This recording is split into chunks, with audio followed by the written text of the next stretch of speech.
Chapter 1059.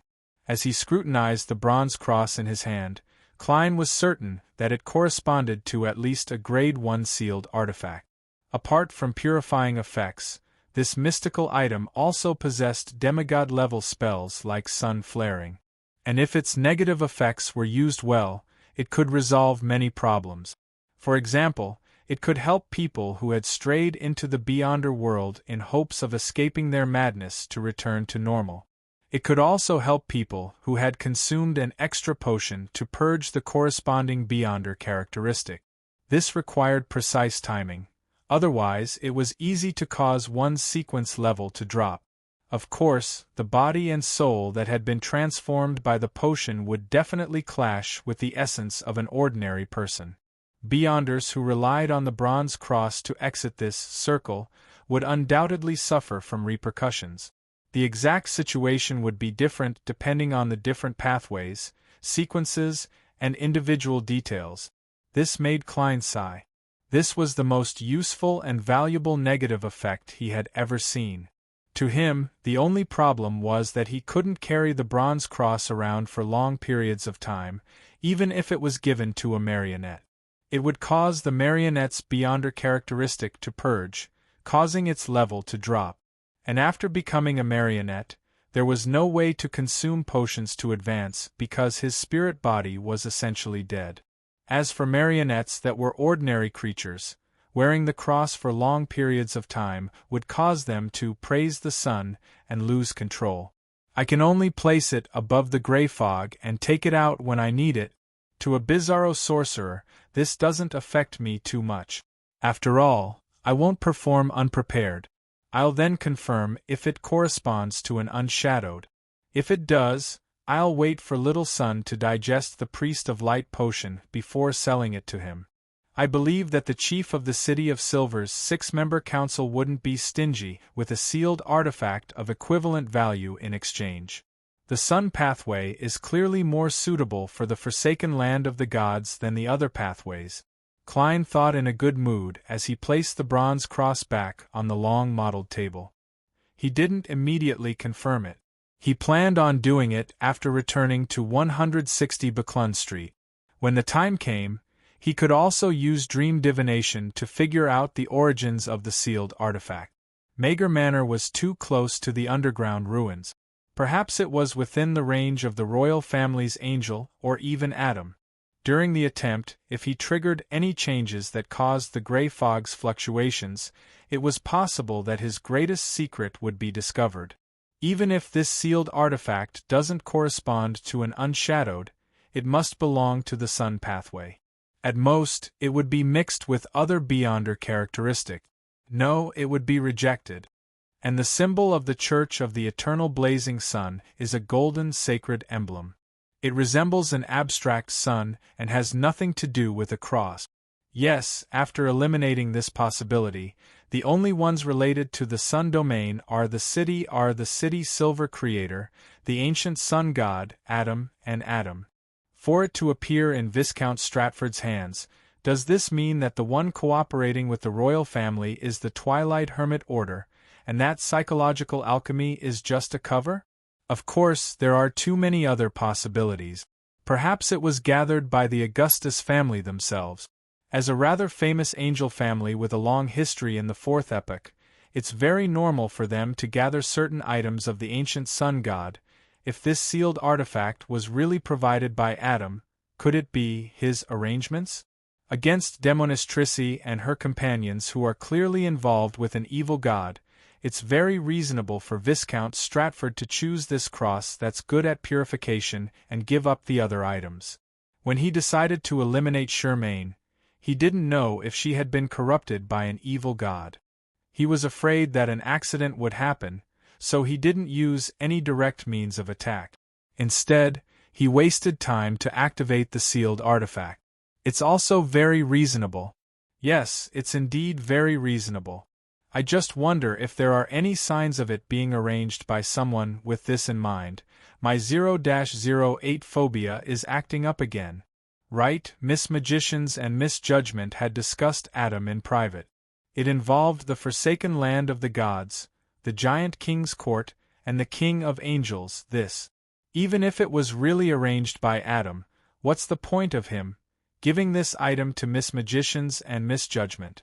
Klein's scalp tingled as he calmed his emotions. He decided to attempt the verification after returning to Buckland Street.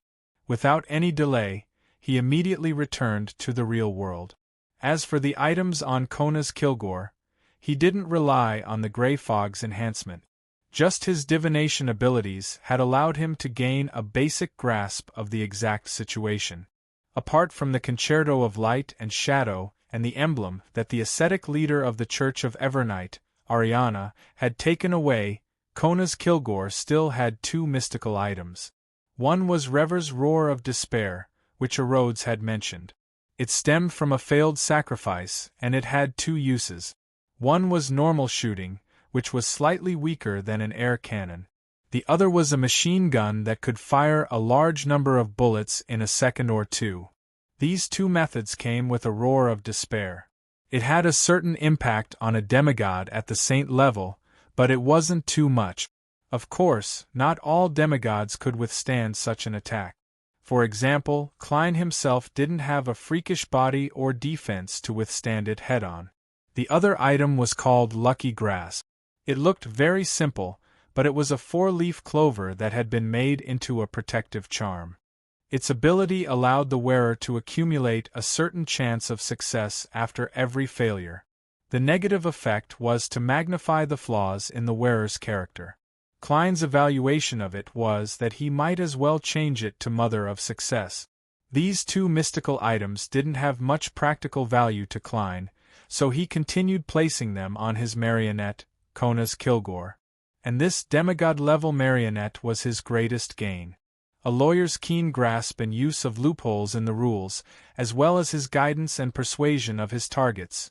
A barbarian's strength and physique to break the rules, a briber's bribe, a baron of corruption's distortion, a mentor of chaos's chaos, and an Earl of the Fallen's bestowal, magnification, and utilization were all very good powers. If not for the detailed information he had obtained from Rhodes, making sufficient preparations and formulating a plan, as well as the help of the Angel of Concealment, Klein wouldn't have absolute confidence in keeping Kona's Kilgore behind him, even if he had Fate's Siphon and other items. In fact, compared to turning him into a marionette, using Creeping Hunger to graze Kona's Kilgore would be more inconspicuous, making it harder for him to be discovered.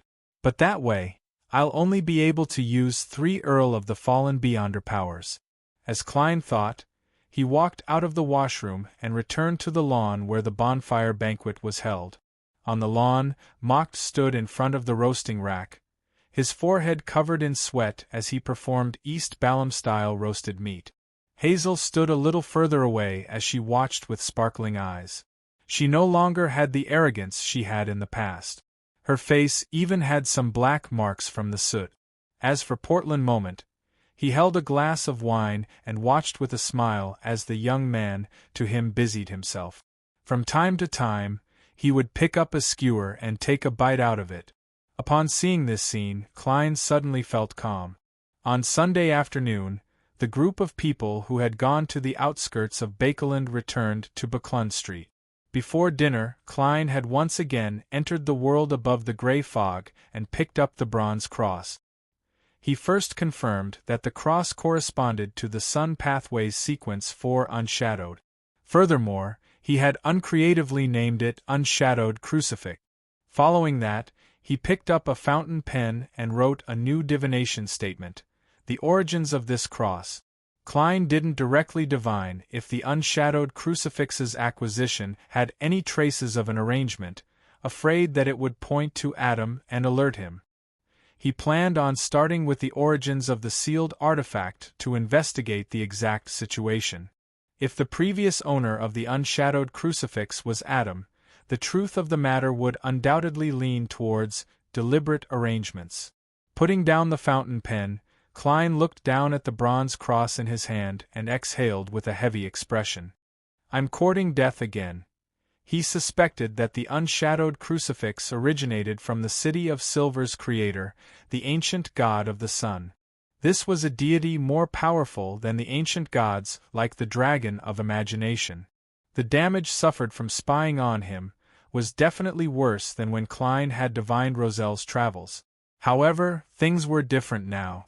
Klein was now a Sequence 4 Bizarro sorcerer, a demigod. The damage he could withstand and the powers of the mysterious space above the gray fog far exceeded that of a Sequence 5. After spending a few seconds to calm his emotions, he leaned back in his chair.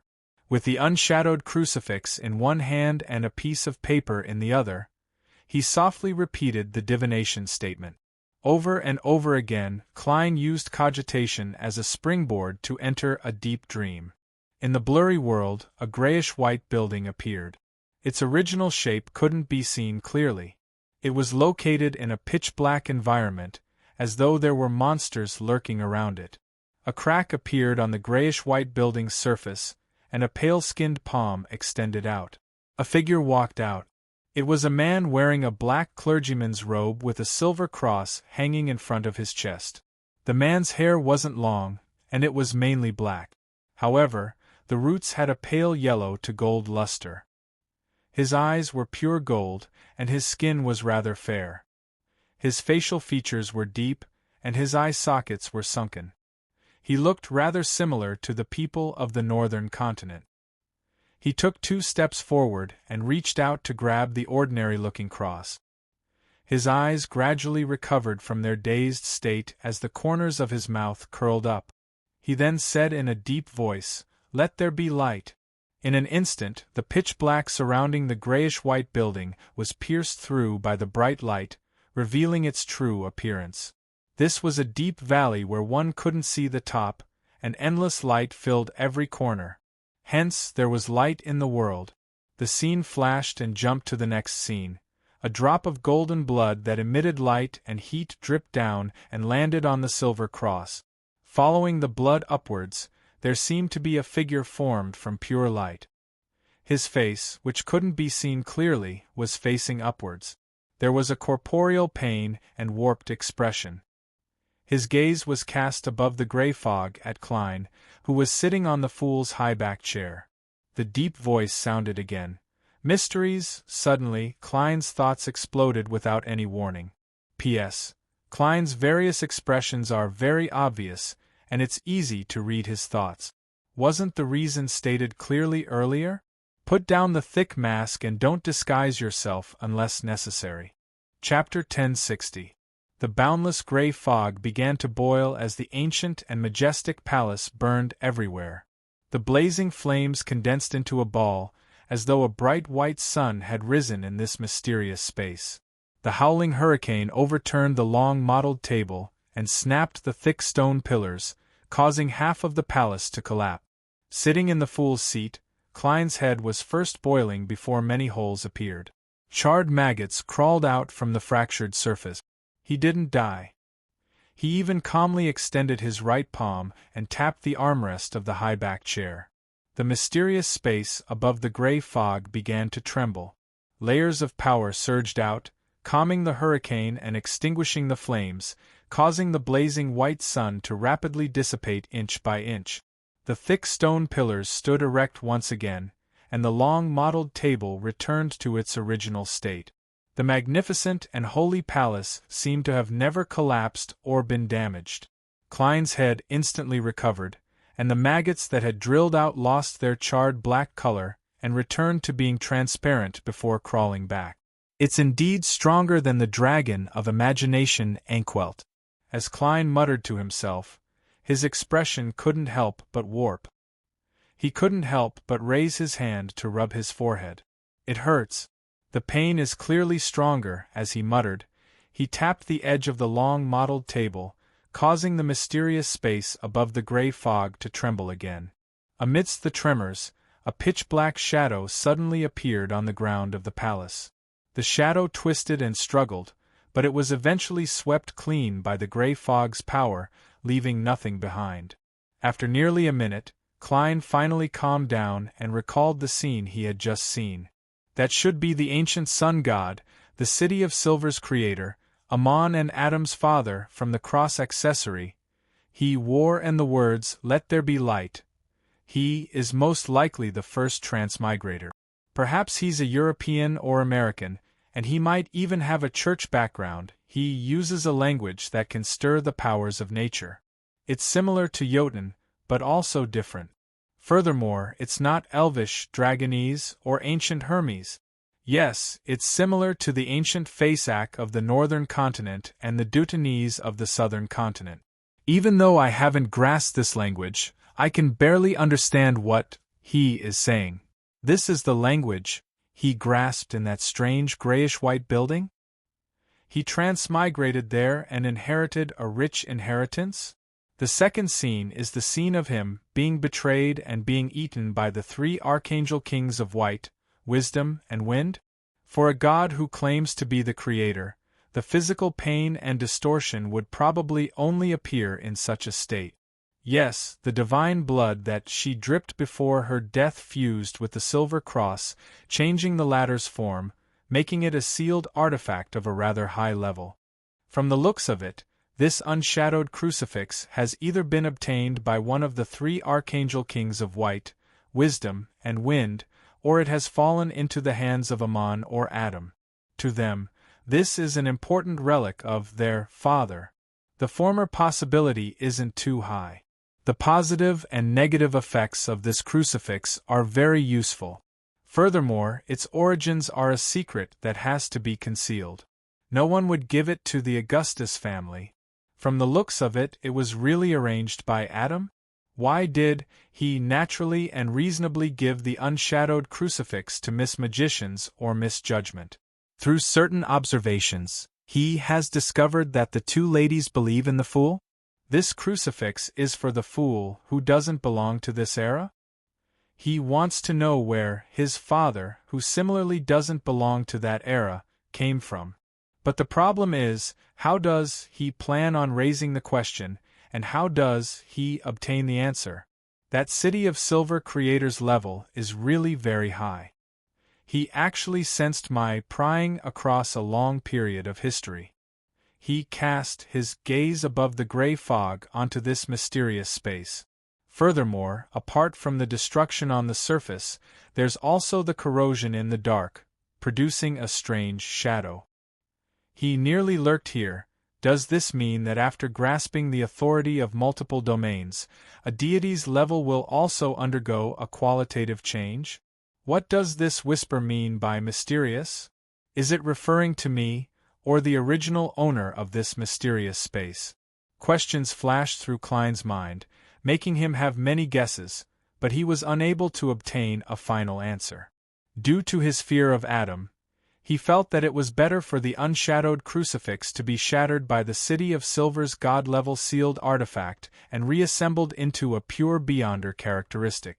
Reining in his thoughts and suppressing the questions in his mind, Klein conjured a new pen and paper and wrote down the knowledge he had gained from looking straight at the City of Silver creator. Sequence 4. Unshadowed, main ingredients: 1 drop of sun's divine blood, or 3 tail feathers of an adult sun divine bird, and 1 piece of holy radiant stone. Supplementary ingredients: 60 milliliters of sun divine bird's blood, 30 milliliters of holy radiant stone accompanying liquid, 7 drops of mutated fingered citron juice, 10 grams of heart of magma powder. Ritual: extract the strongest and most unwilling to give up emotions, then consume the potion and inject these emotions in the process. Sequence 3. Justice Mentor. Sequence 4. Black Knight. Sequence 3. 3 Chiefs Templar. After doing this, Klein picked up the bronze-green crucifix again and examined it with a solemn expression. Then, he threw the unshadowed crucifix into the junk pile and used the power of the mysterious space above the gray fog to suppress it. He didn't want the paper figurines he cut to begin praising the sun the next time he came. In front of an ordinary house in Sherwood Borough, the mailman on a bicycle braked and stopped at the door. He then parked the bicycle, took out a letter from the bag in the back seat, and glanced at the address to see if it was correct. "It's here. For Zio." The mailman quickly walked to the mailbox and threw the letter in his hand. Then, without any delay, He got back on the bicycle and pedaled away. After a while, a layer of pitch-black flames suddenly rose from the mailbox. The flame burned quietly and quickly disappeared. Empress Borough, in the Hall family's luxurious villa. Audrey, who had just returned to the hall after leading Susie for a stroll in the garden, saw her father, Earl of Hall, enter. As he took off his hat and scarf and handed them to his valet, he frowned slightly, seemingly in deep thought. "Dad, did something happen?" Audrey asked in concern. This was the most basic observation. There was no need for her to hide anything. Earl of Hall restrained his troubled expression and smiled. "It's nothing too important. I just didn't expect Vin Rambus to be a member of a cult." "He's a member of a cult." Audrey appropriately expressed her surprise. She knew that Vin Rambus was indeed a high-ranking member of the secret organization Psychological Alchemy, but she didn't understand how this matter had suddenly been exposed. Earl of Hall nodded solemnly. "Yes, he's wanted by the 3 churches. I'm not sure which cult he's involved in." "Has he been caught?" Audrey's eyes darted around slightly as she asked, curiously. "No, he disappeared before he was wanted." Earl of Hall sighed. "It's really hard to imagine that he's a cult member. He has an excellent demeanor and is very knowledgeable. His views on all aspects are rational and pertinent, and he's filled with wisdom. That's just a side he wants you to see." Audrey mumbled inwardly. Then, as usual, she entered the small prayer room at home before dinner. She faced the sacred emblem of the Evernight goddess and assumed a praying posture. But what she murmured was this: "The fool that doesn't belong to this era." After chanting the honorific name, Audrey reported concisely, "Vin Rambus has gone missing. He's been labeled as a cult member and is wanted by the 3 churches." After saying this, Audrey was just about to seriously pray to the goddess when a large swath of grayish-white fog suddenly appeared in front of her. In the middle of the grayish-white fog, a blurry figure sat on a chair, looking down from above and nodding gently. "I got it." Just as this hidden existence said that, the scene in front of Audrey suddenly changed, revealing a figure who was focused on praying. "Honorable Mr. Fool, the Church of Evernight has obtained information from Kona's Kilgore. It has confirmed that King George III is hiding a huge secret. For the Blood Emperor's ruins in the Straven segment of the Tussock River, he colluded with the Demonist sect and the Psychological Alchemy to traffic humans and create missing persons cases, leading to the tragedy of the Great Smog of Bakeland. The representative of the Demonist sect was Despair Nightingale Panatia in the early stages. Later, it was Saintess of White Katarina. The Psychological Alchemy is Vin Rambus. Please remind Miss Justice to be careful when she encounters Vin Rambus again. She has to be prepared to seek help at any moment. His Majesty." Audrey's eyes widened slightly as her heart stirred. She couldn't control herself. On the one hand, this news was too shocking for a noble like her. On the other hand, it was because the lie accessory she wore had an amplifying effect on her emotions. Almost at the same time, a report flashed in Audrey's mind. It was a report that left a deep impression on her. According to preliminary statistics, more than 21,000 people died in the smog, and the subsequent spread of the plague killed nearly 40,000 people, including young children and strong young men and women. So that's how it is. What exactly is the king plotting?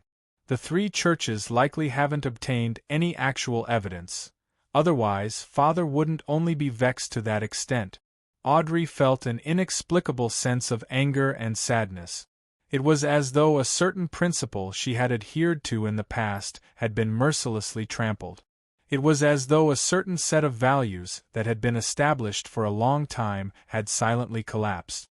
She subconsciously lowered her head and closed her eyes. Right on the heels of that, she took a deep breath and whispered, "Thank you, Mr. Fool. Thank you, Mr. Fool. Please convey my gratitude to Mr. World."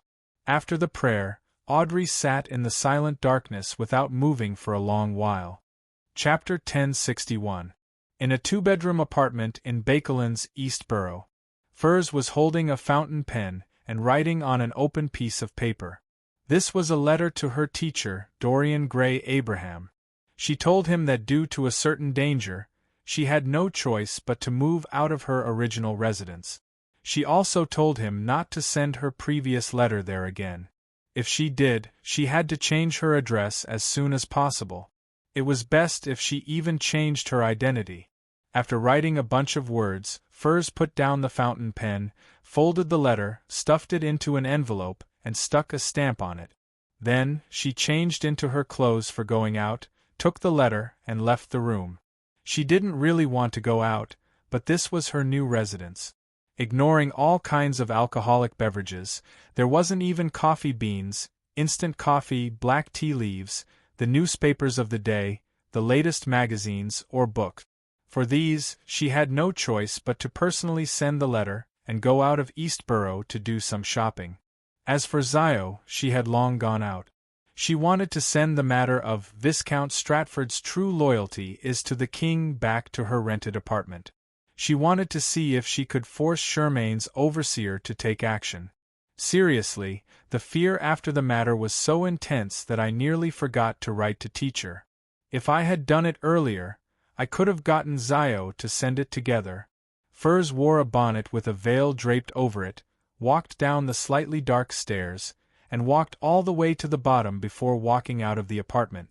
This was one of the borderlands of Eastborough. The residents were mainly skilled workers and low-level managers. The public security here was relatively good, and there were even paperboys around. Furs listened to the occasional jingle of the bell as she slowly walked down the street. At this moment, a postman stopped his bicycle, took out a stack of newspapers from his bag, and entered the apartment beside it. Furs casually glanced at it and discovered that the top of the stack of newspapers was News at Sea. People here actually subscribe to such newspapers? Their jobs are related to maritime trade? Furs retracted her gaze and muttered in surprise. However, this wasn't something worth paying attention to. After seeing the mailbox on the street, she quickly walked over. The postman entered the apartment, found a few targets from the rows of mailboxes, and stuffed the corresponding newspapers into them. Not long after he left, one of the boxes was opened and the newspaper inside was taken out. The person who took out the newspaper walked up to the third floor, opened one of the rooms, sat on a simple reclining chair, and began to read while swaying. Beside the reclining chair was a black wooden table, on which were stacked messily with newspaper after newspaper. Some of these newspapers were neatly folded with the front page facing up, while others were asymmetrically bent to reveal one of the pages. They all displayed the corresponding report. Breaking news! Crazy adventurer becomes a wanted criminal. Crazy adventurer reappears, an unbelievable hunt, the man closest to the king of the sea, an adventurer worth £90,000, the story of German Sparrow and the 3 female pirate admirals, famous battle, German Sparrow assassinates Vice Admiral Ailment late at night. Not long after Furs finished her shopping and returned to her rental apartment, Zio also ended her trip and returned. They had such a tacit understanding because it was already Monday, and 3:00 in the afternoon was approaching. Dang, dang, dang. As the nearby cathedral bell reverberated, a crimson light surged in front of Furs and Zio's eyes like a tidal wave. Within the grand and majestic palace, numerous figures appeared one after another and condensed into form beside an ancient mottled long table. As usual, Audrey stood up first and faced the end of the long bronze table. She lifted her skirt and bowed. "Good afternoon, Mr. Fool. Miss Justice is still in a rather low mood. From the looks of it, she's still affected by the news from last night." The Fool Klein nodded indiscernibly and responded to the greetings of the tarot members. At this moment, Audrey, who wasn't in a good mood, was the first to discover that there was a bronze cross on Mr. Fool's right hand. Where did this cross come from? For Mr. Fool to place it on the table, it's at least an item at the level of a card of blasphemy. Who did it come from? What's its use? Questions quickly surfaced in Audrey's mind, making her unable to contain her curiosity. This was the first time Mr. Fool had placed an item that wasn't a card of blasphemy in front of him. Following that, the hanging man Alger, the hermit Catlia, and the other tarot members also noticed the bronze cross that was much more eye-catching than the cards. Just like Miss Justice, they couldn't help but guess the origins, level, and use of the item. Among them, son Derek vaguely felt an invisible summoning as he felt that the bronze cross was attracting him over. He then recalled a basic rule that was mentioned in many of the courses in the City of Silver: Law of Beyonder Characteristics Convergence. This is a high-level sealed artifact of the Sun Pathway? Derek suddenly came to a realization. Magicians Furs and Zio recognized the bronze cross as the sealed artifact they had sacrificed. Their pupils dilated slightly, as though they wanted to see it more clearly. Mr. Fool places so much importance on this item? It's more important than what Zio and I imagined? Furs was taken aback, and couldn't hide her curiosity. When it came to matters involving deities, her thoughts would never develop in the direction of romance. Zio and Furs had similar thoughts, but they didn't say a word. They felt that Miss Justice would definitely take the initiative to ask about such matters. And just as Audrey was about to raise her hand slightly, the hermit Catlia closed her eyes and turned around to face the end of the long bronze table. Before she bowed and spoke, the Fool Klein suddenly chuckled. "Don't worry. The pair of glasses I conjured can seal your eye of mystery prying." He knew very well that Hermit had already pushed open the door to becoming a demigod and obtained godhood, becoming a mysticologist. On the one hand, this was because Admiral of Stars Catlia had held the ritual. Before consuming the potion, she had prayed to the Fool, hoping that she could advance under his watch. This way, even if she ultimately didn't succeed, she would be blessed and wouldn't lose control or go crazy. She could then think of a way to expel the excess characteristics and start all over again. Regarding this matter, Klein actually didn't have much confidence. This was because he had never attempted it before, and his divination didn't provide any effective answers. However, he still agreed to Hermit's request. He believed that if she failed and didn't die, it would definitely be thanks to Mr. Fool. If she lost control or went crazy, then she wouldn't have to care if Mr. Fool was a cheat. In short, Klein's main goal was to give her a certain level of confidence, allowing her state to be more conducive for her advancement. After all, Admiral of Stars couldn't find any other existence to provide her with such blessings. After witnessing Hermit successfully advance to a demigod, Klein heaved a sigh of relief as he lampooned inwardly. At times, it's easier to act as a god than a human. When believers encounter danger, there are usually two outcomes. One is to live and the other is to die. If they live, they will naturally be blessed by a deity. If they die, no one will care about their thoughts. On the other hand, after becoming a demigod, he could use more of the powers of the mysterious space above the gray fog. This allowed the Fool Klein to easily see the astral projection states of the tarot members, and from there, he could read their current beyonder pathways and sequence levels. Catlia, who had taken the initiative to seal the eye of mystery prying, heaved a sigh of relief when she heard that.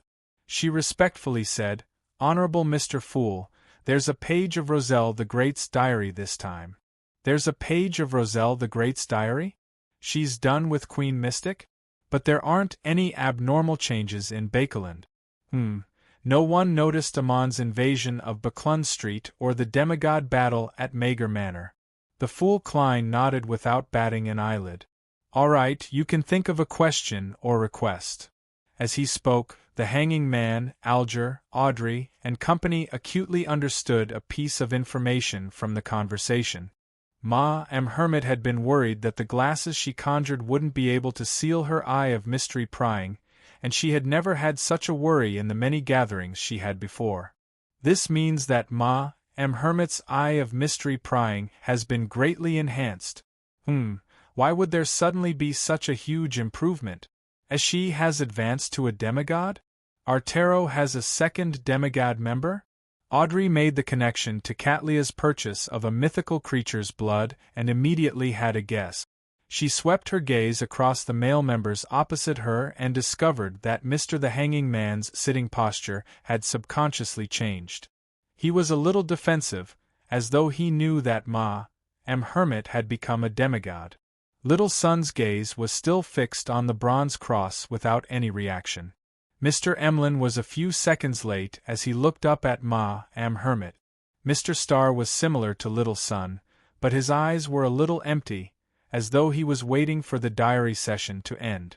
Honorable Mr. Fool, can this question be accumulated for the next time? At this moment Catlia replied. Accumulated for the next time? This is because Queen Mystic still doesn't wish to be affected? Then, why did she suddenly provide another diary page? What did she prophesize?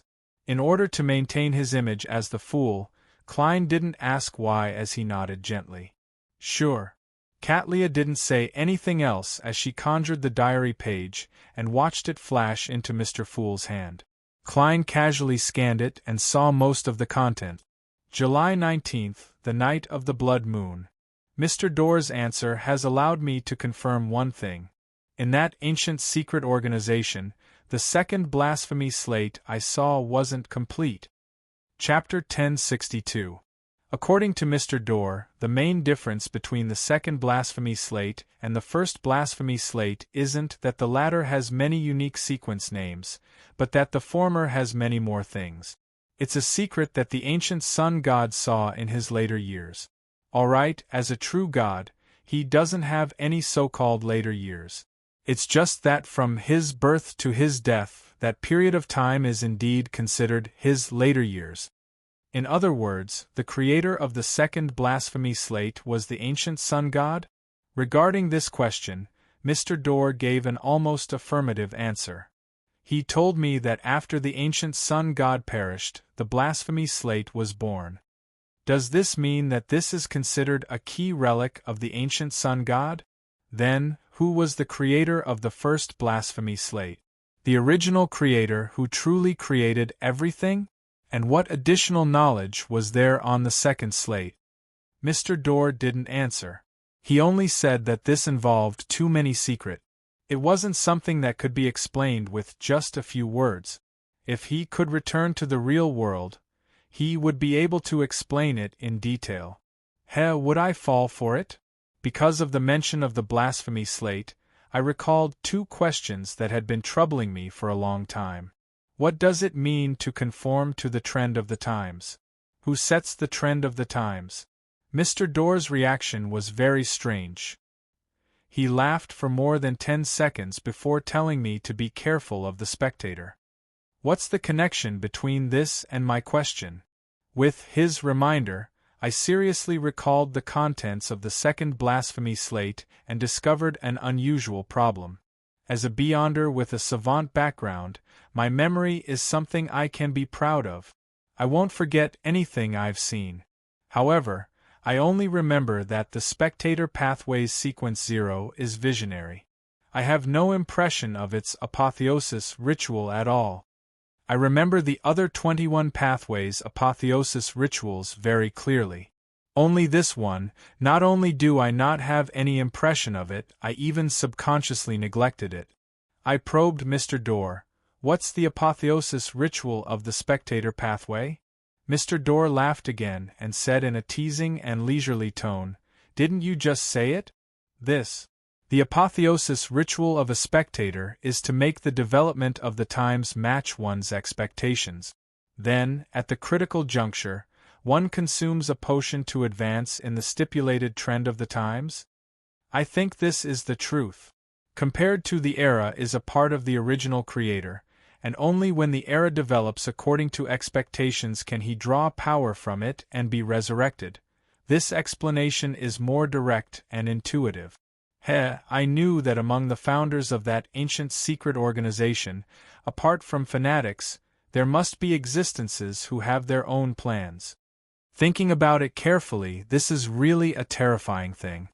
It's fine when you're at the middle and low levels, but once you're at a high level, it's very likely that a certain thought, a certain philosophy or something you want to push forward doesn't conform to a certain existence's secret plan, you'll be unknowingly guided or suddenly destroyed. Be careful of the audience. How does Mr. Dorr know about the second blasphemy slate and the various rituals to become a god? His answer is that he has seen the complete second blasphemy slate. Together with him are Solomon, Zeratul, Tudor, Trend-Sostal, Augustus, Einhorn, Sauron, Castilla, Zoroast, Stiano, Constantine, and others. These are all surnames that stand above all beyonders in the fourth epoch. The secrets contained in this diary page made Klein feel as though he was facing a mythical creature. His mind was being assaulted by a storm of knowledge. The apotheosis ritual of a spectator is to make the development of the times match his fantasies? If that's the case, Adam has been consciously preparing for this matter since the beginning of the fourth epoch. Therefore, the secret that King George III is hiding and the possible developments are in line with his expectations, and it might even be driven by him. When the tides of the times roll in, with no way to change it in a short period of time, he will ascend to godhood. If that's the case, the in-depth investigation of the Great Smog will be abnormally dangerous. Even though I'm currently a blessed of the goddess and have an official background, allowing me to cooperate with angels at any time, I still can't guarantee my safety. After all, the goddess probably won't be able to descend for a very long period of time. Klein's thoughts raced as he momentarily had the intention of retreating. If this were in the past, he could feel at ease after reporting this matter to the Church of Evernight. He could even leave Bakeland for a vacation. But now, as a blessed of the goddess, he had already promised to search for Vin Rambus and Saintess of White Caterina. It was very difficult for him to escape. It had to be said that there was always a loss for every gain. Furthermore, Klein didn't know how Adam wished for the times to develop. If something like the Great Smog of Bakeland were to happen again, he really wouldn't be able to extricate himself. There were people he cared about here, and there was peace he yearned for. At the very least, I have to know what the king's secret is before deciding what to do. Apart from the Beyonder pathways and sequence potions, what other secrets are there on the second blasphemy slate? Klein retracted his gaze and made the Roselle diary in his hand vanish. Then, he looked around with a calm expression and smiled. You may begin. At this moment, Justice Audrey didn't hide her curiosity as she raised her hand slightly. She raised her hand slightly and asked, Honorable Mr. Fool, does the cross beside you have any special meaning? If the answer requires an equivalent exchange, you can directly make a request. Klein placed the unshadowed crucifix on the table, waiting for the members of the tarot to ask questions so that he could inform Little Son and the hanging man who might use the cross. After all, it was impossible for Mr. Fool to take the initiative to mention such matters. Therefore, he smiled at Miss Justice. This question is nothing. It's a relic of the ancient god of the sun, the ancient god of the sun. The ancient god of the sun? The creator that the city of silver believes in? This cross actually has such a background? A captain of the Royal Guards whose only a sequence 6 or 5 actually has a relic of the ancient god of the sun? Isn't this too much of a coincidence? Magician's Furs almost couldn't believe her ears when she heard Mr. Fool's answer. At this moment the Fool Klein casually mentioned, its level isn't too high, and it only corresponds to an unshadowed. Its level isn't too high, and it only corresponds to an unshadowed. Its greatest use is to remove the mental corruption in a Beyonder characteristic, helping people who consume too many potions expel the excess characteristics, allowing people who don't wish to stay in the mysterious world to return to normal. This power is amazing. It's no wonder Mr. World previously asked me if I was willing to completely escape the mysterious world if I were given a chance. Audrey immediately felt that her curiosity had been satisfied. No wonder. It really is an item that makes me feel uncomfortable. He made a judgment and turned his head to look at a particular Sunday. Derek, on the other hand, was pleasantly surprised. He felt like his dream had come true. His dream was to free all the residents of the City of Silver from the curse and return to the sun, no longer having to constantly suffer madness, pain, and torture. And if such a dream could be realized by inheriting the relic of the ancient god of the sun, the creator that the City of Silver believed in, it would truly give him a sense of destiny and inevitability. He spoke before the hanging man could. "Honorable Mr. Fool, can I think of a way to exchange for this item? As long as you can pay the price." Klein nodded slightly. "Mr. Fool is really great, too great," Sun praised from the bottom of his heart. "As long as I pay the price, I can exchange for it." The hanging man, Alger, gained inspiration from the usage of Miss Magician's travels. He then asked, "Honorable Mr. Fool, can I rent this cross for a day or a few hours at a certain price?" He had no intention of renting it at the moment. As the wind-blessed potion was digested relatively quickly, he planned on consuming the additional ocean songster potion before considering the problem of expelling the excess beyonder characteristics. "Sure," the fool Klein answered simply. "I can rent it?" Leonard had previously obtained quite a bit of benefits from borrowing Lamino's travels. After hearing Mr. Fool's answer, his mind jolted as he seriously analyzed if he could use the relic of the ancient sun. A few seconds later, he realized that he didn't have such a need. Not only was the sun pathway good at dealing with wraiths and specters, but the Evernight pathway was also very good at it.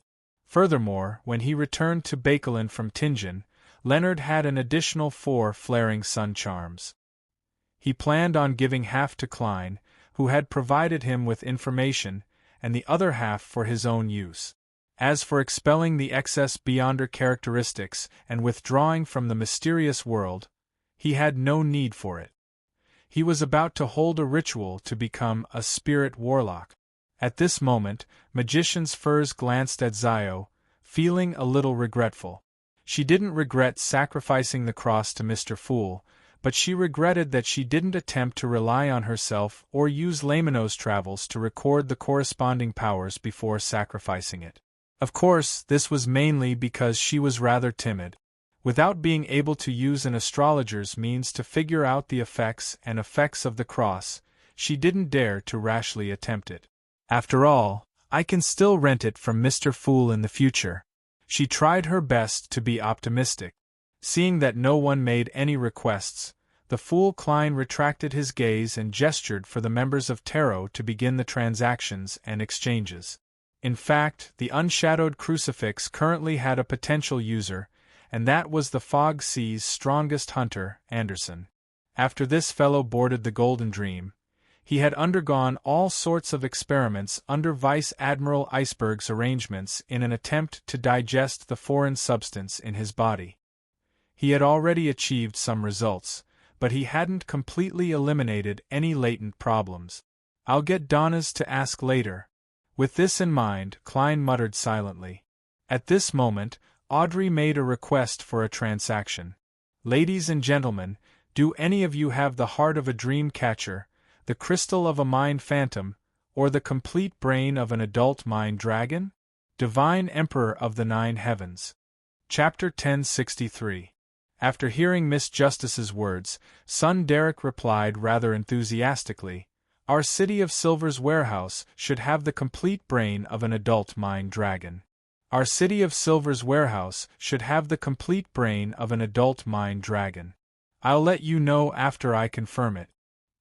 He originally wanted to say that even if there was an adult mind dragon's complete brain, it would most likely be filled with crazy and distorted mental corruption.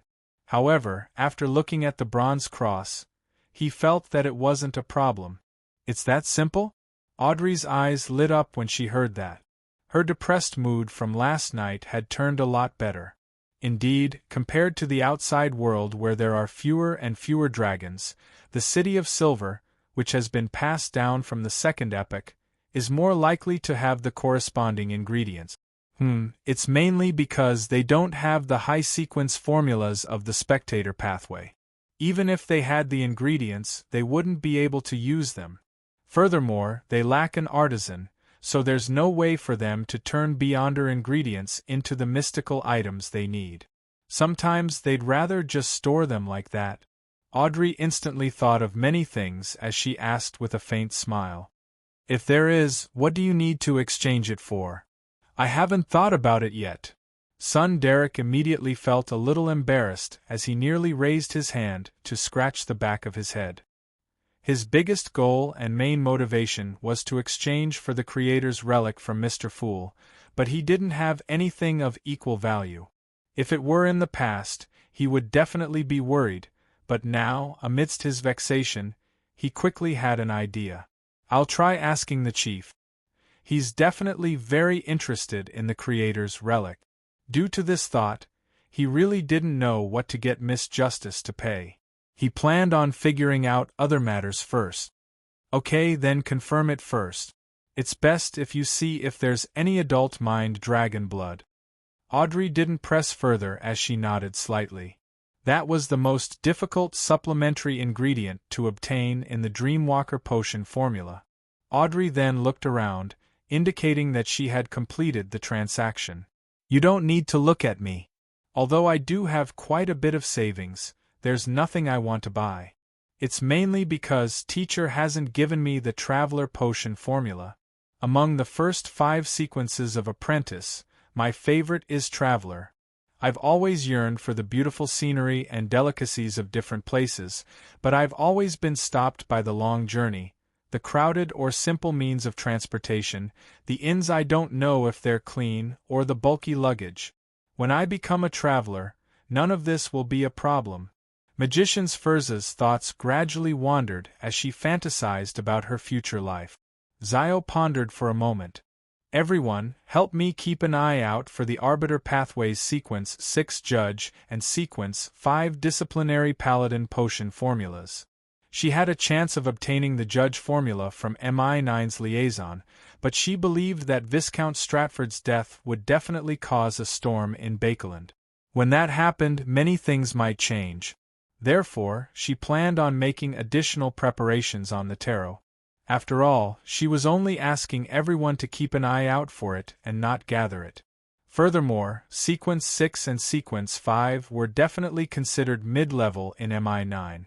If the intelligence personnel wanted to obtain the potion formula, there was a high chance that they would have to pass a new inspection. This wasn't something that the liaison, who was very friendly to her, could help her avoid. To Zio, who was eager to raise her sequence and figure out the king's secret, there was no doubt that she couldn't just place her hopes on the military. Okay. The hanging man Alger was the first to respond. Due to its influence on the royal family and the military, it was very likely that the Church of the Storm had some potion formulas for the Arbiter pathway.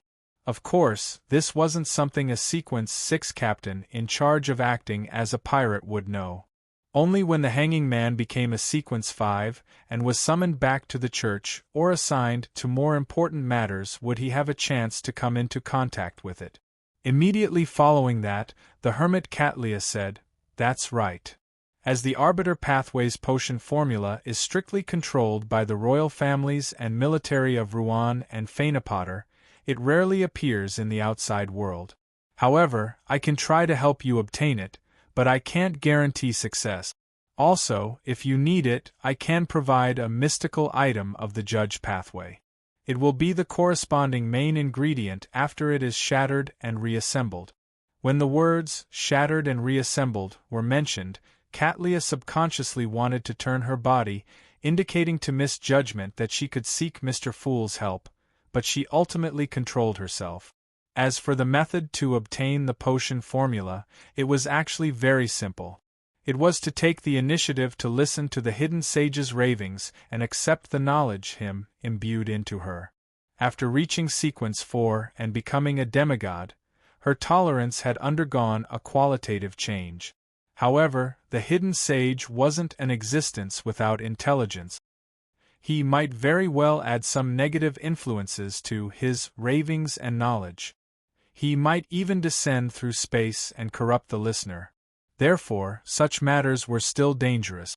And the reason why Cattleya had the courage to attempt it wasn't because she was rash or arrogant, but because she was a member of the Moses Ascetic Order. As an ancient organization that believed in the hidden sage, while the upper echelons of the Moses Ascetic Order were influenced by this existence, they had also gradually figured out a relatively safe method of listening.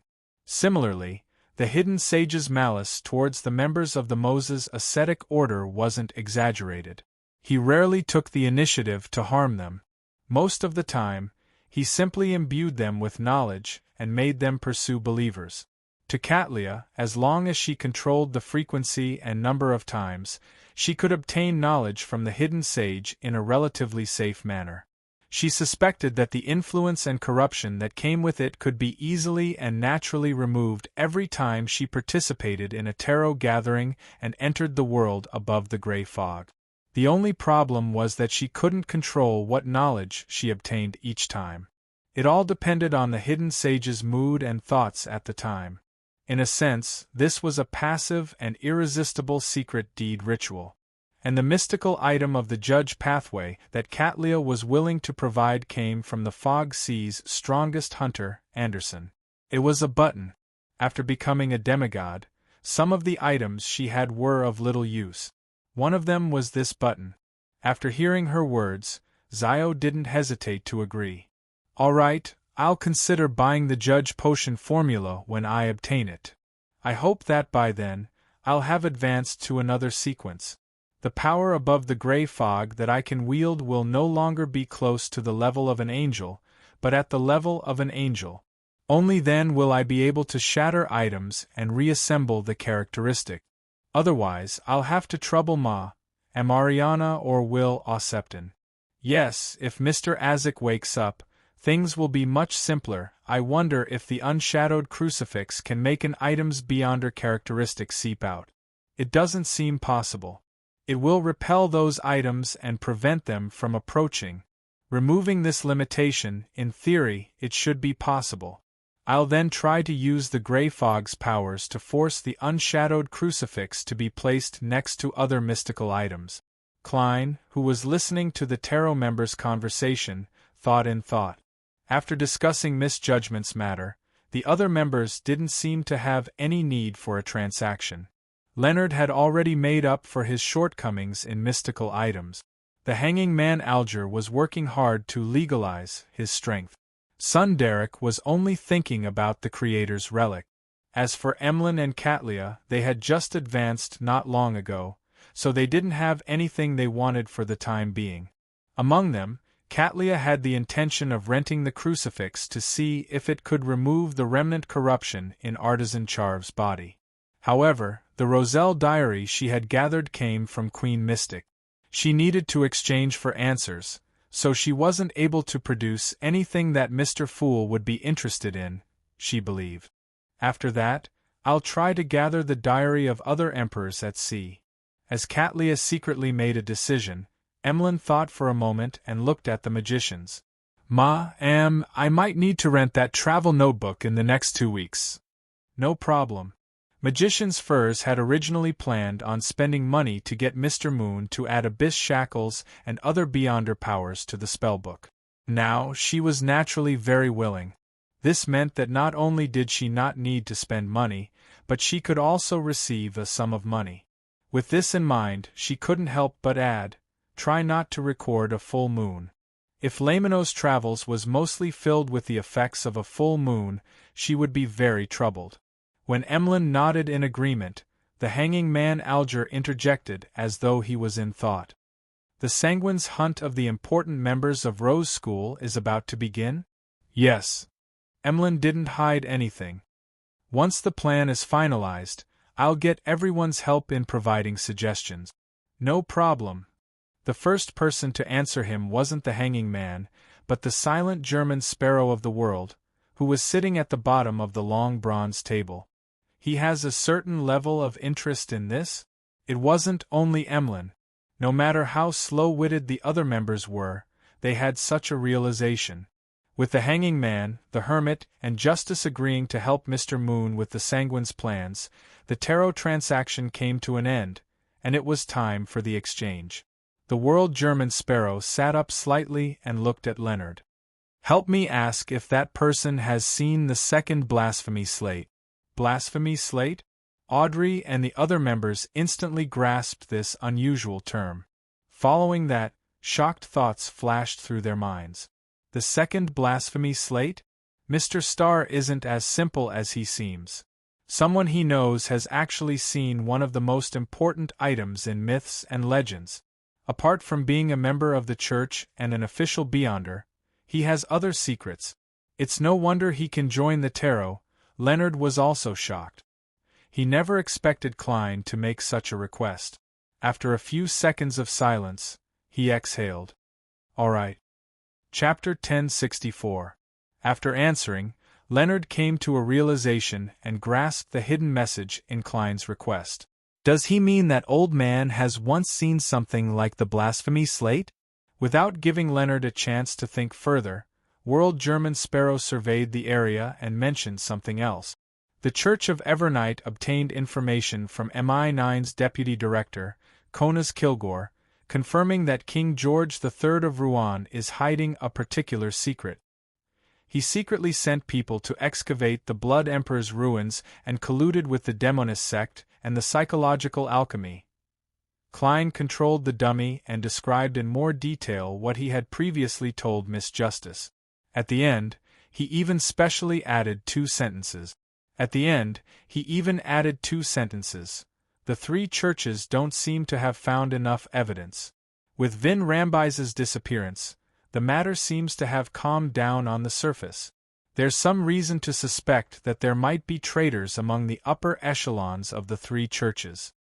Such a major incident actually happened in Bakeland this week?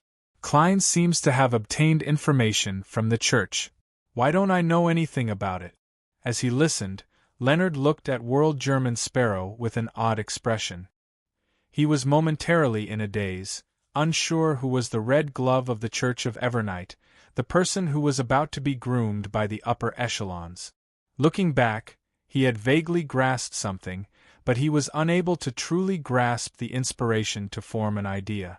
Zio, who had originally planned on sharing Viscount Stratford's encounter and confession on the tarot to seek help, was surprised to discover that Mr. World's investigations overlapped with her own goals.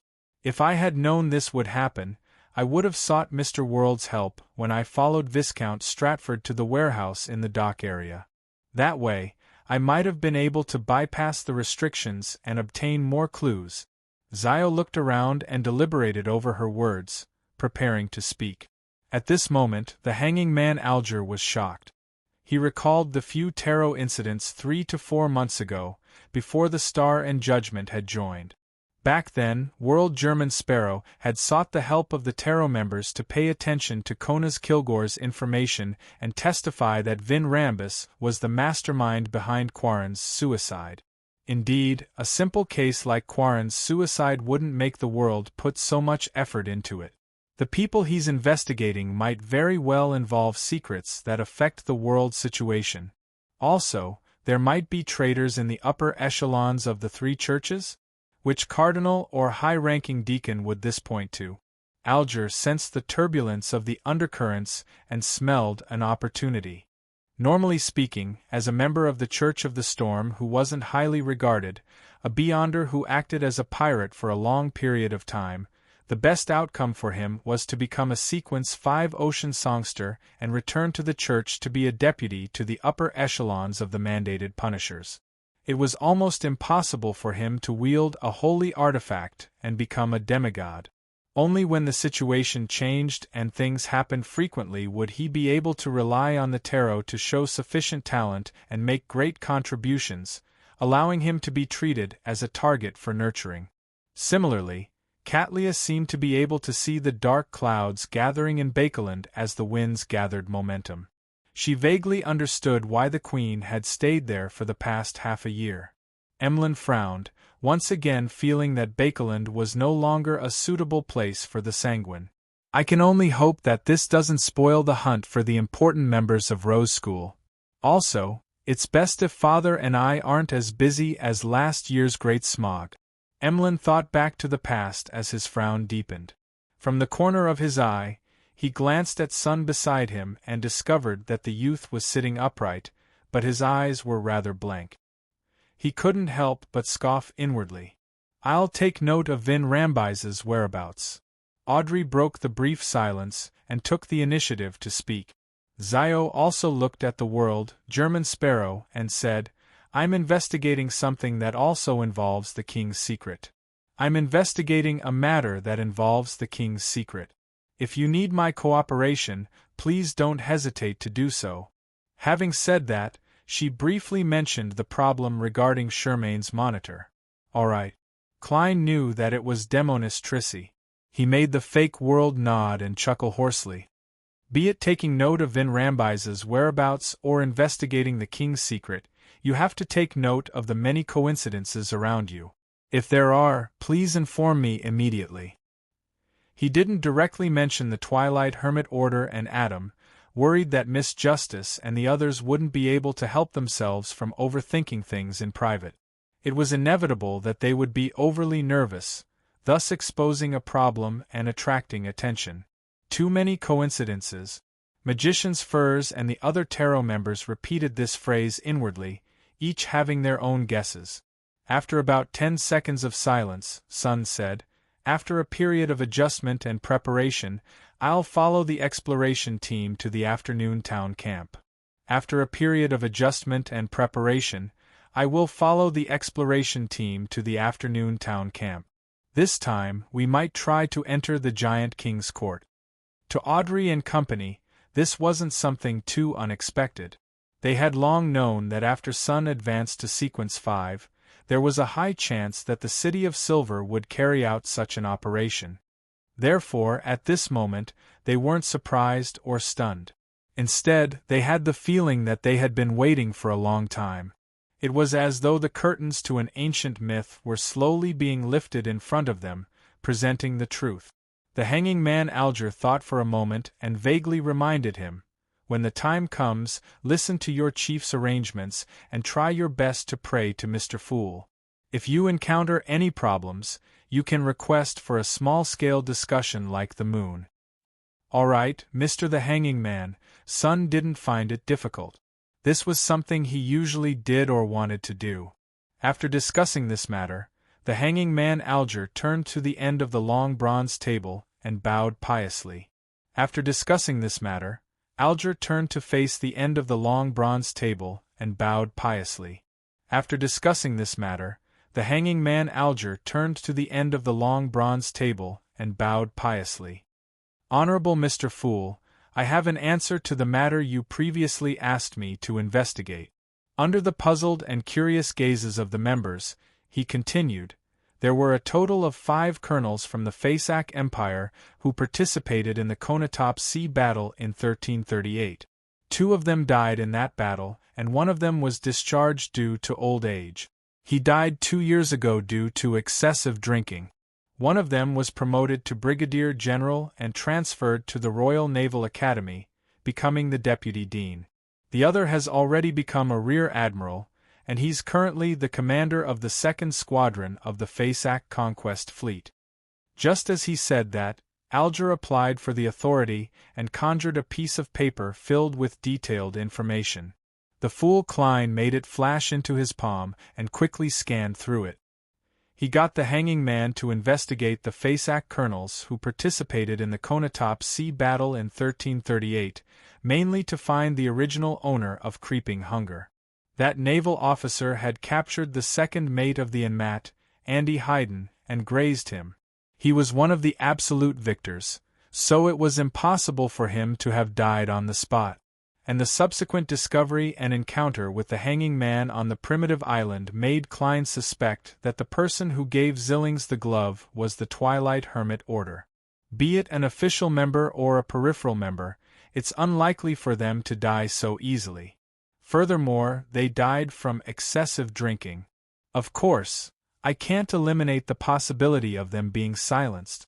Klein's thoughts raced as he memorized the 3 names on the piece of paper. Boris. Died in 1347. Cause of death. Excessive drinking, Suzdal. 48 years old, Brigadier General, Deputy Dean of the Fasak Royal Naval Academy. Dmitriev, 45 years old, Rear Admiral, commander of the 2nd Squadron of the Fasak Conquest Fleet. Retracting his gaze, the fool Klein nodded gently and said to the hanging man, "Continue gathering detailed information on the latter three. Continue to collect detailed information on the other three and figure out their life experiences." "Yes, Mr. Fool." The hanging man Alger agreed without any hesitation. This was also an opportunity for him. Once the mission was completed, he could attempt to apply for the cross. After a short exchange, this week's tarot gathering ended. Leonard returned to the real world. Sitting on the sofa, he hesitated for a moment before putting his legs on the coffee table. Then, he lowered his voice and said, he suppressed his voice and said, "Old man, have you seen the second blasphemy slate?" In his mind, Pallas Zorost's slightly aged voice sounded. "No, the person who saw the second blasphemy slate was my great-grandfather." Who mentioned this? Leonard didn't answer Pallas Zorost's question as thoughts echoed in his mind. The blasphemy slate really exists. Old man's great-grandfather had seen the second blasphemy slate with his own eyes. It's no wonder he can become an angel. After a few seconds, Leonard asked curiously and expectantly, "Old man, do you know the potion formula for Night Watcher?" "Old man, do you know the potion formula for Night Watcher?" "Old man, do you know the potion formula for Night Watcher?" Naive. According to my great-grandfather, the situation back then was urgent, and the opportunities were limited. The blasphemy slate could automatically teleport away at any moment. Every smart person knew that it was best to first grasp a complete beyonder pathway before browsing the others. In addition, the knowledge on the blasphemy slate is presented in essence and not in words. Every viewer needs time to decipher it. By the time the blasphemy slate was taken away, not everyone could truly memorize a complete beyonder pathway, much less take into account the others. I do have many potion formulas for other pathways, but they were gradually gathered by my family over the years. There aren't many high-sequence formulas. Is that so? Leonard laughed dryly and asked, "Who took the second blasphemy slate away?" Pallas Zorost fell silent for a moment. "If my great-grandfather's description isn't wrong, it should be the King of Angels, Adam." "The 7 deities, no, it should be the 6 deities back then. Didn't they participate in this matter?" Leonard pressed in surprise. Pallas Zorost chuckled with an inexplicable meaning. "At least not on the surface. P.S. There will be a bonus for the first August monthly pass tomorrow, so it's still better to have 2. Chapter 1065. A bolt of lightning streaked across the deep sky, illuminating the entire city of Silver. However, it didn't last long before it quickly faded away, returning the world to darkness. After Derek Berg opened his eyes, he immediately got out of bed and ran for the door. As he walked, he slowed down his pace, and a troubled expression appeared on his face. "How am I supposed to mention the Creator's relic to the chief? Tell the chief directly that I've taken a fancy to an item? No, that won't do. Although according to Mr. the Hanging Man, the chief has a tacit understanding towards such matters, I have a nagging feeling that I shouldn't be so direct." Derek had always been a thin-skinned youth. Even when his parents were alive, he rarely reached out to ask for things. He stopped where he was and seriously recalled the performances of Miss Justice, Mr. the Hanging Man, and the other members of the tarot who were good at conversation, hoping to find a reasonable excuse by imitating them. After simulating for a long time, Derek gritted his teeth and decided to be more direct. He picked up Thunder God's Roar, opened the door, entered the street, and walked all the way to the Twin Towers in the north of the city. Along the way, many City of Silver residents walked out of their homes with smiles on their faces as they gathered in the direction of the training grounds. This period of time was the season for the black-faced grass harvest. It was a festival for the City of Silver to offer sacrifices to the Creator. It was also one of the rare days of the year when people who were struggling to survive in the darkness felt happy from the bottom of their hearts. Looking at the children who were still skipping and the adults who were wearing the black-faced grass amulet and rings, listening to their discussion and the occasional singing, Derek gradually calmed down, and his footsteps became more and more determined.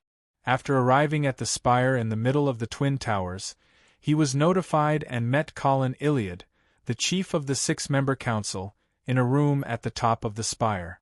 This demon hunter was the same as usual.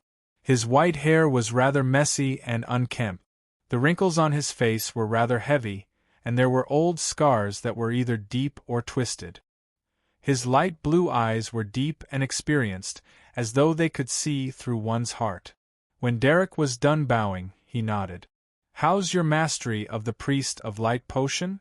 This referred to the spiritual restraint and proficiency in the corresponding divine art. Derek answered frankly, "That's right. Just a little more."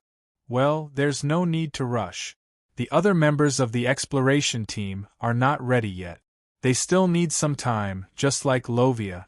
She's still collecting and searching for materials to advance," Colin Iliad said casually. "Indeed, Elder Lovia will also participate in the exploration of the Giant King's court. She's attempting to open the door to becoming a demigod?" Derek was stunned for 2 seconds before he asked without hiding anything, "Does Elder Lovia have the follow-up potion formula?" This was a problem that had always troubled the Shepherd Elder, causing her to be unable to become a demigod for many years. "Yes." Colin gave an affirmative answer, but did not give an explanation. He asked, "What's the matter this time?" Derek felt a little anxious when he heard that. He didn't make a request, but he still said rather directly, "Don't worry. Your Excellency, I discovered a relic of the Creator. It corresponds to the sequence 4 unshadowed of the Sun pathway." The tall and muscular Colin Iliad, who was dressed in a linen shirt, focused his gaze as the look in his eyes changed. It contained extremely complicated and indescribable emotions, causing Derek to stand rooted to the ground, forgetting what he was about to say. Amidst the indescribable silence, Demon Hunter Collins said in a deep voice, "Relic? Relic?" Derek's pupils constricted as he realized that he had accidentally said something serious. He had agonized over the fact that the Creator might have been devoured and completely perished, never to return for a long period of time. It was to the point that he had the illusion that it was common knowledge. Faced with the chief's question and gaze, Derek fell silent, momentarily at a loss for an explanation. He hesitated for a few seconds before he finally opened his mouth with great difficulty. "Yes, Relic. The kings have betrayed the Lord." He subconsciously used the term the ecclesiastic in Afternoon Town used to address the kings of angels. Colin looked at Derek. Just like that, his light blue eyes seemed to lose focus for a moment. The demon hunter didn't say a word for a long time. After nearly a minute, he calmly said, "That's right." After nearly a minute, he calmly said, "I got it." His voice unknowingly turned a little deep. He didn't ask where the Creator's relic Derek had discovered was, what it looked like, or what it was used for. His eyes regained their deepness.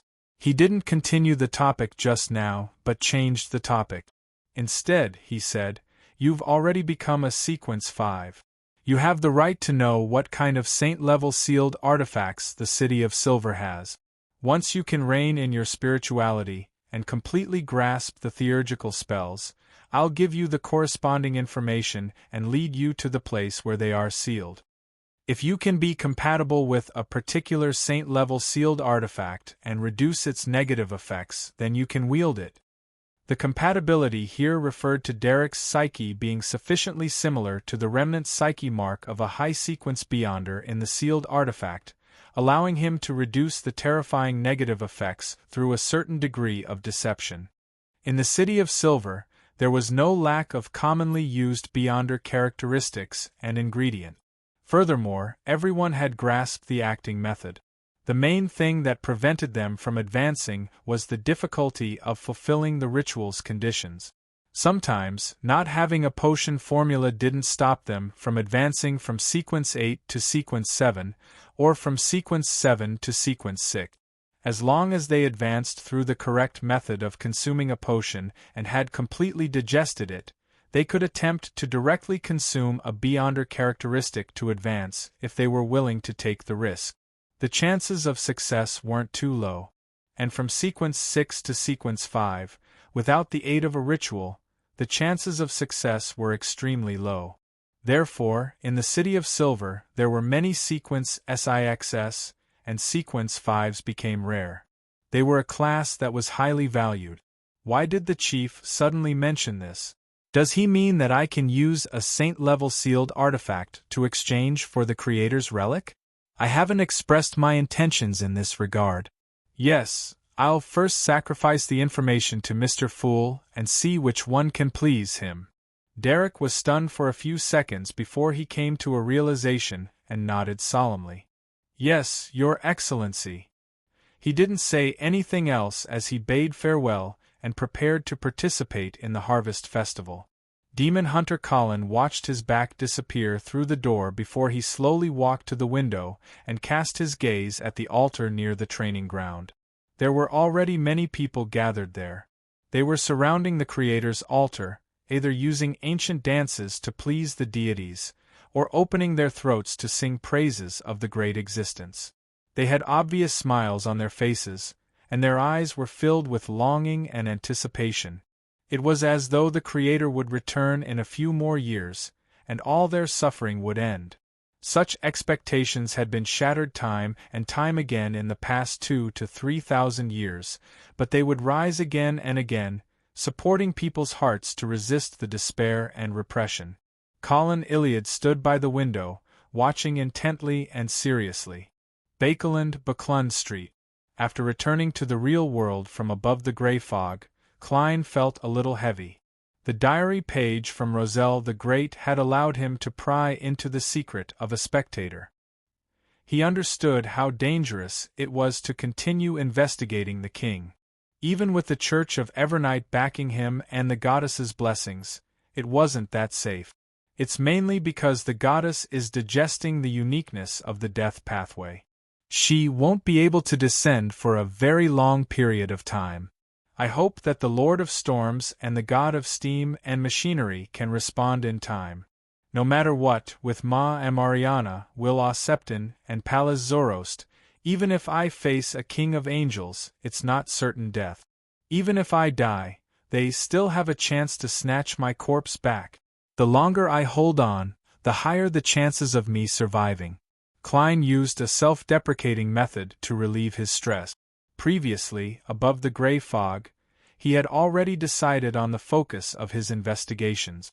It was to pursue Saintess of White Katerina and Demonis Trissi, whose sequence was unknown. As for Vin Rambus, as long as he didn't take the initiative to contact Miss Justice, he would try his best not to search for him, to prevent any accidents he couldn't fend off. On the one hand, I'll wait for Miss Judgment's reply. On the other hand, I'll try to see if I can find Vice Admiral Ailment and use the bloodline connection to lock onto the Saintess of White. The possibility isn't too high. The three churches will definitely think of such a solution. The Demonist sect won't be unprepared. I'll get Donis to attempt to gather items related to Vice Admiral Ailment later. I'll rely on the Grey Fog's divination that can block out interference. Yes, I can also get him to ask about Anderson's situation. There's no rush. The unshadowed crucifix is undergoing experiments. Klein reined in his thoughts and got out of bed. He had already used the Grey Fog's suppression to bind the unshadowed crucifix and the mystical item, Broken Finger, together. He wanted to see if a Beyonder characteristic would appear the next time he went up. After resting at home for a while, Klein changed his clothes and went out with his valet, Enuni. He planned on heading to St. Samuel Cathedral to pray before heading to the Rouen Charity Bursary Foundation. This valet wasn't actually Winner, but Kona's Kilgore. The real Enuni had long used the flower of blood ring to transform into flesh and blood and hid in the Earl of the Fallen's stomach. At that moment, the weather in Bakeland was seasonally gloomy. The gas lamps on both sides of the road, which were surrounded by iron grills, hadn't been lit. There were a few sparsely lit lamps in the houses on the left and right. Klein watched all of this without any expression. He took a carriage from Buckland Street to Phelps Street and prayed at St. Samuel Cathedral. Then, he put on his top hat, picked up his cane, and walked to the Rouen Charity Bursary Foundation. As he approached the door, he heard the sound of bells. He saw Miss Audrey riding a modified bicycle that didn't have a crossbar. It was rather exquisite as she came out from a small alley.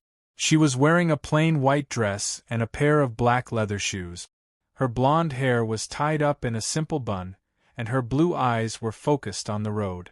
On the seat behind her was a large golden retriever that could maintain its balance no matter how the bicycle swayed. Upon noticing the elegant gentleman with white sideburns in front of her, the corners of Audrey's mouth curled up slightly. Her smile was clear as she greeted him briskly. "Good afternoon, Mr. Dantes." "Good afternoon, Miss Audrey. You seem to be in a good mood?" Klein watched as she braked the bicycle and propped herself up with her feet. Audrey pursed her lips as her smile brightened. "You're right. I'm indeed in a good mood. After riding a few laps like this, I feel like all my troubles have disappeared. P.S. I've received double. Seeking monthly tickets, there's another update tonight. P.S. 2. Recommending a new spy novel from the Republic of China, Spy Track. It's written with great sincerity. Forensic Dr. Lin Jiangbei accidentally transmigrated to the Republic of China and became a military agent. He used his identity to pursue Japanese spies and help the underground organizations. In this era of war, he wrote a hot-blooded legend of Chinese men. Chapter 1066. Not bad. A spectator's ability to adjust themselves is quite strong. Klein praised inwardly. He looked at the golden retriever on the back seat of the bicycle and sized up the bicycle that was different from the ones on the street. He then casually asked, "What's up?" He casually asked, "Is this a new bicycle specially designed for women?" "What do you mean by specially designed for women? If you wish to ride it, you can ride it too," Audrey replied with a smile. "I'm only telling the people at the bicycle company to consider different groups with different needs. This is their latest product. It hasn't entered the factory yet, so let me try riding it and give some suggestions." "What a great idea!" Klein praised with a smile before asking in thought, "You know the owner of the Bakeland Bicycle Company?" Audrey's eyes curved as she replied, "Of course. I'm one of the main shareholders of the Bakeland Bicycle Company." "Main shareholder? I forgot about that." She still succeeded in the end.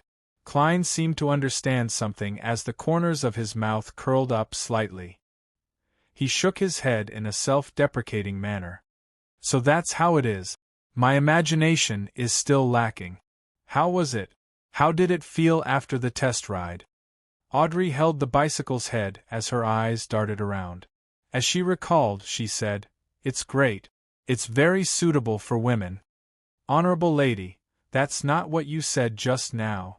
Klein pricked up his brows, but he didn't interrupt the girl's words. Audrey smiled again as she continued, "To me, it allows me to adjust my mood and release my stress. It's just like riding a horse. However, riding a horse requires special clothes. I have to go to a racecourse or the suburbs.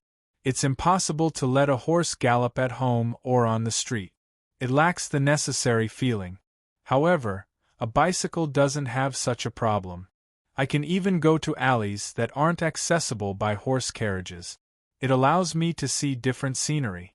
When I rode past a family's house, I saw a few flowers blooming in their garden. I felt especially happy. Well, when I meet other cyclists, I am also very happy. They are working hard to live, with a little hope. Although they are busy and in a hurry, they are not numb at all. Okay, don't laugh at me. I know you are going to say that those who can afford a bicycle are definitely not at the bottom of this society.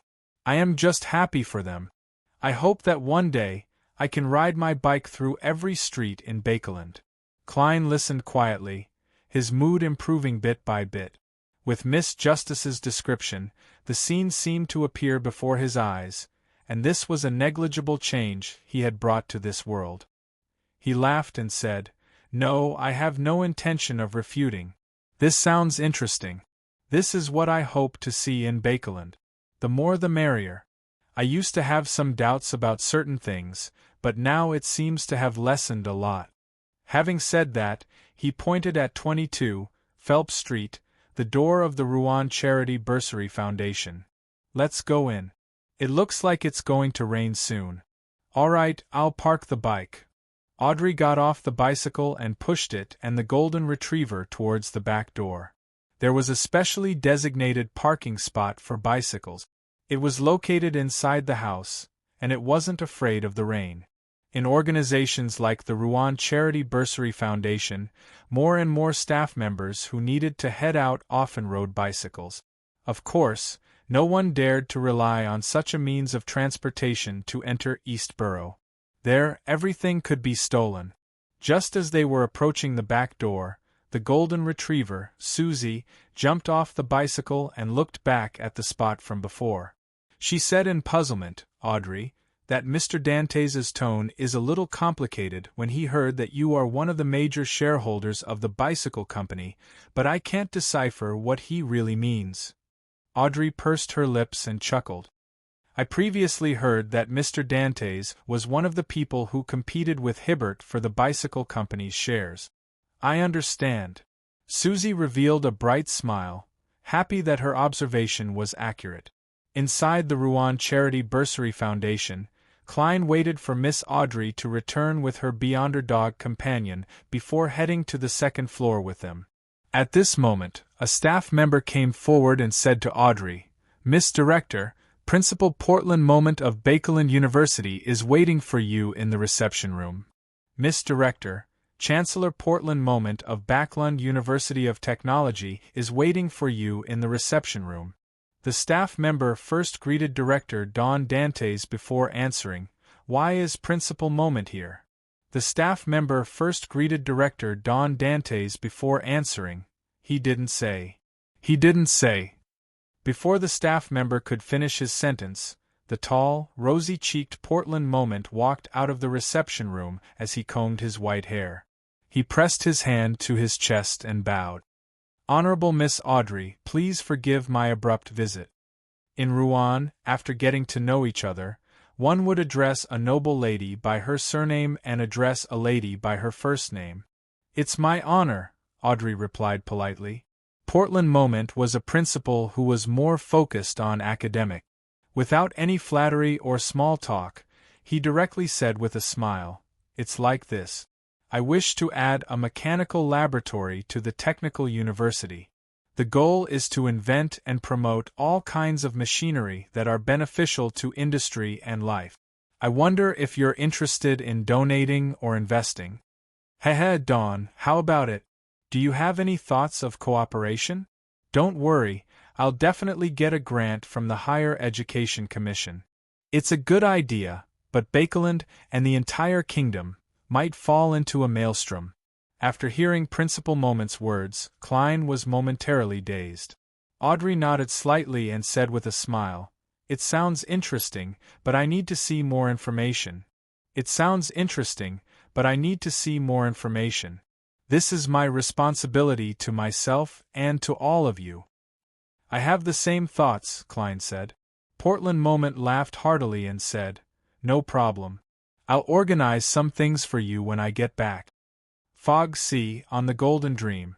German Sparrow is actually concerned about Anderson's situation. Also, what's the meaning of gathering items related to Vice Admiral ailment? Many pirates have been frantically pursuing such items, but they have never succeeded. After receiving German Sparrow's message, Donna's was filled with puzzlement. But no matter how puzzled he was, he still carefully and seriously thanked Mr. Fool. Following that, he put down his fishing rod and turned to enter the cabin, heading all the way to the room where Anderson lived. After knocking on the door and opening the door in one fell swoop, Donnas crossed his arms and stood at the door. "What do you think?" How's the digestion of the thing in your stomach? Anderson put down his paintbrush and shot a glance at Danitz before replying with a heavy tone. He replied with a heavy tone, "It already knows how to call me Daddy." Donna's subconsciously took 2 steps back. Anderson immediately regained his composure and smiled. "I'm just joking. It's not bad. Your captain has ideas and actions. The only problem is that he has failed too many times. The thing in my stomach has been isolated. It won't affect me for a long time." He rubbed his stomach as he spoke. Donnas raised his eyebrows and asked curiously, "It was supposed to be affected?" Anderson sized up Donnas. "You should have heard that certain beyonder characteristics or potions will seep into objects if they are in prolonged contact with them, transforming them into sealed artifacts that are difficult to use. And the human body is just a relatively special item. Sometimes I suspect that you obtained your beyonder powers through contact with potions and not ingesting them. This resulted in your brain being corroded." In the past, Donnas would have been furious, but now, he just snorted. "In other words, if you don't isolate yourself, the thing in your stomach will gradually infiltrate and transform you, including your brain?" Anderson clicked his tongue in wonder. "Very good. Continue. Don't stop. I think you can attempt to advance to sequence 6. Yes, you're usually quite skilled at setting fires." Donnas replied disdainfully, I'm just lacking some ingredients. Recalling German Sparrow's instructions, he pressed unwillingly. "How do we deal with it after the quarantine?" Anderson rubbed the first button on his shirt and chuckled. "There are 2 ideas. One is to find a demigod like an unshadowed to help, and let that thing slowly seep out. In this aspect, your captain knows someone. The only problem is that at the same time that thing seeps out, my beyonder characteristic might also seep out, causing my sequence to regress, or even become an ordinary person. The second idea is to think of a way to obtain the iron-blooded night potion formula and prepare the corresponding ritual and supplementary ingredient. I want to see if I can take the initiative to contain that thing and use it to become a demigod." "That sounds very dangerous." Donnas gave a pertinent evaluation of the latter idea. Anderson's smile became more obvious. "Indeed, it's very dangerous. I don't even know if it will work. But, don't you think that such a difficult and challenging thing is very interesting? At least this is more in line with my taste than the first one." Donnas shook his head seriously. "I don't think so." He then asked in a half-provoking and half-probing manner, "Have you not an estate, nay, property somewhere? I can help you send the ashes back." Anderson wasn't angry at all.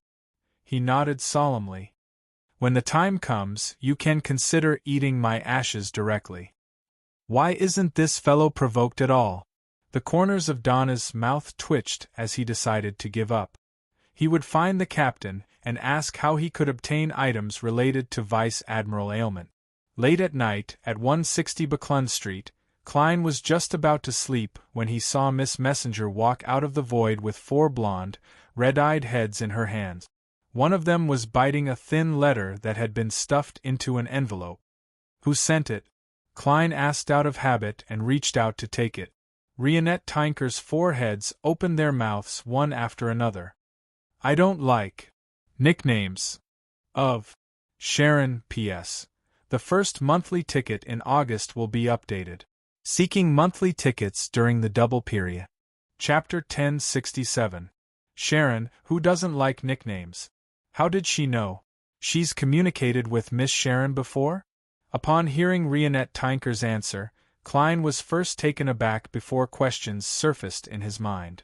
From his point of view, under normal circumstances, the messenger and the sender wouldn't communicate. The entire process was to appear, take the letter, and leave. Besides, when did Miss Messenger need to seek the other party's permission for a nickname? Did Frank Lee and Patrick Bryan express their approval? A few seconds later, Klein instinctively guessed that Miss Messenger and Miss Sharon definitely had some sort of connection, and Rionette Tinker didn't wish to hide anything.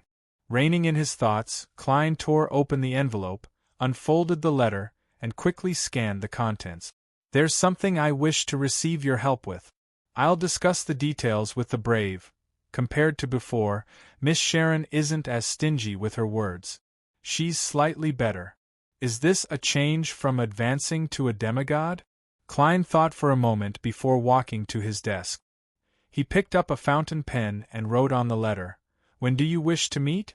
Just as he put down the fountain pen, he glanced at Rionette Tinker, who was standing by the side, seemingly waiting for him to write a letter. Klein felt a little more certain. He folded the letter, handed it over, and said in a seemingly casual manner, "For Miss Sharon." One of the heads that Rionette Tinker was holding bit on the letter as the other three said, "You, this time. You. Paid. Postage, no. Paid. Postage." Klein cleared his throat, took out a gold coin, and handed it to Miss Messenger. Seeing Rionette Tinker vanish, he revealed a thoughtful expression. He walked to a reclining chair and sat down, patiently waiting. Less than a minute later, the messenger in the dark and complicated dress walked out of the void once again. She was biting on the letter from before. Klein didn't ask as he received the reply and unfolded it. "If you don't have any problems, it's best to do it tonight." "Tonight?" Klein nodded thoughtfully and flicked his wrist, causing the letter to burst into crimson flames and quickly turn black. The flames expanded and engulfed his body. By the time the flames subsided, Klein's figure had already disappeared from the reclining chair. The embers hovered in the air and fell into a trash can not far away under the influence of an invisible wind. In Bakeland's North Borough, Cherwood Borough, and the Bridge area, the gas wall lamps in the buildings that weren't connected brightened a little before returning to normal. Before long, Klein appeared in a room he had privately rented at the edge of Eastborough. He changed his clothes, put on his gold-rimmed glasses, and left as Sherlock Moriarty. He arrived at the Brave. This time, he didn't look for Ian, who was playing board games with a group of people in the chess room. Instead, he listened for a few seconds before he pushed open the door of one of the billiard rooms and slowly walked in. Just as he locked the door, he saw the outline of a silhouette on his left and right. Sitting on the high stool on the left was Sharon, who was wearing a small bonnet and a regal dress. She had pale blonde hair and blue eyes. Compared to before, her face wasn't as pale as before. She only looked a little like she had lost some blood. This made her deviate from the image of a female ghost and closer to a doll. Standing beside the billiard table on the right was Merrick. The young man who liked to play cards with zombies was increasingly pale. The malice in his eyes that needed to be restrained wasn't obvious, but it gave off a repressive feeling. "Good evening, both of you." Klein smiled as he took off his hat and bowed. "Good evening, Mr. Detective." Sharon's body seemed weightless as she floated up slightly and returned the bow seriously. Merrick did the same.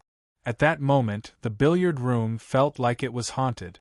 Klein casually pulled a high stool and sat down. He chuckled and said, "What's the matter this time?" "I'm sorry. I might have to trouble you again." Sharon bowed again. Merrick hurriedly said, "We've reached an agreement with the Sanguine. We've come to an agreement with the Sanguine to cooperate against the important members of the Rose School of Thought in Backland.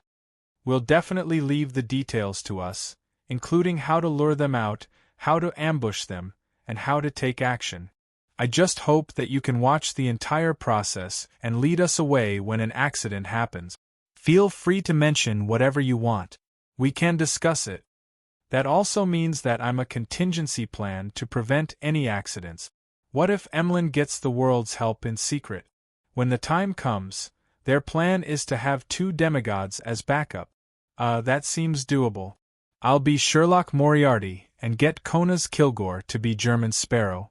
Klein thought for a few seconds and didn't directly respond to Merrick.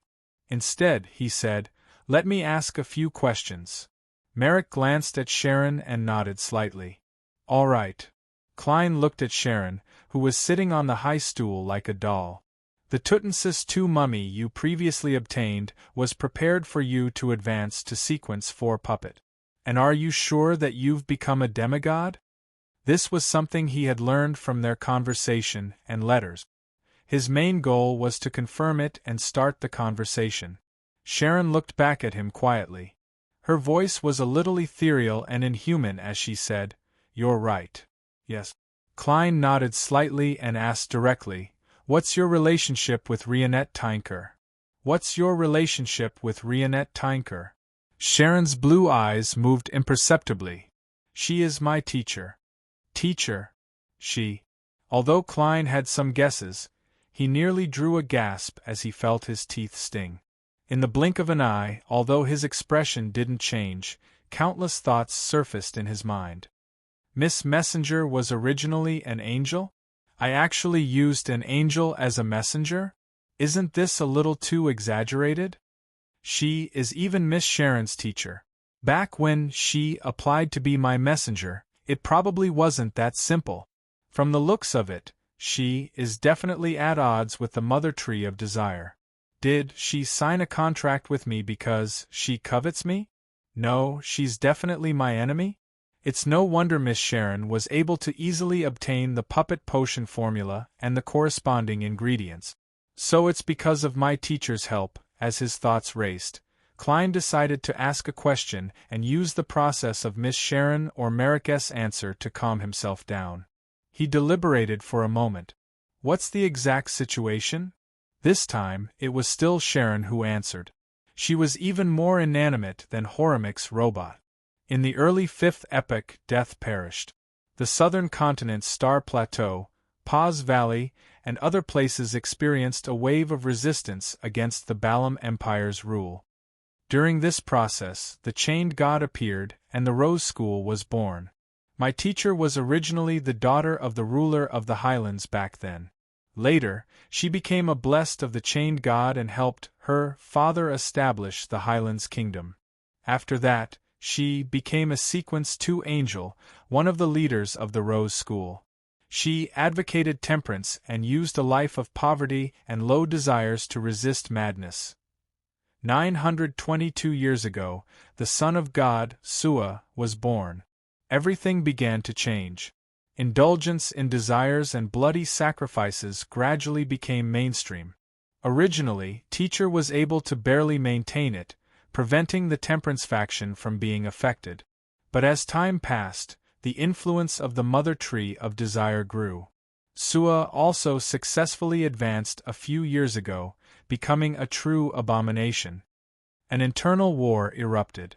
Teacher protected us as we escaped from the highlands, the river valley, and the grasslands. As for me, I watched her perish under the siege of Sua and the other upper echelons. However, she didn't completely die. She had made certain preparations beforehand and resurrected in a special state in the spirit world. She yearned for the integrity of her body. Is that so? In other words, Miss Messenger only has the nature of an angel, but she doesn't have the corresponding powers. She's in a weak state. It's no wonder she wasn't able to easily deal with Rose School's demigod, Jack. Wait a minute, although I've worked with many angels, they're all incomplete or very weak. Apart from Ma and Mariana, all of them are in such a state. Mr. Aztec, Palaz Zorost, Will Septon, Miss Messenger. Is there something wrong with my title of the Fool? Could it be that they are waiting for me to give Scholar of Yore the corresponding charm? Klein was enlightened as he felt wistful. He didn't ask Rionette Tinker why she yearned for money. After thinking for a moment, he said, Miss Sharon, Rose School definitely doesn't lack the potion formula for puppet. After you obtained the Tutmosis II mummy, they likely treat you as a demigod. In addition, Mayam Rionette Tinker had once appeared in front of Rose School's demigods and fought them. This also means that Rose School definitely knows that she is still alive and will definitely be wary of her. And your teacher-student relationship with her isn't a secret on their side. Under such circumstances, isn't it too idealistic for you and Merrick to use yourselves as bait to fish out the important members of Rose School in Bakeland? Do you think they will only send 1 or 2 demigods to deal with you? What level of help can the sanguine provide? Also, I previously mentioned that due to a certain identity of mine, the Mother Tree of Desire places great importance on me. She even got Abomination Sua to directly take action. As for your teacher's cooperation with me, they are also very aware of it. Putting all of this together, it's not hard to guess what kind of blow you will receive if you appear. Having said that, Klein's expression turned serious. The entire billiard room turned abnormally silent, but Sharon's expression didn't change at all. The entire billiard room instantly fell abnormally silent, but Sharon's expression didn't change at all. P.S. Update first, then change later. Seeking monthly votes during the double period. Chapter 1068. After a few seconds, Sharon calmly replied to Klein's question. It's not bait, but a lure. Just as Klein was about to ask what the difference was, Merrick explained in detail.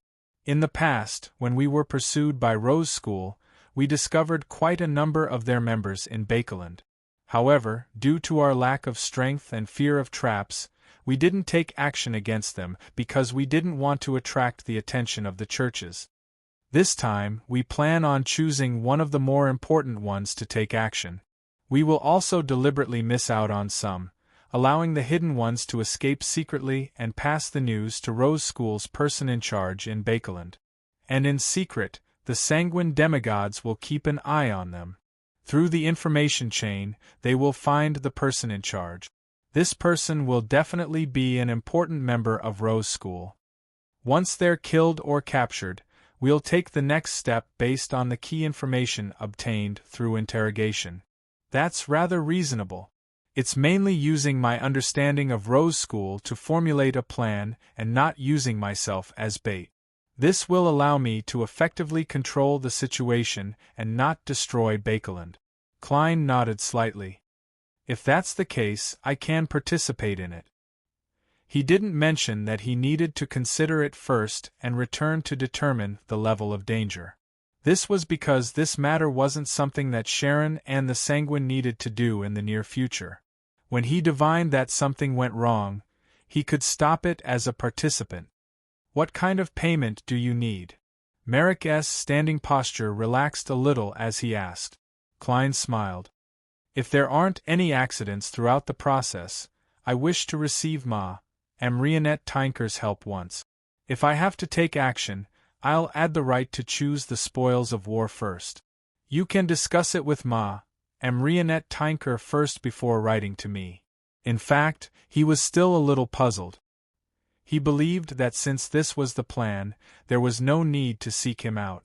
With Miss Messenger hiding in the dark, it was enough to prevent any accidents that Sherlock Moriarty could deal with. There's no need. Sharon, who was as pale as a doll, shook her head. I can promise you right now. Has this been discussed with Miss Messenger? Klein thought for a few seconds and asked honestly, then why didn't you ask Ms. Marionette Tinker for help to prevent accidents from happening? Sharon's pale blonde hair seemed to be tightly bound by the small bonnet. It did not move at all. Her voice was ethereal as she replied, He doesn't want the blood breeds to discover his existence. I see. Klein deliberated for a moment and raised another question. You people advocate abstinence. Why would you actively seek to deal with a key member of Rose School? Is revenge not within the scope of restraint? Sharon looked at him with her blue eyes and said, In the past few decades, Rose School has been working hard to make the Mother Tree of Desire descend into reality. This will bring about unimaginable disasters. In addition, Master also desires to have a complete body. If the Mother Tree of Desire really descends into the real world, it would be an unimaginable disaster for me. However, what does this have to do with Miss Messenger's complete body? Her body was once torn apart, and it was in the hands of different key members of Rose School? Or could it be that the bodies or characteristics of high-sequence beyonders of the same pathway can become a part of her body through some ritual? Klein mumbled inwardly and probed, What's the matter? Abstinence is a sequence one of the mutant pathway? Then what are sequence 2 and 3 called? He had once asked Miss Sharon the first question, but he had only received a rather vague answer. Sharon answered without any hesitation. She didn't speak too quickly, but she still had the ethereal and inhuman feeling. I wasn't too sure in the past, but now I can confirm that sequence 1 is abstinence. Sequence 2 is ancient bane. Sequence 3 is known as cursed object in ancient times, now known as disciple of silence.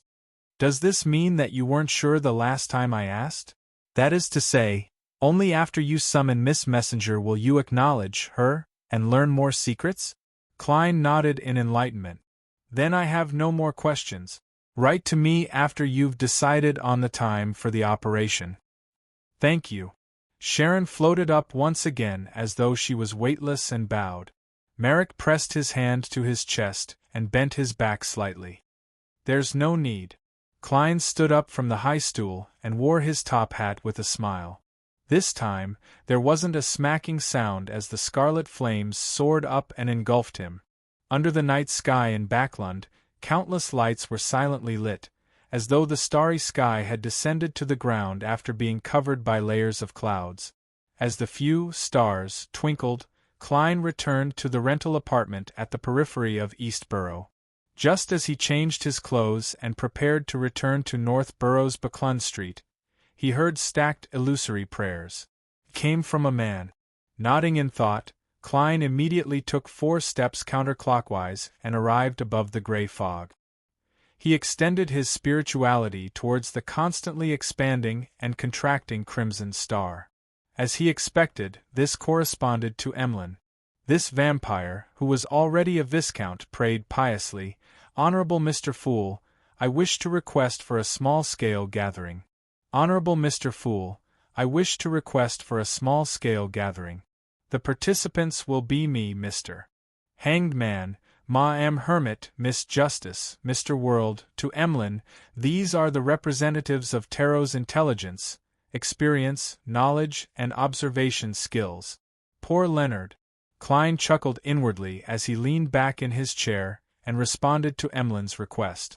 Above the grayish-white fog inside the ancient palace, 5 crimson beams of light simultaneously rose from both sides of the long bronze table, condensing into different figures. "Mr. Moon, has the Sanguine's plan been finalized?" Audrey first greeted everyone before asking with piqued interest. Emlyn surveyed the area and said frankly, "Yes, the exact plan is this. Yes, this is the exact plan. Through 2 Temperance faction members who defected from the Rose School of Thought." He recounted the plan that Sharon had described to Sherlock Moriarty from another angle to the world, German Sparrow and Company. "Finally," he said, "if we can obtain effective information, we Sanguine plan on seizing the opportunity to raid Rose School's headquarters, hoping to snatch away an important item." "What important item?" Katlia asked curiously. "This is an item that can make an ancient faction attempt to attack the headquarters of a secret organization. It's definitely not simple. Her importance might even exceed that of an ordinary angel. It's even stronger than some Grade 0 sealed artifacts." Emlyn didn't hide the truth. "It's a holy artifact left behind by our Sanguine ancestor. Due to an accident, it was obtained by Rose School. I'm not sure what it is exactly. A holy artifact left behind by Lilith. In the hands of Rose School. The Sanguine places great importance on it."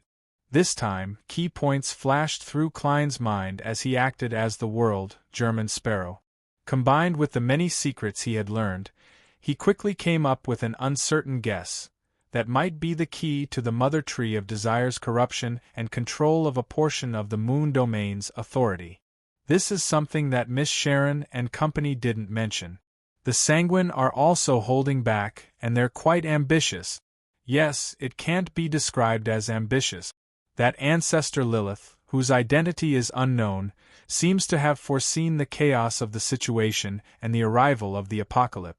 Therefore, she made the Sanguine change their ways and be more radical in order to seek more support? This is snatching the lifeline of the apocalypse. Klein didn't say a word as he listened quietly. The others were also pondering over the important information revealed by the moon. Alger was no exception. He pondered for a few seconds before saying, "That's right." He pondered for a few seconds before saying, "In other words, in this operation, you Sanguine will hide in the shadows and won't be targeted by Rose School?" "Yes," Emlyn replied in a relatively relaxed manner. The Sanguine's plan was jointly decided upon by Duke Ulmer, Marquis Nibs, and a few earls in Bakeland. Without a doubt, many of the problems had been considered repeatedly. No matter what, even a pig that had lived for more than 1,000 years would definitely have sufficient wisdom and experience. The hanging man Alger nodded gently. "I have another question. How can you be sure that the person in charge of Rose School in Bakeland is only a saint, and that there aren't more demigods or even angels hidden? You should know very well that the situation in Bakeland is very complicated. It's not impossible for Rose School to increase the number of powerhouses and conspire against certain matters. If that's the case, you'll be like thieves who wish to steal something but end up barging into Civilau's Yard." Civilau's Yard was another name for Bakeland's police department. Emlyn became increasingly relaxed. This time, Duke Ulmer will personally observe the entire process. Even if an angel descends upon Rose School, we'll still be able to easily escape. In addition, regardless of which side it is, none of them wish to create a huge conflict in Bakeland. Without an overwhelming advantage or the confidence of not causing a huge commotion, they will naturally stop fighting. Upon hearing his answer, the hermit Catlia curled up the corners of her mouth indiscernibly.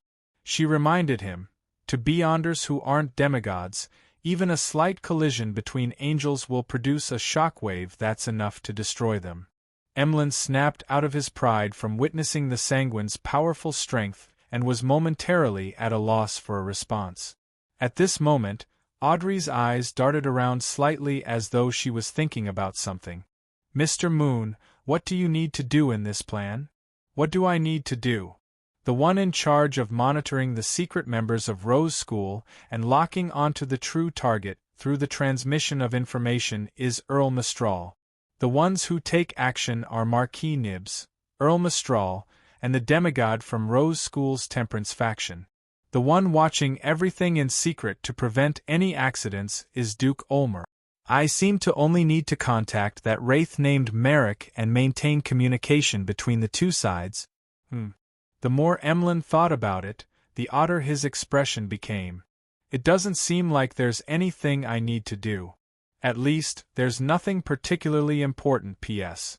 This chapter's reviews seem to have closed. It'll take a few days. PS2. Requesting for monthly votes on the last day of September.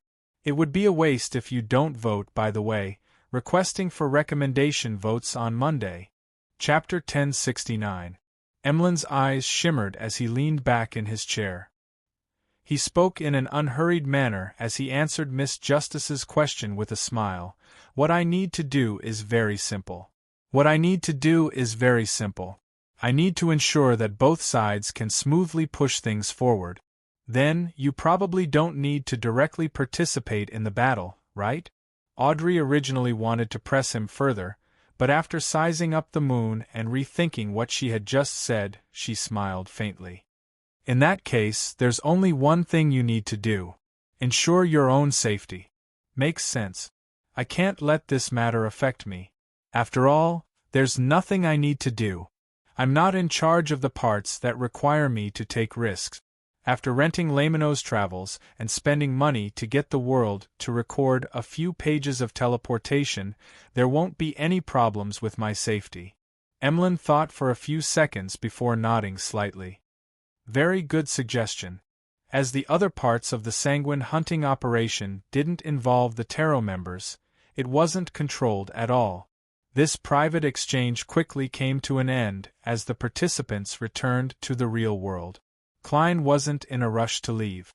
After his figure vanished, he appeared on the fool's seat again. He beckoned for the unshadowed crucifix and the marauder pathway mystical item, broken finger, which were tied together. At this moment, the surface of the grayish-white forceps, that seemed to be polished from 2-finger bones had already surfaced.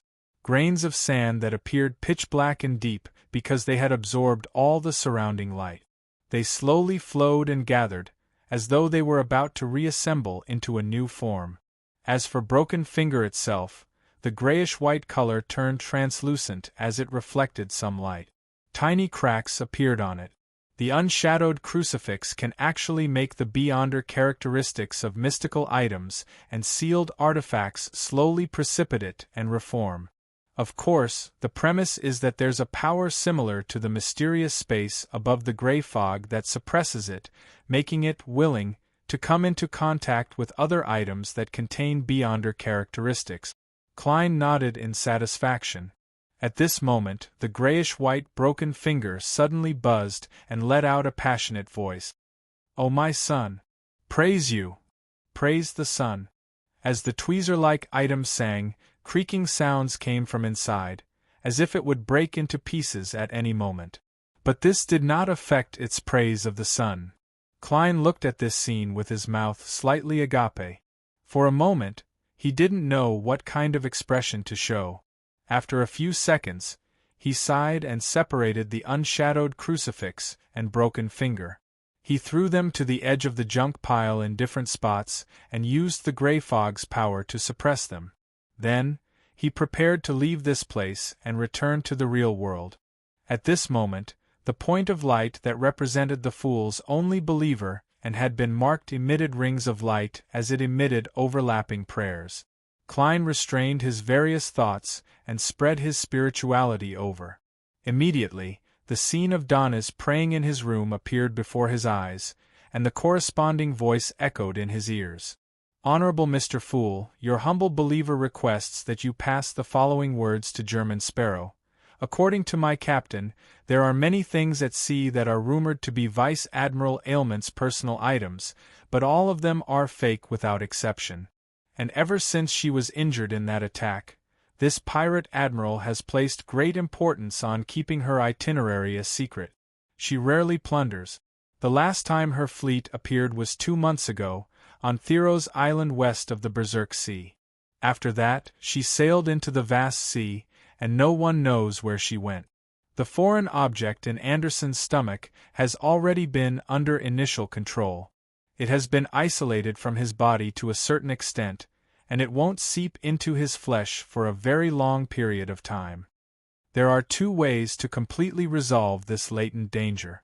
One is to seek the help of a sequence 4 unshadowed of the sun pathway, but there's the possibility of his beyonder characteristic being greatly purified.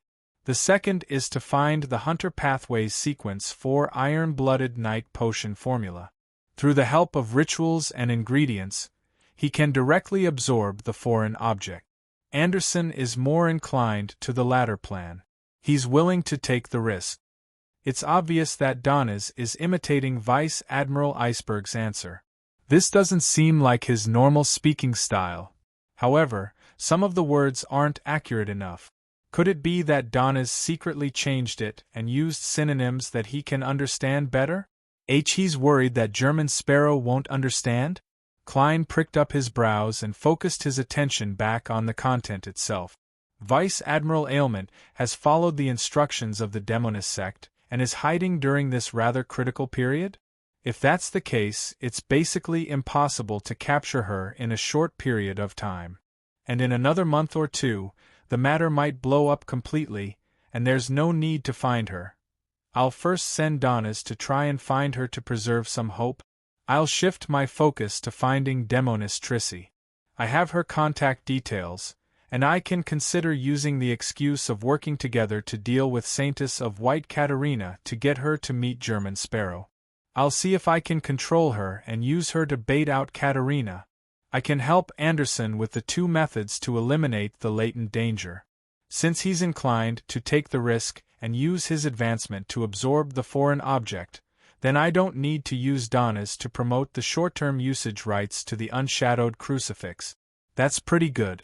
At the very least, I don't need to worry about the crucifix Adam gave me meeting with the foreign object Adam left behind. As for the iron-blooded night potion formula, with Anderson's important role in luring Nsangwil out, It's not like I can't give it to him. Heh, the foreign object in his stomach is a reward from Adam. Yes, I can't directly give it to him. He's not a believer of the fool. German Sparrow also has no reason to give him such a high-level item. As his thoughts raced, Klein quickly made a decision. He conjured World German Sparrow and made him take a praying pose. Fog C, inside the Golden Dream. Bang! The wooden door was pushed open and slammed heavily into the wall. Amid this commotion, Anderson paused his fingers that were flipping through the pages of his book. He looked at Donnes, who was standing by the door with a normal expression. I have a very good mission for you. Donnes, who was draped in a cloak and without gloves, raised his chin and chuckled. Anderson sized up the pirate in front of him and clicked his tongue. You seem very pleased with yourself. What mission? Donnes glanced at him. Accompany me to Thero's island and help me search for Vice Admiral Ailment. In addition, help me gather the beyonder ingredients that Conspirer needs. You'll have to pay for it yourself. Anderson nodded thoughtfully. So, what's the reward? The corners of Donna's mouth curled up bit by bit as he said in a condescending manner, Iron-Blooded Knight's supplementary material list and advancement ritual. Anderson did not respond or speak. He stared intently at Donna's for nearly 10 seconds. Then, as if he couldn't wait any longer, he threw away the book in his hand and stood up.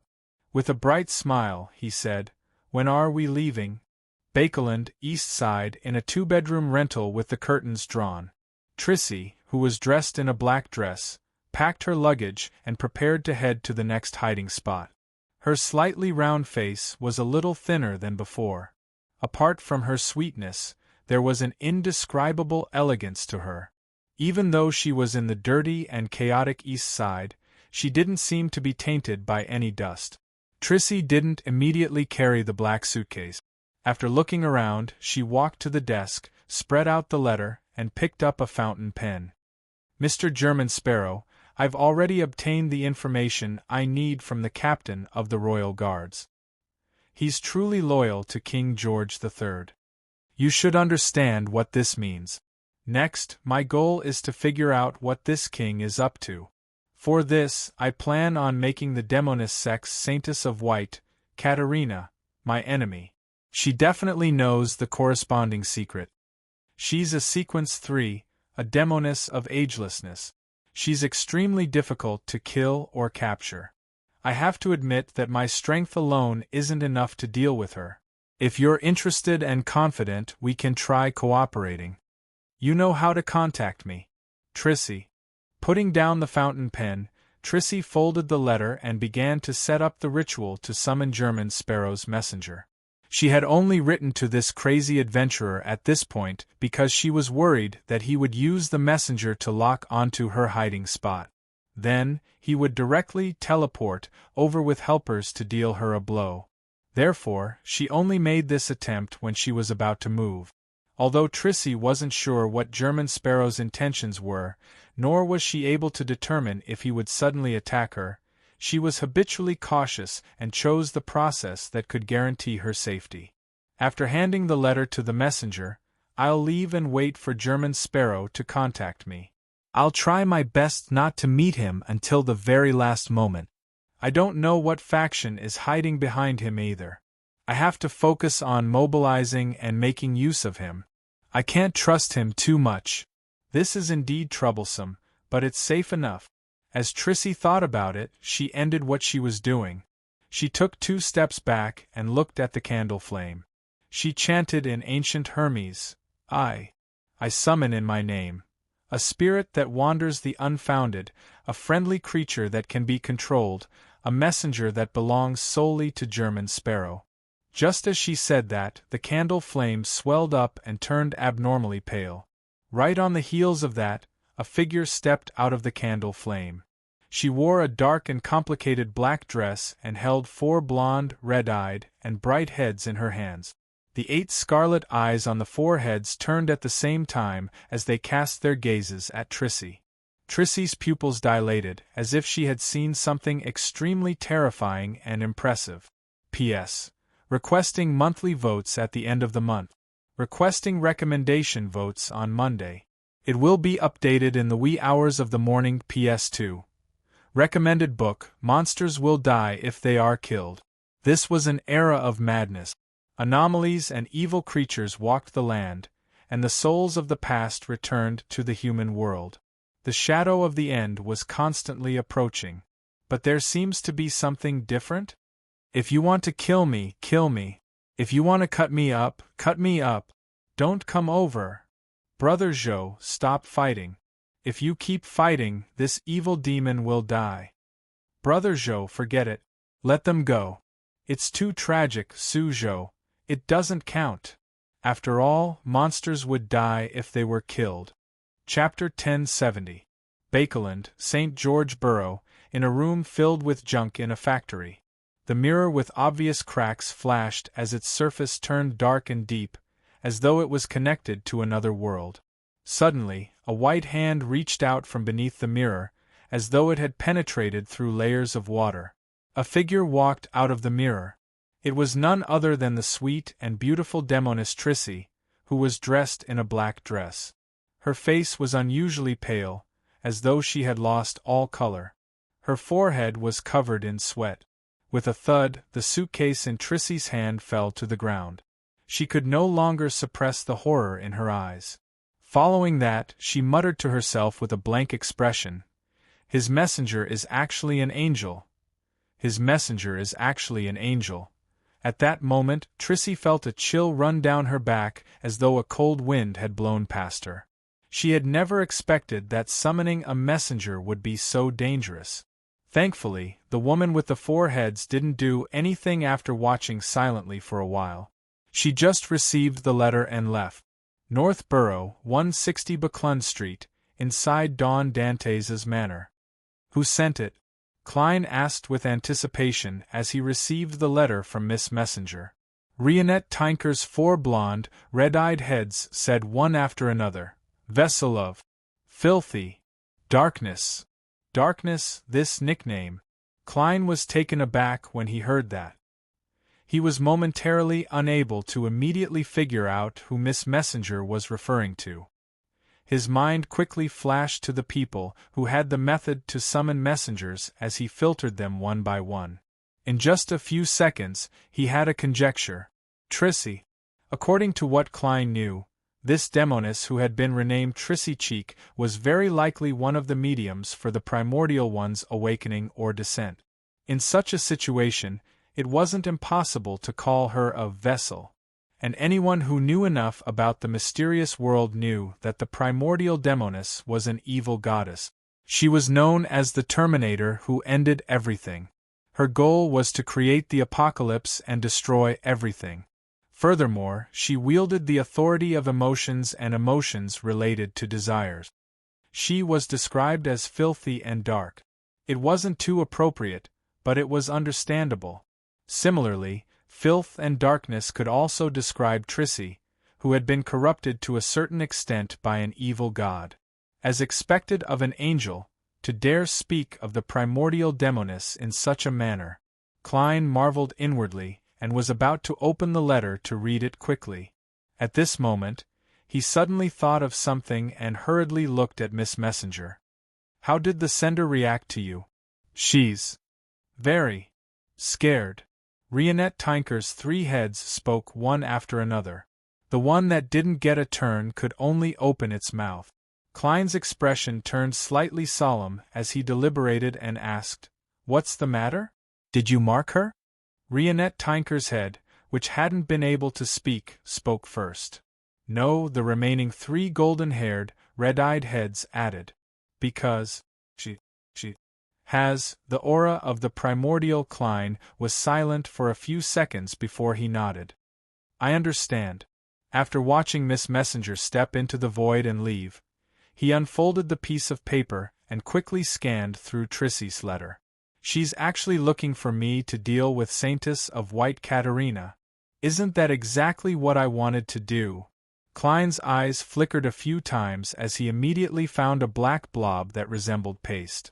Right on the heels of that, He transformed into German Sparrow and evenly smeared the blob onto a small mirror in the room. After patiently waiting for nearly 10 minutes, Klein failed to contact Demonis Trissy even after the black blob completely evaporated without leaving anything behind. Indeed, Trissy, who has been corrupted by the primordial Demonis to a certain extent, recognized Miss Messenger's level. She was frightened by the angel who delivered the letter. For the time being, she probably won't be contacting German Sparrow. Sigh, if I had known that Miss Messenger was an angel in a special state, I definitely wouldn't have let her appear in front of Trissy. Or I would have exhorted her to send her letter along with the Demonis summons. Klein sighed silently. All he could say was that he was really unlucky. At this moment, he suddenly heard a series of illusory pleas. In a dark alley in the Bakeland Bridge area, Zio hid Wintry Blade and entered as she warily looked around. Not bad. You're getting more and more experienced. As a deep male voice sounded, a figure walked out from the darkness around the corner. He was tall and wore a golden mask that revealed his eyes, nostrils, mouth, and cheeks. He was none other than the MI9 member who had previously contacted Zio. Why did you contact me so urgently? Zio took the initiative to ask. The golden-masked man did not exchange pleasantries either. You seem to be monitoring Viscount Stratford's surroundings. Have you noticed anything unusual recently? Zio thought for a moment. Yes. He had intimate contact with a woman of unknown origin. He had asked her to come to his mansion late at night several times. I tried to follow the woman, but failed twice. Also, Viscount Stratford suddenly went out 2 nights ago. I don't know where he went. I couldn't follow him. The golden-masked man tersely acknowledged and asked for all sorts of details. As for Zio, she answered according to what she had seen back then. She only hid the fact that she had met Shermaine in the carriage and had followed Viscount Stratford to the warehouse. Not bad. Your persistence has paid off. The golden-masked man nodded slightly, as though he didn't doubt Zio's words at all. He exhaled and changed the topic. With this matter, your contribution points will increase by quite a bit. To be frank, if this continues, it won't take long for you to accumulate enough contribution points to exchange for a Sequence 6 potion. However, before that, there will definitely be a strict qualification review. As for your background, there's no need to doubt it. I know very well that your background definitely won't pass the review. Actually, there's no need for you to seek the truth.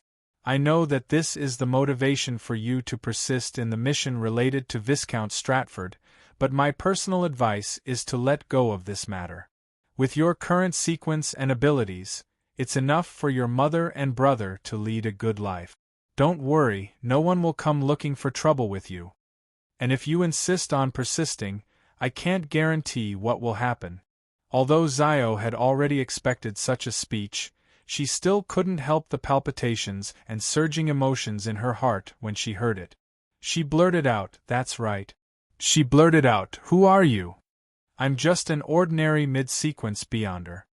The golden-masked man smiled and said, "You might not know this, but the position of Captain of the Royal Guards has the corresponding authority of MI9.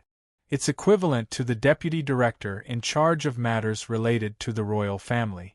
When your father was still alive, I was his subordinate, and I received his help in various aspects.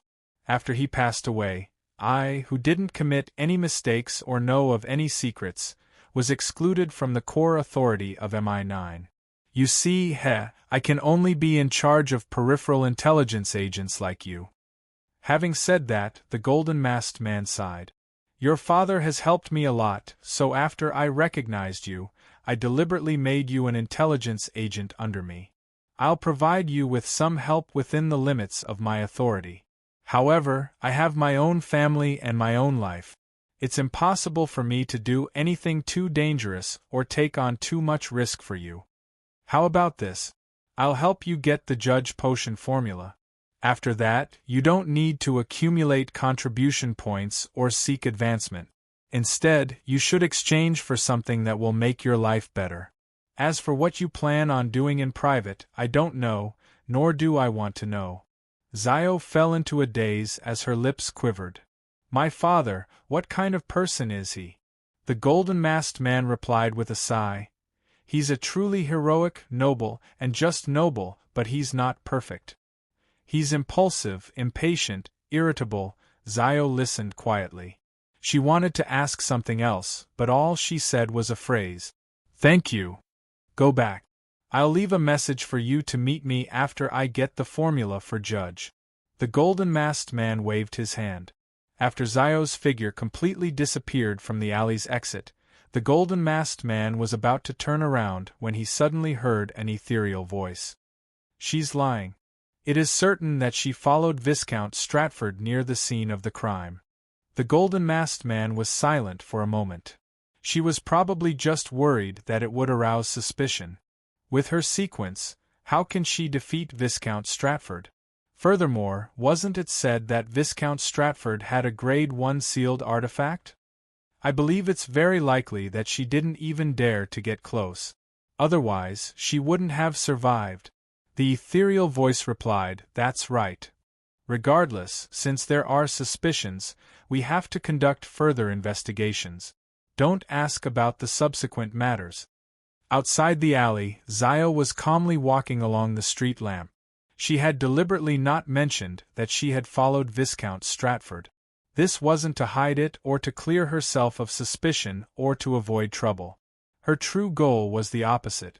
Before the tarot incident, her original plan was to say that she had followed Viscount Stratford to a warehouse in the dock area and had been frightened away by a terrifying tornado. This would be more convincing, more believable, and less likely to arouse suspicion. However, after knowing that the world, German Sparrow, was interested in this matter, she had secretly changed her mind. She decided to leave her story open to suspicion.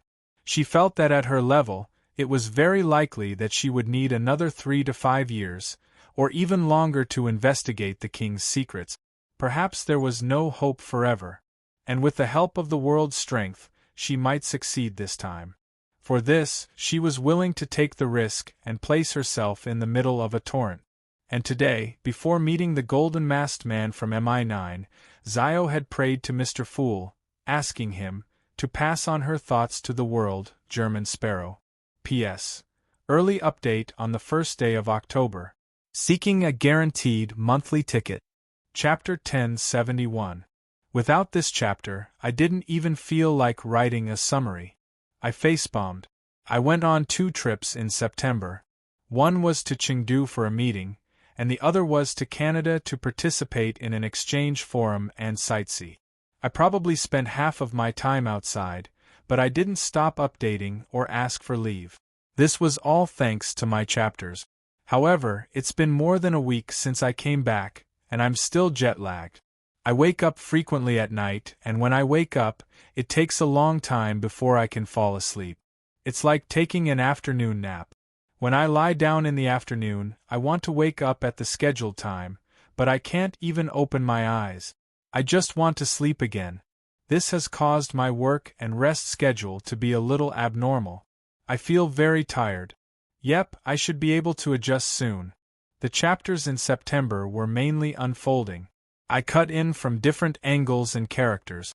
My goal was achieved, but there were still some problems. These were actually 2 problems with the overall structure. After the 4th novel ended and the 5th novel began, Klein was actually in a state of missing a goal. This would cause the overall tension of the plot to decrease, but I couldn't just throw him a goal all of a sudden. He needed to experience it himself, to witness it, and to build it up bit by bit. In addition, because he became the blessed of the night, his short-term safety was guaranteed, and the sense of danger was also reduced.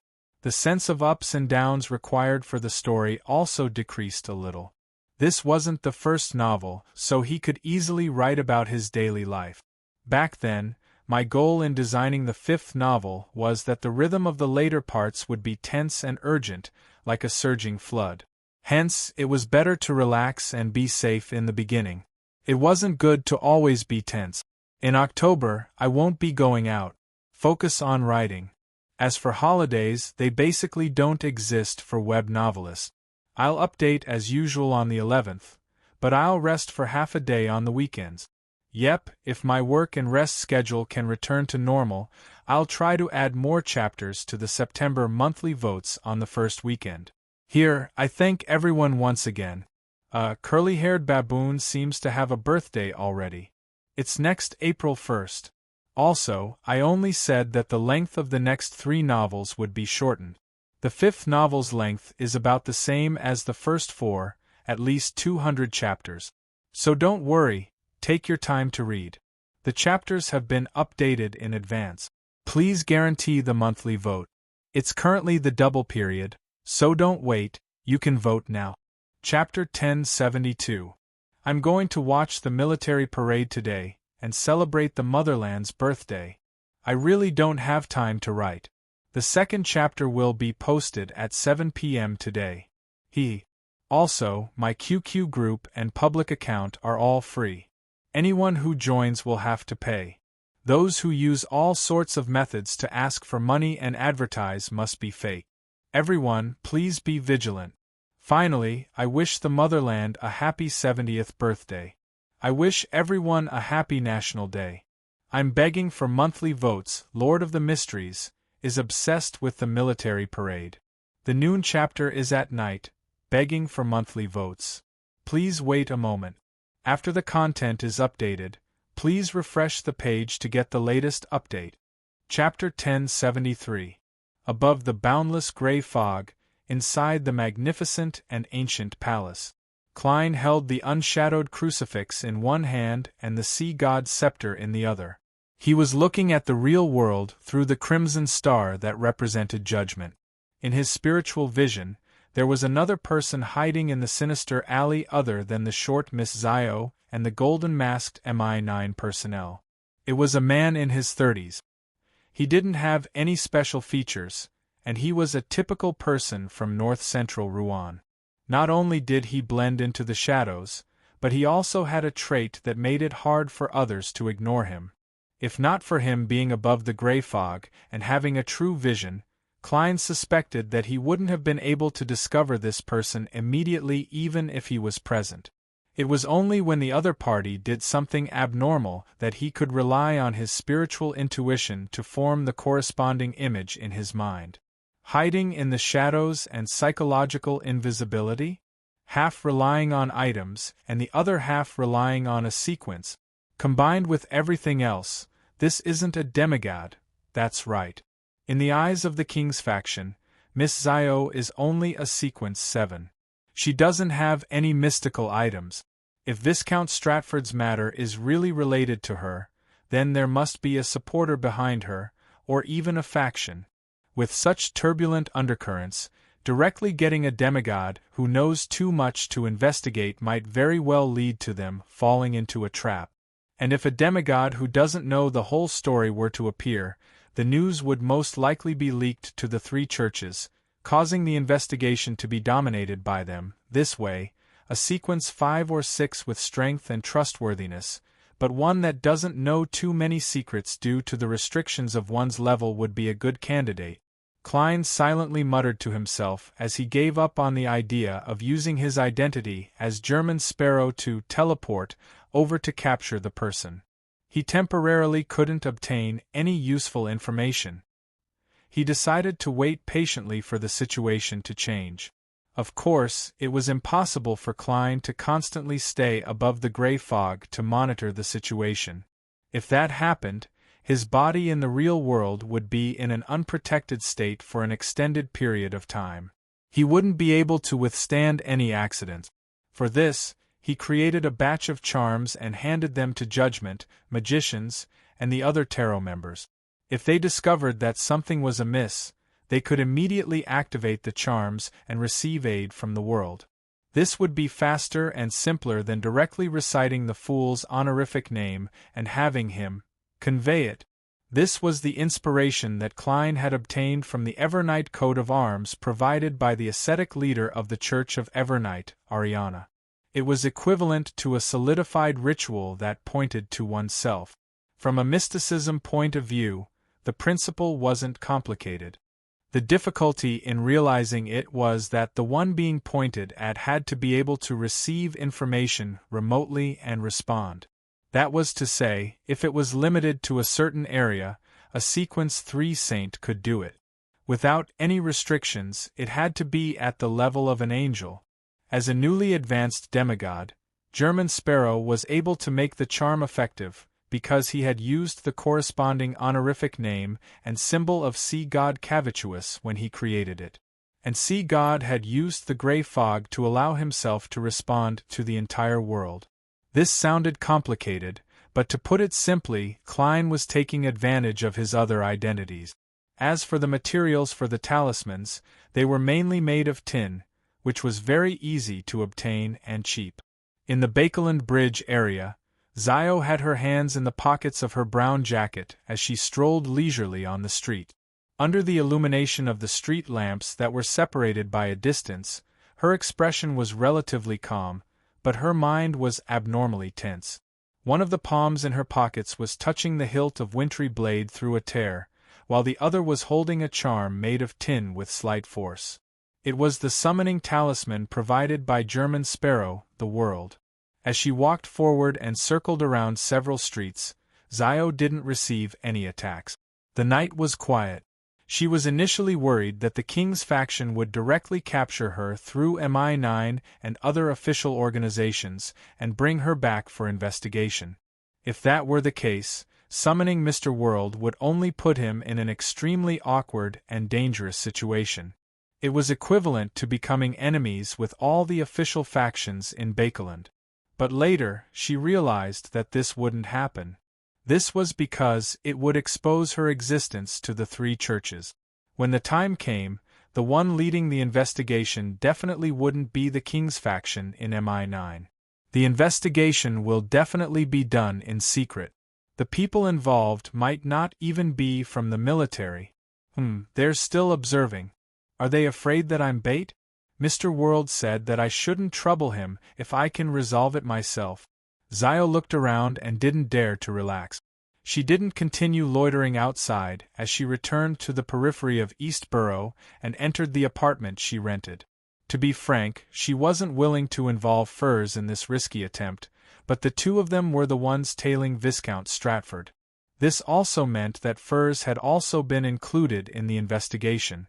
Although MI9 might not be able to find Furs as long as she hid in East Borough and didn't go out often, that would result in the corresponding investigation being expanded. Her past experiences, family, friends, and correspondence partners would definitely be investigated. It would easily affect others. Furthermore, if the 2 of them hid separately and didn't live together, the scent of bait would be too obvious. It would be difficult for the target to take the bait. After obtaining Furs's approval, Zio finally chose to face the subsequent developments with her friend. When she opened the door and entered, Zio had just taken off her cap when she saw Furs put down the magazine and stand up. She tucked her hair and asked with a smile, "You weren't followed, right?" This was a secret signal they had agreed on ahead of time. On the surface, it was a show of concern if she was being tailed, but in fact, she was asking if she had encountered any investigations. No. Zio shook her head seriously. Furs didn't continue the topic as she began nagging about how there weren't any good tea leaves or alcoholic beverages in the nearby area. They could only be discovered after walking far away. This warm and peaceful atmosphere lasted until late into the night. The 2 entered the bedroom and lay on the bunk bed. After the candlelight was extinguished, Zio was just about to say something when a holy and pure light suddenly appeared in front of her. The light instantly condensed into a human figure, with 12 pairs of scarlet flame wings growing out of its back. The figure suddenly descended as layers of wings closed and enveloped Zio. Mr. Fool's angelic blessing. Zio instantly came to a realization. This was also something she had solemnly prayed to Mr. Fool when she contacted the world's German Sparrow. This was because she already knew that the King's faction was cooperating with not only the Demonist sect, but also the psychological alchemy. and beyonders of the spectator pathway were not only capable of hypnosis, but they could also walk through dreams. She had to be wary of investigations that used these two abilities. If she didn't make preparations, Zio suspected that even if she was being investigated, she might not be able to sense it, much less inform Mr. World. Everything quickly calmed down. Zio opened her mouth and said to Furs, "Good night." "Good night."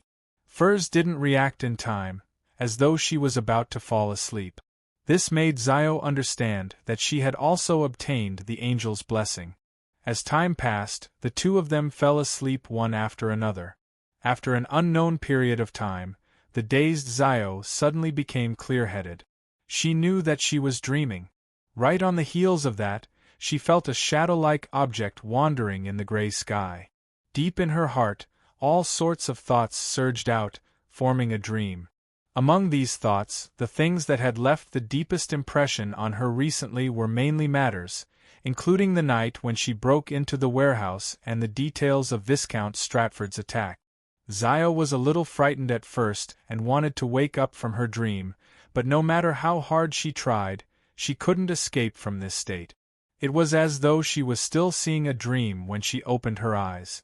She quickly calmed down and attempted to control her thoughts, only to discover that it wasn't difficult. Hence, the memories of directly attacking Viscount Stratford were concealed. However, after some consideration, Zio deliberately didn't do it cleanly and left behind some clues. In the dream, she and Furs discovered something abnormal in the warehouse, but it wasn't the tornado that tore open the roof as mentioned to MI9. Furthermore, they didn't immediately flee. Zio believed that this would make the intruder sense the problem, but there was no way to resolve it. Later on, the investigators were able to confirm that a demigod or faction was hiding behind the two of them. They believed that it wasn't that difficult to deal with because the level of concealment wasn't too high. This way, it was very likely that they would send a demigod to deal with the aftermath. And this was the development that Zio was looking forward to. After all, every demigod held an important position, and there was a high chance that they knew the king's secret. At this moment, Zio's dream began to scatter, as though it had lost some sort of guidance. She knew that this was a sign that the intruder had left. For the rest of the night, she and Furs didn't encounter any abnormalities. The sky lit up as the first rays of dawn spread along with the thin fog. After breakfast, Audrey boarded her carriage as usual with her golden retriever, Susie, her maidservant, Annie, and her bodyguard. She headed for the Rouen Charity Bursary Foundation at 22 Phelps Street in Northborough. Jingles sounded from time to time outside the window, bringing with them a strange liveliness. It made Audrey turn her head to look at the streets and admire the people passing by. This made her feel tranquil and more energetic. She felt that the entire world was filled with vitality. At this moment, Audrey saw an additional figure in the carriage from the corner of her eye. The figure was wearing a black three-piece suit and a dark red bow tie. He held a top hat in his hand, and his hair was completely white but still lush. His light blue eyes seemed to hide infinite wisdom. This was Vin Rambus, a counselor of the Psychological Alchemy Council, a demigod of the spectator pathway. All of a sudden, Audrey fell into a trance, as though she had lost all her vigilance and defenses. Inside the carriage, Susie, Annie, and the rest had blank looks in their eyes, as though they had entered a semi-sluggish state that lacked focus on their surroundings. Vin Rambis's gentle voice sounded. "Two things. First, don't you know Furs and Zio? Arrange a meeting with them and hypnotize them. P.S. Update first, then change later. The second chapter will be delivered today. Seeking monthly votes." Chapter 1074. That gentle voice seemed to resonate with the thoughts deep in Audrey's heart. She only had a slight resistance, but she felt that it was her true thoughts. Vin Rambus looked at her emerald green eyes and continued unhurriedly. Second, in the following banquets and balls, stop resisting the prince's advances. Second, in the banquets and balls that follow, you will no longer be so resistant to the prince's advances. Also, praise them in front of Earl Hall and his wife. This is the reflection of your subconscious. Then, forget that I've ever been here and said these words to you. Forget that such actions are abnormal with your original behavior. Don't attempt to seek blessings, and deviate from the key points of the Church of Evernight's Mass. After saying that, Vin Rambus retracted his gaze from Audrey's eyes and turned to hint at Annie and the others, so that they wouldn't be surprised by their mistress's subsequent abnormal behavior. After taking care of these matters, his figure disappeared from the carriage just like that, not causing a single sound. Ding-ling-ling. Another bicycle passed by outside the carriage window. Audrey's slightly unfocused eyes regained their luster. She glanced at the people and carriages on the street and suddenly let out a small cry of, "Aya!" Then, she turned her head and said to Annie and the others in embarrassment, "I forgot something. I forgot something. I have to go to Glaine's place first." At that moment, the carriage had yet to leave Empressborough, so it wasn't too far from Viscount Glaine's residence. Annie and the other servants didn't find it strange or awkward. They hurriedly instructed the carriage driver to turn into another street. Audrey only arrived at Phelps Street at 9:40. She stepped onto the second floor of the Rouen Charity Bursary Foundation and walked into her director's office. She watched as her personal maidservant, Annie, and the others tidy up the file racks or use the spring water they brought with them to prepare black tea. Audrey opened the door to the small lounge with her golden retriever, Susie. She seemed to want to check her face again to determine if she needed the maidservants to touch up her makeup. During this process, Audrey glanced at the keyhole and asked Susie in a relaxed manner, "Was there anything abnormal about my behavior today?" This was a habit she had developed in the past few days, ever since Vin Rambus disappeared. She knew that Mr. Fool's angel's blessing wasn't permanent and could only be maintained for a short period of time. Furthermore, she couldn't predict if Vin Rambus would come looking for her or when he would come. She couldn't pray to Mr. Fool in advance and make the corresponding preparations. Therefore, based on her understanding of psychology and mysticism, as well as her cautious attitude, not only did she examine her actions 3 times a day to see if there were any abnormalities and if there were too many coincidences in what had happened to her, she also specially exhorted Susie to pay attention to her condition and be her mirror. This was to prevent him from being hypnotized or cued by Vin Rambus without realizing it. The golden retriever, Susie, sat at the side and thought seriously. "Yes." Audrey's smile froze. She looked at Susie and waited for her explanation. Susie's nose twitched, and she looked around before continuing, "That's right. You didn't have any plans to visit Viscount Glaint when you left, but you changed your route midway. You would inform me of your general itinerary in advance over the past few days. You also said that you would discuss with me if there were any last-minute additions or changes to your plans." After hearing Susie's answer, Audrey's expression turned solemn. She still didn't find anything abnormal about this matter, but this state was the most abnormal. This made her come to a conclusion that was almost certain. Vin Rambus had been here before, right after she left and before she went to Glaint's mansion. He had already used cues and hypnosis to eliminate all traces. However, he didn't exhort a dog to make it feel that everything he saw was normal. Audrey subconsciously wanted to get Susie to leave so that she could pray to Mr. Fool, but she became hesitant. Could my current actions be monitored by Vin Rambus? Could he be sitting somewhere in this room, quietly watching me? No, if that's the case, he would have already noticed that something was wrong when I asked Susie. Praying wouldn't result in anything worse. Even if he's really here, Mr. Fool would have discovered it. I can promise future sacrifices and pray for him, to directly send down divine punishment. But why don't I want to pray or ask for help? Audrey stood there, all sorts of thoughts running through her mind. She instinctively wanted to escape. This made her feel conflicted, and she discovered a little resistance in her heart. From a psychological and mysticism point of view, she had a vague guess.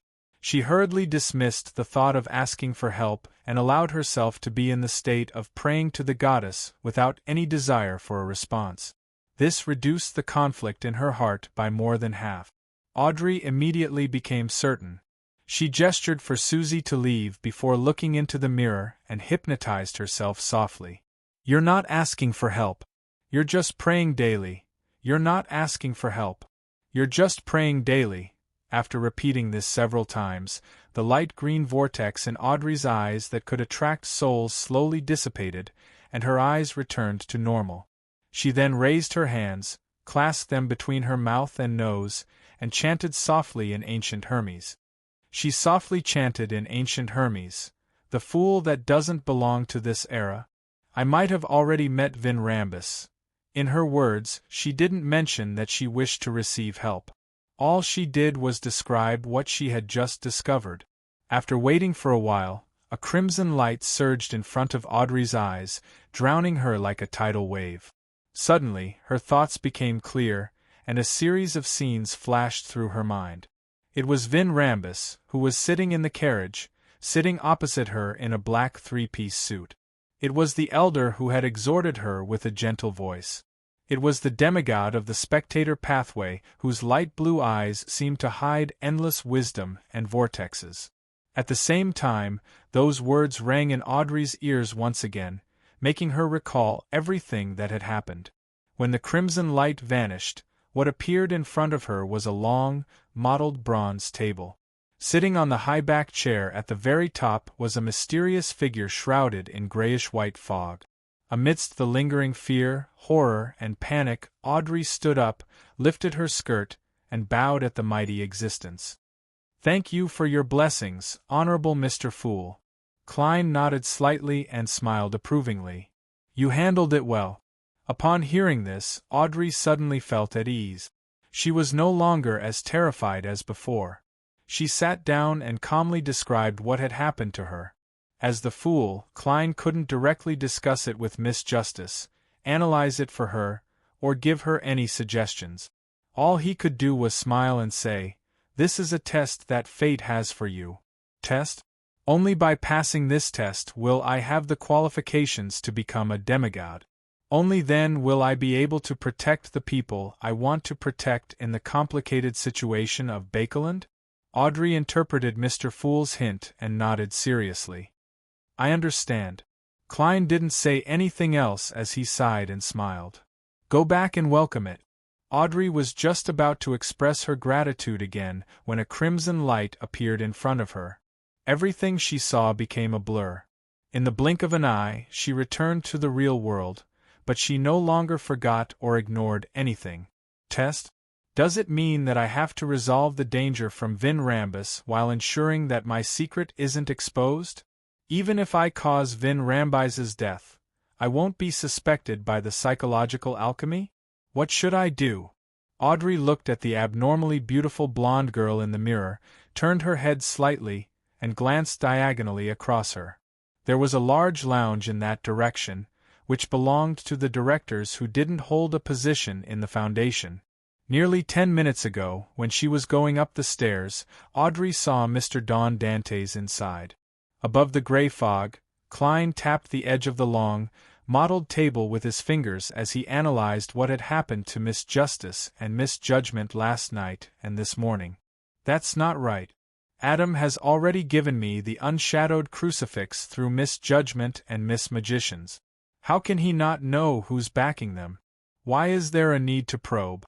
Last night, I thought that the investigation of Miss Zio was purely an operation of the King's faction, with only a mid-sequence beyonder from the psychological alchemy being seconded. And due to certain reasons, Adam didn't share the matter regarding the Fool with the King's faction and the Demonist sect. After all, he still wishes for me to provide some feedback, but from the looks of it, this probe also has a portion of Adam's will. Otherwise, Vin Rambus wouldn't have gotten involved in this matter. Even for the Twilight Hermit Order, a saint is rather precious and important. It's impossible for them to be abandoned or sacrificed so easily. What is Adam trying to probe? To probe if Miss Judgment's actions are purely due to her own reasons, Or is it because of the fool's will? If the fool were to obtain the unshadowed crucifix and realize that the king's secret is related to Adam's scheme, he would still insist on getting his subordinates to investigate. That would be making an enemy of the Twilight Hermit Order. And Adam knows the true identity of the German Sparrow, but with Adam's powers, there's no need for him to probe anything. All he needs to do is sit beside Misjudgment and listen to her thoughts to grasp the true situation. There's no need to go through so much trouble, unless he has already left Bakeland, or rather, he doesn't dare to enter this city due to certain taboos and can only investigate through his subordinates. Did my warning to Ma, Amariana and the Church of Evernight take effect? Adam sensed the danger of a deity's descent? There's a high chance that's the case. Although he knows that German Sparrow is related to the Death Consul, he probably hasn't sensed that something is wrong with artificial death. Even the Charismatic Order's artificial death faction hasn't discovered this point. Therefore, with the augmentation of the authority of concealment, he doesn't know that the goddess won't be able to descend for a long period of time. Next, I have to deal with Vin Rambus. I have to make Miss Justice clear of any involvement and not be suspected. Just as Klein thought of this, through the corresponding prayer light, he saw Miss Audrey enter the director's lounge in search of Don Dantes. He hurriedly reined in his thoughts and returned to the real world. P.S. Update first before making changes. Seeking monthly votes during the double period. PS2. Recommended a book, Losing Money to Become the Richest Man Begins with the Game. It's a very interesting book. Just from the title, one can roughly guess the content. It's a little similar to The Richest Man in Tomato, who works hard to lose money by investing in crappy projects. It's quite fun. Chapter 1075. Good morning. Where's Mr. Dantes? Audrey smiled politely as she asked the young servant of Rouen and East Balham. Anuni bowed. He went to the washroom and will be back soon. Honorable lady, do you want to wait here? Okay. Audrey found an armchair and sat down. Her mind was filled with all kinds of thoughts. To be frank, if it was just to deal with Vin Rambus, she already had a concrete idea. It was to hypnotize herself ahead of time, and when Vin Rambus came to obtain feedback, she would activate the charm given to the world by German Sparrow without any malice. Then, she would cooperate with the crazy adventurer to hunt the demigod. In order to ensure that there aren't any problems, I can also seek Ma, Hermit's help. She's already a demigod, so she can hide in the shadows and join forces with Mr. World at the critical moment. In that case, Vin Rambus probably won't be able to escape, right? Audrey pursed her lips and resisted the urge to bare her teeth. As for how the hermit could come to Bakeland, she didn't find it problematic. She could rent Lamino's Travels and get Mr. World to record the teleportation before praying to Mr. Fool to pass it to her. But this way, even if Vin Rambus failed to escape and revealed the murderer, psychological alchemy would have sufficient reason to suspect that the last person this demigod came into contact with was Audrey herself. And this meant that there would be countless troubles in the future. Audrey's eyes shifted slightly as she tried to calm herself down. At this moment, Don Dantes, who had white sideburns and a scholarly air, returned from the washroom. He smiled and greeted the noble lady who was waiting for him. After getting his valet, Anuni, to guard the door, the tycoon looked around before finally landing his gaze on Audrey. You seem to have encountered some difficulties? Audrey didn't try to decipher Mr. World's words and actions. Yes, she described the key points of her previous encounter and said, "That's right. What should I do to solve this problem?" The true meaning of solving the problem was to not leave behind any future troubles. Klein smiled. Why don't you discuss it with those two ladies? That's right. Just like Mr. Moon, I can request for a small private exchange. Zio and Magician's Furs, who are already embroiled in this matter, definitely have to participate. Apart from them, I have to invite Mr. World, Mr. the Hanging Man, Ma Hermit and Mr. Moon. Forget about Mr. Moon. Audrey felt a baffling sense of excitement. At this moment, she felt that she was not fighting alone. I understand. Audrey nodded with a smile on her face. She immediately thought of another question and took the opportunity to ask, "Why did Vin Rambus get me to stop ostracizing the princes and praise them in front of my parents?" Klein thought for a moment and said, "It might be a show of friendliness on the surface. It might be a show of friendliness on the surface to rope in your father and hint to the Church of Evernight backing him. Regardless of the secret the king has, whether it succeeds or not, he will ultimately need the support of at least one Orthodox church to divide the opposing forces." "Is that so?" Audrey didn't reject Mr. World's explanation too much. This was because peeling away the outer shell of Beyonder powers was essentially the politics she was familiar with. She didn't stay any longer and returned to her office. After dealing with her daily matters, she seized the afternoon break to pray to Mr. Fool and request for a small gathering. Above the endless grayish-white fog, dark red beams of light rose around the mottled, ancient bronze table. Audrey surveyed the area and stood up to bow at the other members.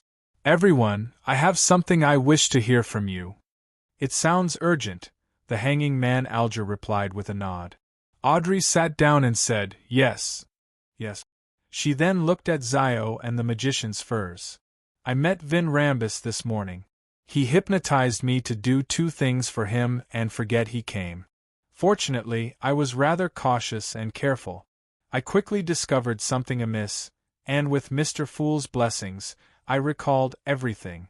One of the things Vin Rambus wants me to do is to arrange a meeting between Miss Judgment and Miss Magicians and take the opportunity to hypnotize them. I'll learn from them about the mastermind behind their recent actions and get them to leave Bakeland as soon as possible." "What?" Magician's Furs was initially only worried about Miss Justice's safety, but she never expected things to go one full circle and end up involving her and Zio. He actually used Miss Audrey to make a move it was really hard to guard against. Being targeted by a semi-god. Furs felt even more astonished and afraid after her initial astonishment. She couldn't help but glance at her friend, only to see Zio sitting there calmly, but her hands had unconsciously clenched into fists. Katlia was somewhat puzzled as she frowned. Psychological alchemy, or should I say Vin Rambus, discovered that Miss Judgment and Miss Magicians are members of our tarot? This was a very serious and crucial matter. Audrey shook her head. "No, it's just because I know them in the real world."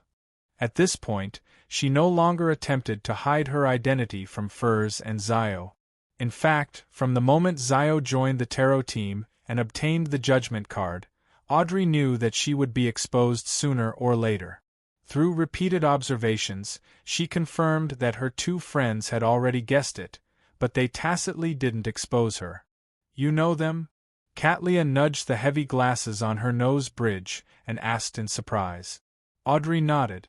"Yes, they were actually recommended to the club by me. Mr. the Hanging Man can testify, Didn't we chant Mr. Fool's honorific name in order to save ourselves and get pulled here? How did we end up being recommended?" Magician's Furs looked at Miss Justice before looking at Zio with a blank and puzzled look. Zio also revealed a rare similar expression, because the word recommendation had exceeded her knowledge and guesses. Audrey was a little embarrassed. She blinked her eyes and explained to her 2 friends in embarrassment, "That's not the case." "Test? That's a little embarrassing." She blinked and explained to her 2 friends in embarrassment, "Because of your uniqueness, and because I wish for tarot to develop and strengthen. He recommended the 2 of you to Mr. Fool. However, this is only a chance for you. If you hadn't passed Mr. Fool's test, he wouldn't have pulled you here." "Test? What kind of test did I undergo?" Magician's Furs remained confused, but Zio thought of many things, especially the origins of the piece of paper with Mr. Fool's honorific name, as well as the encounter that made her frantically seek someone to exorcise the evil. "It's no wonder I felt like they knew each other. It's no wonder Miss Judgment only joined the club after so long. It's likely that the tests they underwent were different. Each of them has their own uniqueness. This uniqueness is the selection criteria for tarot. Do I have it too? Catlia came to a realization and had her own guesses. Having already made his judgment, the hanging man Alger, who wasn't surprised at all, chuckled when he saw this. We can talk about these matters in the future. Miss Justice, the question you wish to ask is how to deal with Vin Rambus. Yes. Audrey returned to the topic at hand and asked seriously, not only do I have to deal with Vin Rambus, but I also have to prevent psychological alchemy from suspecting me. What should I do? Alger didn't have the experience of dealing with a demigod, so all he could do was use the thoughts he had developed over a long period of time to deliberate. All he could do was rely on his long-developed train of thought and say, lock on to Vin Rambus's whereabouts and take action after he makes contact with others? How do I do that? Audrey raised the question and answered it herself. After obtaining the answer from Miss Judgment and Miss Magicians, when I see Vin Rambus again, I'll wait for him to leave before chanting Mr. Fool's honorific name and asking him to cast his gaze on this demigod? In theory, it's possible. My true vision above the gray fog has a radius of nearly 10 kilometers.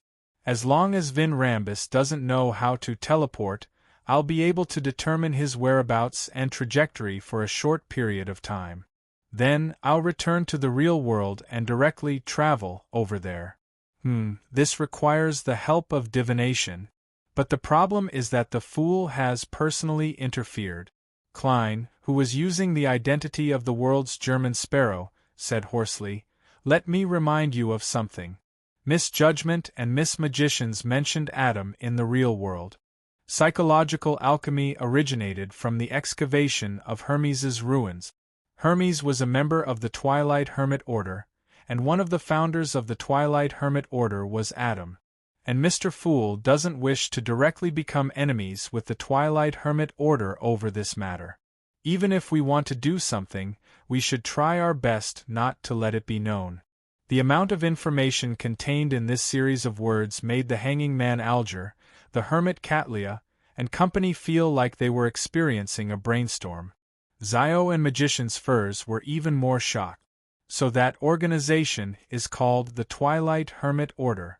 Mr. Fool doesn't wish to become enemies with the Twilight Hermit Order over this matter because he had just worked together with the Angel of Imagination Adam to plot in Zangwill's matter?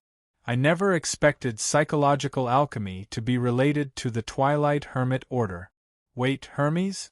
He's still alive? He's actually a member of the Twilight Hermit Order? Are the members of this organization really important figures that we can't imagine? The hanging man Alger first glanced at the world German sparrow before he couldn't help but look at the hermit Catlia. He discovered that the latter was equally shocked, and she didn't hide it. Twilight Hermit Order. Is this the ancient secret organization that Roselle the Great once joined? The hermit Catlia seemed to mutter to herself as she asked in search of confirmation. The world German sparrow gave the answer, yes. After you return to the real world, it's best not to recall such matters. It's very easy to be sensed. If you're worried about yourself, you can get Miss Justice to give you some psychological cues. P.S. Update first, then change later. Seeking monthly votes during the double period. Chapter 1076. In the ancient palace above the gray fog, after the world's German sparrow finished speaking, no one spoke for a moment. There was silence. The one who cooperated with the king's faction to investigate me and Zio is psychological alchemy. Psychological alchemy was established from the excavation of Hermes's ruins. Hermes is a member of the Twilight Hermit Order, and the leader of the Twilight Hermit Order is Angel of Imagination Adam. And Zio and I have mentioned Adam in the real world. We're being watched by a king of angels? At this.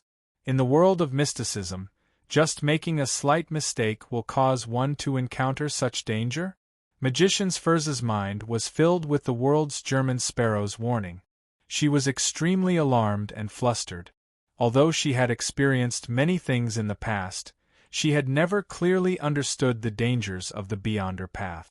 Any mistake could lead to extremely terrifying consequences. I have to be careful in the future.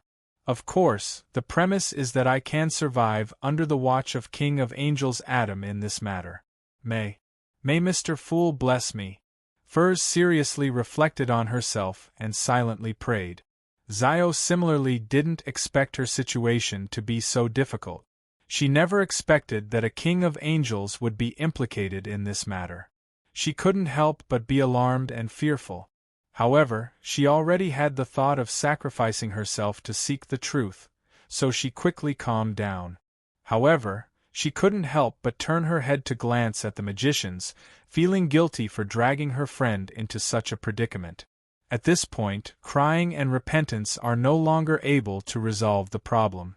All I can do is try my best to deal with it and let Furs live at the critical moment. Thankfully, I have Mr. Fool's blessings. Zio muttered inwardly as she cast her gaze at Audrey. Then what should I do next? She had mixed feelings regarding Miss Justice's recommendation back then. On the one hand, she knew that she had acknowledged Tarot purely out of good intentions. On the other hand, she felt that she had been watched by a secret existence for some baffling reason. Thankfully, it was Mr. Fool. Otherwise, she would have died a tragic death without even having her soul freed. Yes, I was probably pulled in only by voluntarily chanting Mr. Fool's honorific name. There wasn't any coercion. In the end, I ended up sitting here mainly because of my own choice. It has nothing to do with Miss Justice. Also, if not for her recommendation, I might never have had such an opportunity. I wouldn't have been able to mature and pursue the truth. Zio pursed her lips and took a deep breath.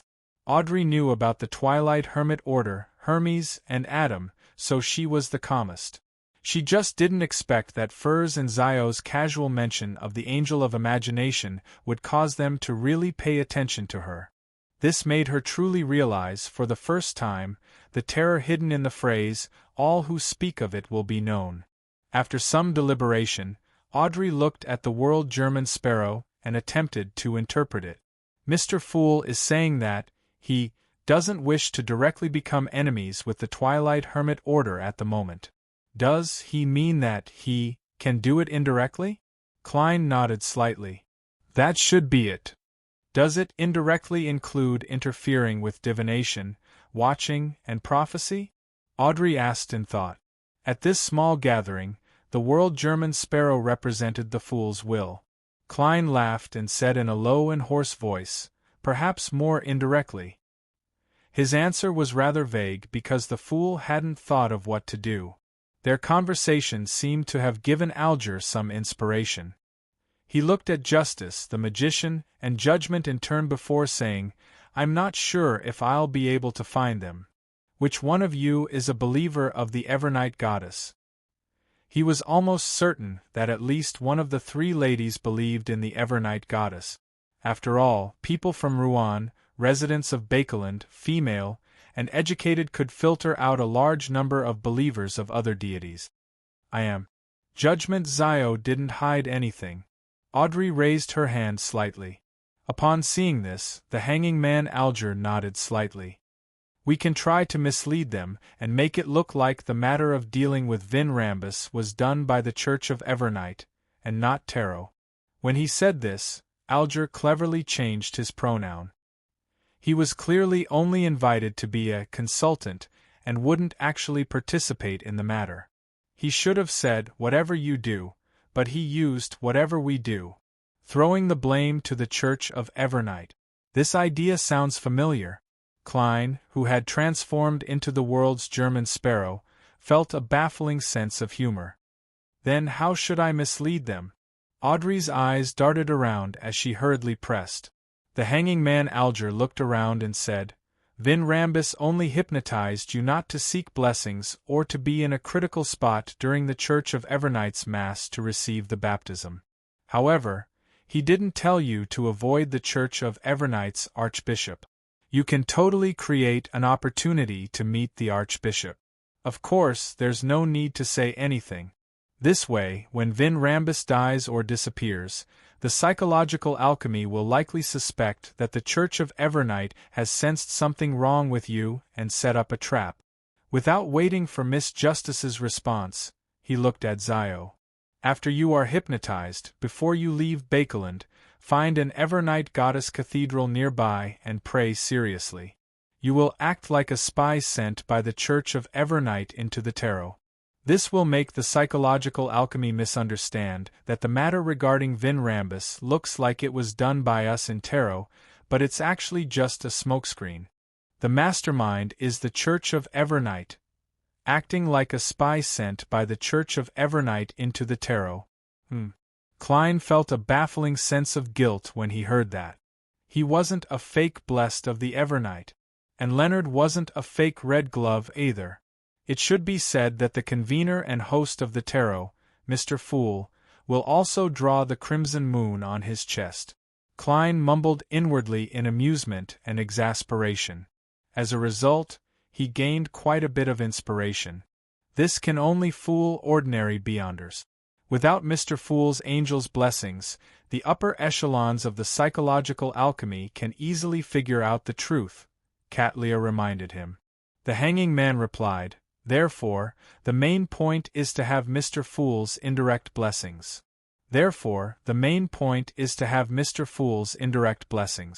Otherwise, at our level, how can we deceive a king of angels of the spectator pathway, Adam?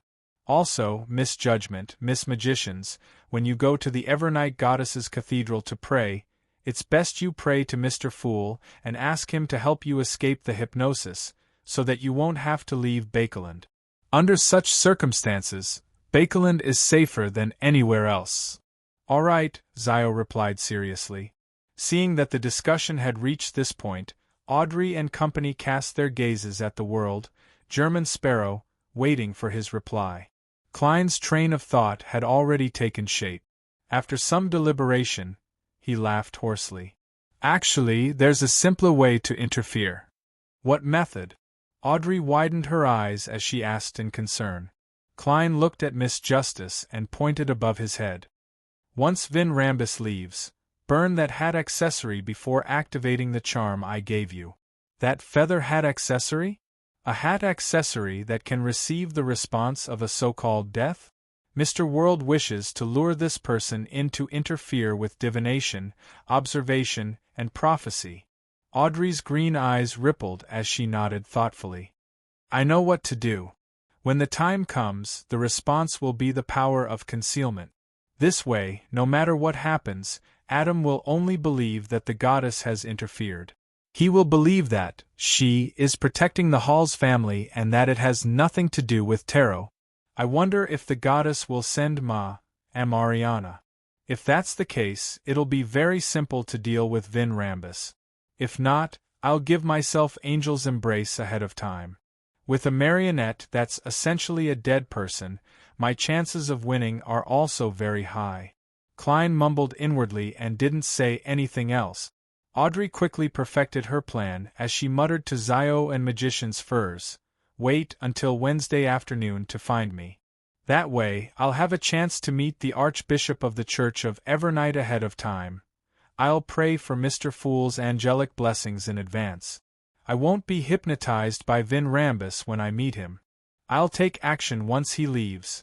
Vin Rambus is a cautious and conservative person. He'll likely choose to meet on the way to avoid being discovered or falling into a trap.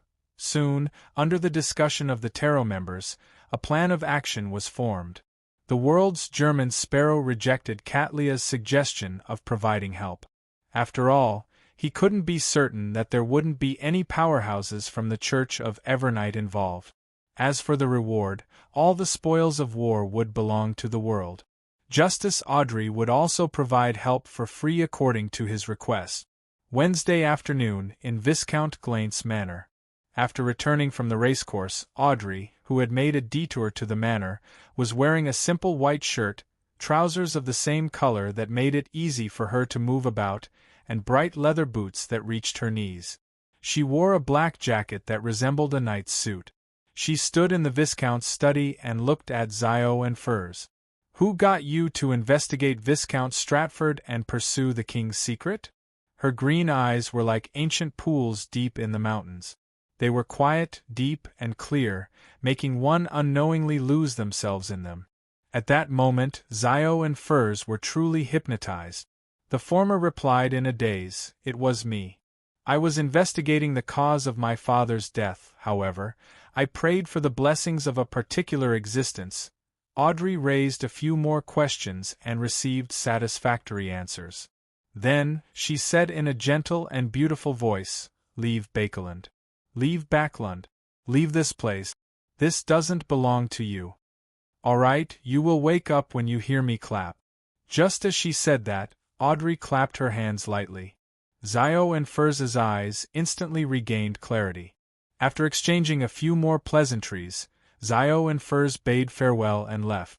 Audrey began waiting patiently. She planned on staying at Viscount Glaint's manor for another half an hour until Zio entered the nearest cathedral of the Evernight Goddess and completed her prayers before heading elsewhere. This way, regardless of whether Vin Rambus appeared midway or somewhere else, she would be prepared. Picking up the lady's bonnet with a white feather, Audrey walked out of the study. She planned on meeting up with Susie and Annie before finding Glaint to have a chat to kill time. Just as she took 2 steps, she suddenly heard a gentle and smiling voice. "Well done." Audrey's pupils dilated as she hurriedly turned her head.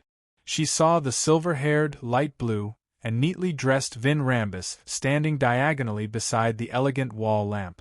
This demigod was actually waiting in Viscount Glaint's manor for Audrey to complete her hypnosis and obtain the answer, and at this moment, Zio and Furs might not have walked out the door yet. This completely exceeded Audrey's expectations and the hanging man's analysis. This meant that Vin Rambus was at the scene, so there was no need to ask the target through Audrey. The risk of him being nearby and personally hypnotizing him was the same. P.S. Seeking monthly votes during the double period. PS2. Recommended a book, I Became a Boss Ancestor. It's the story of an Earth transmigrator who founded a sect, fought against the will of the heavens, and finally became a Tao ancestor. Chapter 1077. How did this happen? Even if Zio and Furs didn't have any delays along the way and maintained a relatively fast speed, it would take at least 15 minutes to reach the nearest Evernight Cathedral. Fortunately, I was rather cautious. I prayed to Mr. Fool ahead of time to bestow me with an angel's blessing. I really hypnotized Zio and Furs just now. The thoughts in Audrey's mind churned, but she quickly suppressed them. Her eyes were first lost before they revealed a look of enlightenment. It was as though she had finally woken up from a long dream and recalled the things she had forgotten and neglected. "Mr. Rambus, why are you here?" Audrey made her voice sound ethereal, as though she was still immersed in a dream. As she spoke, she used a psychiatrist's control over her emotions to make the inevitable anxiety flash through her mind like a normal thought. It didn't cause any abnormalities. This unexpected change left her at a loss as to how to proceed. Without a doubt, she knew that she had to first deal with Vin Rambus's subsequent questions to prevent the demigod from having any suspicions. But if that was all, he might leave in a few minutes. As for Zio and Furs, they definitely hadn't entered the Evernight Cathedral and hadn't completed the misleading step. When the time came, forcefully igniting the hat accessory and summoning world would easily cause a flaw in the completion of the matter, preventing her from truly resolving the latent problem. No, I'd rather miss it than push forward with the plan when I'm not fully prepared. Patience, forbearance, and caution are the key words of the mysterious world. At the very least, Vin Rambus will only be using me for a long period of time and won't directly harm me. Even if he wishes for me to marry the prince, the entire process will take more than half a year. I still have enough time to wait for a second, third, or even a fourth or fifth opportunity. The only problem is that I need to inform Zio and Furs and get them to hide as soon as possible. When Audrey's eyes returned to normal, revealing a slight sense of wariness and fear, she quickly made up her mind. After observing her reaction and hearing her question, Vin Rambus smiled and said, "This should be the first time you've truly hypnotized someone. I was worried that an accident would happen, so I specially came here to wait. Heh, with your background, it's true that you rarely have the chance to use such abilities." His voice was gentle and filled with concern. Unknowingly, the vigilance and fear in Audrey's eyes melted little by little. And in Audrey's spiritual world, she once again had her consciousness split. Part of her was elevated, and she felt like she was looking down at the island and sea. This made her realize that the favorable impression and sense of security she had just felt was the result of being guided. Seeing that Audrey had returned to normal, Vin Rambus nodded slightly. "How did they answer your question?" Audrey said frankly. "Zio said that investigating Viscount Stratford and pursuing the king's secret stemmed from her own will. She was filled with suspicions about the cause of her father's death. Her father was the former chief of the Royal Guards, Earl Mason Dill. However, she mentioned that her actions were blessed by a certain existence." As she spoke, Audrey nearly paused. This was because, under the spirituality sky, she, who was looking down at the island of consciousness and the spiritual sea, saw a figure rapidly rising from the bottom of the sea. It followed the conjured staircase, penetrated the subconscious's domain, and ascended to the island of her body of heart and mind. The figure wore a black three-piece suit and had a head of silver hair. It was another Vin Rambus.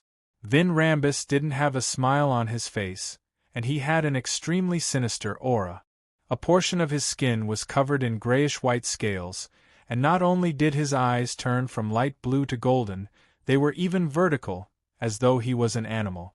If she hadn't had such an experience in the past, Audrey might not have been able to pretend that she hadn't noticed anything at such an abnormally tense moment. She wouldn't have been able to stop herself from stuttering. In the real world, Vin Rambus smiled at Audrey's pure and beautiful face. He asked further, "Which existence blessed you?" Audrey shook her head as the island of consciousness changed accordingly. At the mention of this matter, Zio and Furs were very resistant. There were signs of them escaping the hypnosis, so I didn't dare press further. Of course, the blessings of a certain existence can be explained as Mr. Fool's attention, or it can also be understood as the goddess's gaze. Under the spirituality sky, Audrey, who maintained her lucidity, mumbled silently. Vin Rambus continued asking about the details of the hypnosis. 2 to 3 minutes later, he nodded in satisfaction. "Not bad. You do have the talent for hypnosis. When the recent matters are over, I'll give you the Dreamwalker potion and personally preside over the ritual for you. Yes, don't be too averse to love and marriage. You're not even 20 yet. It's the time to pursue and enjoy such matters. Your charm is enough to make everyone like you. You can enjoy their gazes and fawning over you." Vin Rambus used indirect hints and guidance to make Audrey lower her resistance towards love and marriage. This despicable fellow. Under the spirituality sky, Audrey puffed up her cheeks and muttered angrily. She then controlled her consciousness on the island of consciousness to reveal some shyness and yearning. Vin Rambus followed the principle of gradual improvement, and he didn't expect to succeed on his first try. Upon seeing this, he retracted his consciousness that had invaded her body of heart and mind, allowing his illusory self to leave the island. He then said, "Forget what I just said. Forget what I just said. They are spontaneous thoughts in your heart. When I leave this place and my back disappears from your sight, you will forget that I was here." Upon hearing this, Audrey couldn't help but secretly heave a sigh of relief. This meant that Vin Rambus was about to leave. Although it had only been about 5 minutes since Vin Rambus appeared, which wasn't enough for Zio and Furs to enter the nearest Evernight Cathedral, Audrey still hoped that Vin Rambus would leave as soon as possible. The pressure of being in the company of a demigod in the spectator domain was unimaginable. There's still a chance in the future. As long as I retain my consciousness, there's still a chance. Audrey, don't be depressed, don't be anxious. Audrey, the noble lady, silently consoled herself as she watched Vin Rambus turn around and walk to the hall. She didn't relax, didn't exhale, and tried hard to maintain her normal state. Suddenly, Vin Rambus stopped in his tracks and turned around. His light blue eyes narrowed as he looked at Audrey.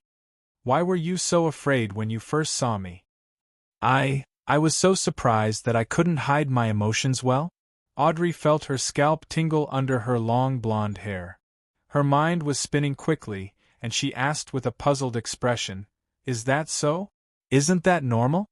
It's inevitable to have a temporary shock when someone suddenly appears beside you." Vin Rambus nodded, seemingly agreeing with this explanation. He sized up Audrey and suddenly said, "You always carry a mystical item that can change shape with you. You always carry a mystical item that can change shape with you.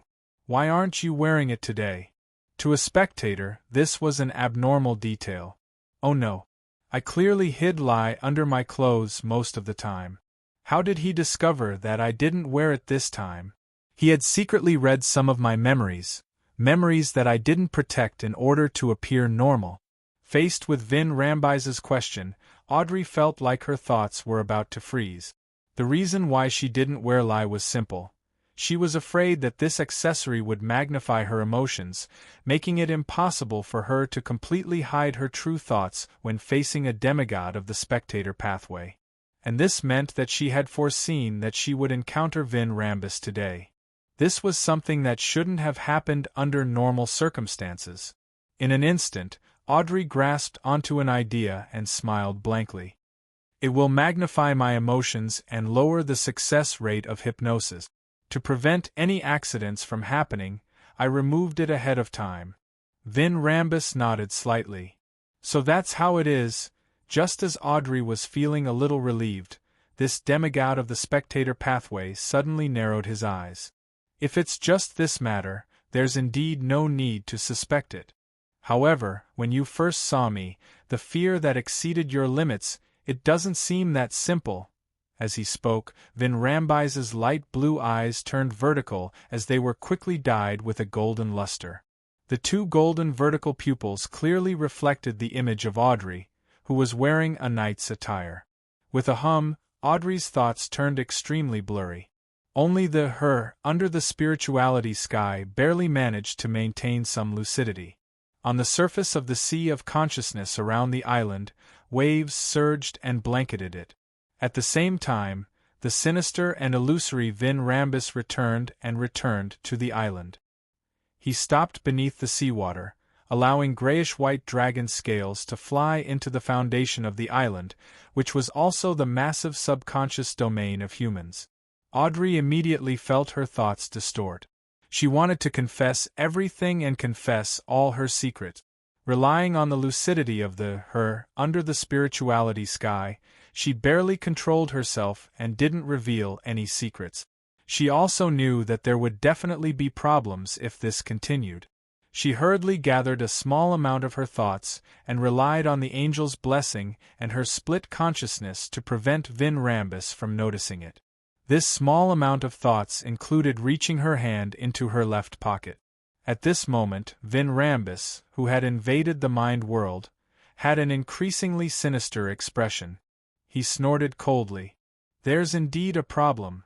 If there wasn't a problem, Audrey would have revealed all her secrets and private matters one by one, starting from the most important ones, instead of remaining silent." Similarly, due to the rapid manipulation, Audrey didn't have the time to sort out all her secret. Even if she wanted to hide something, she would be discovered the moment she opened her mouth. After confirming the abnormality, Vin Rambus no longer hesitated. His eyes turned extremely cold as grayish-white scales covered the surface of his skin. The storm in the sea of consciousness suddenly turned intense, and Audrey, who was under the spirituality sky, immediately began to falter. The final defense of her consciousness domain was rapidly weakened by the waves of attacks and was about to shatter. Humph! Vin Rambus increased the strength of the mind storm once again, and he was satisfied as he felt Audrey's entire island of consciousness tremble. This meant that he was about to completely control her. At this moment, he heard an ancient, awkward-sounding word. Fate! In the real world, Vin Rambus looked up in surprise and saw Audrey's green eyes being dyed with the brightest and most charming golden color. P.S. Update first, change later. Seeking monthly votes during the double period. Chapter 1078. As the words that originated from ancient Hermes resounded, the spots where Audrey and Vin Rambus were dimmed. It was as though someone had passed by, blocked the nearest window, and then quickly left. When the light was restored, in the illusory world, the island of consciousness that was enveloped by the terrifying psionic storm changed from Audrey's to Vin Rambus's. The one who had invaded his body of heart and mind had changed from Vin Rambus to Audrey. Fate's Siphon Charm. This was a charm created using Amon's Worm of Time as the material and the Fool's powers. It could steal the target's fate for a short period of time, swapping it with the user's corresponding future. This was the consultation fee Audrey received from German Sparrow when she treated Hazel's mental breakdown. With the help of this charm, she had grafted the future where the barrier of her consciousness was about to shatter and her mind was about to be controlled to Vin Rambus. She had stolen the ability to control a psionic storm and open the door to the target's body of heart and mind, directly modifying and planting the corresponding consciousness's fate. In an instant, the situation reversed. Audrey went from the brink of collapse to gaining the absolute advantage. Of course, this advantage could only be maintained for a short period of time. To be frank, if it wasn't for the fact that she had thought about how to struggle and save herself when she was in a perilous situation, Audrey definitely wouldn't have thought of using the Fate Siphon charm. Or rather, by the time she thought of it, it was already too late. Similarly, at this moment, just as she had rehearsed it several times in her mind, she suppressed her shock at the effects of the Fate Siphon and quickly confirmed her condition. Using her present advantage, she made the psionic storm that was mixed with the effects of hypnosis sweep over, instantly opening the door to Vin Rambus's body of heart and mind. Vin Rambus immediately froze, as though he was an ordinary person who had placed all his attention on Audrey's golden eyes and had been hypnotized. Yes, at this moment, as a demigod of the spectator pathway, his mind was being controlled by Audrey, who was only a sequence 6. In that case, even if the effects of the Fate Siphon ended, it wouldn't change the fact. However, Audrey knew that she had only used the magical charm to open the door to his body of heart and mind using Vin Rambus's own abilities and completed the initial control. If she wanted to do anything else, she would definitely suffer the corresponding repulsion. And with her sequence level, she had no way of resisting or controlling the stronger ones. Furthermore, she could clearly sense that Vin Rambus was subconsciously resisting this state. His face in the real world was also beginning to show a small number of grayish-white scales. It won't be long before he'll be able to break free from my initial control over his mind. Audrey suddenly realized this. She then cast her gaze at Vin Rambus's head, somewhat regretting that she didn't bring a powerful pistol with her. Otherwise, she could have taken the opportunity to fire several shots in an attempt to kill him. Soon, she recalled the dragon scales she had. She believed that Vin Rambus definitely had them as well, and they were even more powerful and sturdy. It wasn't something that ordinary attacks could break through. Even most mystical items that corresponded to low and mid-sequence beyonders couldn't do it, and if she couldn't kill him in one strike, Vin Rambus would definitely be able to use this opportunity to regain his senses and escape the control. Without any hesitation, Audrey, who lacked sufficient offensive means, quickly made a decision. Hypnotize him. He's best at hypnosis, and he has extremely strong resistance against it. He wouldn't have prepared any additional items to defend against it. I can't let him do anything that goes against his will. With the difference in our levels, I definitely won't be able to resist the corresponding subconscious resistance. Thoughts flashed through Audrey's mind as her lips turned slightly dry. She tried her best not to show any abnormalities as she looked into Vin Rambus's eyes and said in a rather gentle voice, Find a place to wait in Glaint's mansion. Find a place to wait in Glaint's mansion. Look for me in the garden in 15 minutes. The implantation of this subconscious thought didn't result in any obvious rejection. Audrey successfully completed the control.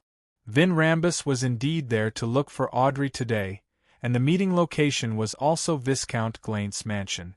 Audrey's hypnosis had only changed the corresponding time and exact location. Furthermore, the difference was very small, so it matched Vin Rambis's will. It didn't take much effort, nor did it encounter any strong resistance. "All right," Vin Rambus replied to Audrey's words. Audrey didn't have the time to relax. She perked up and continued looking into his eyes. She gently said, "You'll only be looking for me in 15 minutes, so you haven't seen me today. Since you haven't seen me, everything that happened just now definitely didn't happen. It will be forgotten." As Vin Rambus had already accepted the hypnosis, he followed the corresponding logic. Although there was an instinctive resistance, it wasn't too strong. Soon, it vanished into nothingness under the bright, golden, and enchanting eyes. "Yes, I haven't seen you. Nothing happened just now," Vin Rambus repeated with a slightly dazed expression. The grayish-white scales on the surface of his skin increased in number. After settling this crucial step, Audrey resisted the urge to pat her chest and thought for a second. She thought for a second and said, "When you hear my singing, you will become quiet." She had wanted to use her charm to complement the hypnosis, but she realized that she didn't know how to make any seductive poses, nor was she able to make the corresponding expressions. All she could do was raise her hand to tuck her golden hair and tilt her head slightly. Her eyes swirled as her smile turned bright. Following that, she hummed the melody of "Manor Under the Moon" with a nasal voice. Vin Rambus looked at the girl who was as beautiful as sunlight, flowers, and gems. As he listened to the ethereal voice, his heart gradually calmed down. He no longer had any feelings of resistance. Seeing that the other party was about to break free from her initial control, Audrey didn't delay any further. She pointed to the other side of the corridor. "Go there. Regain your clarity of mind when you see the stained glass, and remove the dragon scales." She knew very well that on the other side of the corridor, in the direction of the main entrance, there were exquisite stained glass with a white background. This instruction didn't contain any danger, nor did it go against Vin Rambis's will. He immediately took a step forward and quickly walked down the corridor before turning right. After his figure disappeared from her sight, Audrey slowly exhaled. She allowed the lingering fear, horror, and tension to surge up and wreak havoc in her heart. Her body trembled slightly as her mouth opened slightly. She began to inhale and exhale uncontrollably. After 10 seconds, Audrey used placate on herself to calm herself down. Then, she looked at the wall clock and stood there. She raised her hands, clasped them in front of her mouth and nose, and softly chanted Mr. Fool's honorific name. She prayed for the angel's blessing once again, and asked this mighty existence to inform the world German Sparrow that she had confirmed when Vin Rambus would come and that she would summon him 2 minutes in advance. She wanted him to silently calculate the time he would arrive, and not be in a hurry to get too close to prevent Vin Rambus from sensing an ambush. During this process, Audrey only briefly mentioned what had happened. She didn't describe it in detail to avoid wasting time. Then, she raised her hands and pressed them against her cheeks, returning her expression to normal. She then began to hypnotize herself to hum the melody the moment she saw Vin Rambus. After doing all of this, Audrey headed to the hall and first found the golden retriever, Susie. She took back Lai's necklace and the alcohol nemesis diamond brooch from her. The latter could resist mental influence, but it could only be worn for half an hour at most. Otherwise, the damage to the liver and brain would be irreversible. Therefore, Audrey planned on wearing it after leaving Glaint's mansion to prevent Vin Rambus from finding her midway. Susie didn't notice anything amiss with Audrey as she watched her put on the brooch and the necklace. After a few minutes, Audrey folded a black gauze glove and placed it in the pocket of her night's attire. Using the excuse of going to the bathroom, she took a detour and entered Viscount Glaine's garden. Then, she looked at the clock on the steeple attached to the house and nervously tried to remember the time. To her, she was afraid that Vin Rambus wouldn't come, but she was also worried that he would be early or late. As time ticked by, Audrey used placate twice to calm herself down. When there were 2 minutes and 15 seconds left, she took off the feather accessory on her hat and flicked her wrist. Scarlet flames soared up and ignited the white feather. This was Lai's flame-controlling ability. The flames turned pale as they burned. In just 2 to 3 seconds, the feather that was a byproduct of artificial death was reduced to ashes. Nothing changed in the surroundings. Looking at the clock again, Audrey took out a charm made of tin and chanted a word in ancient Hermes.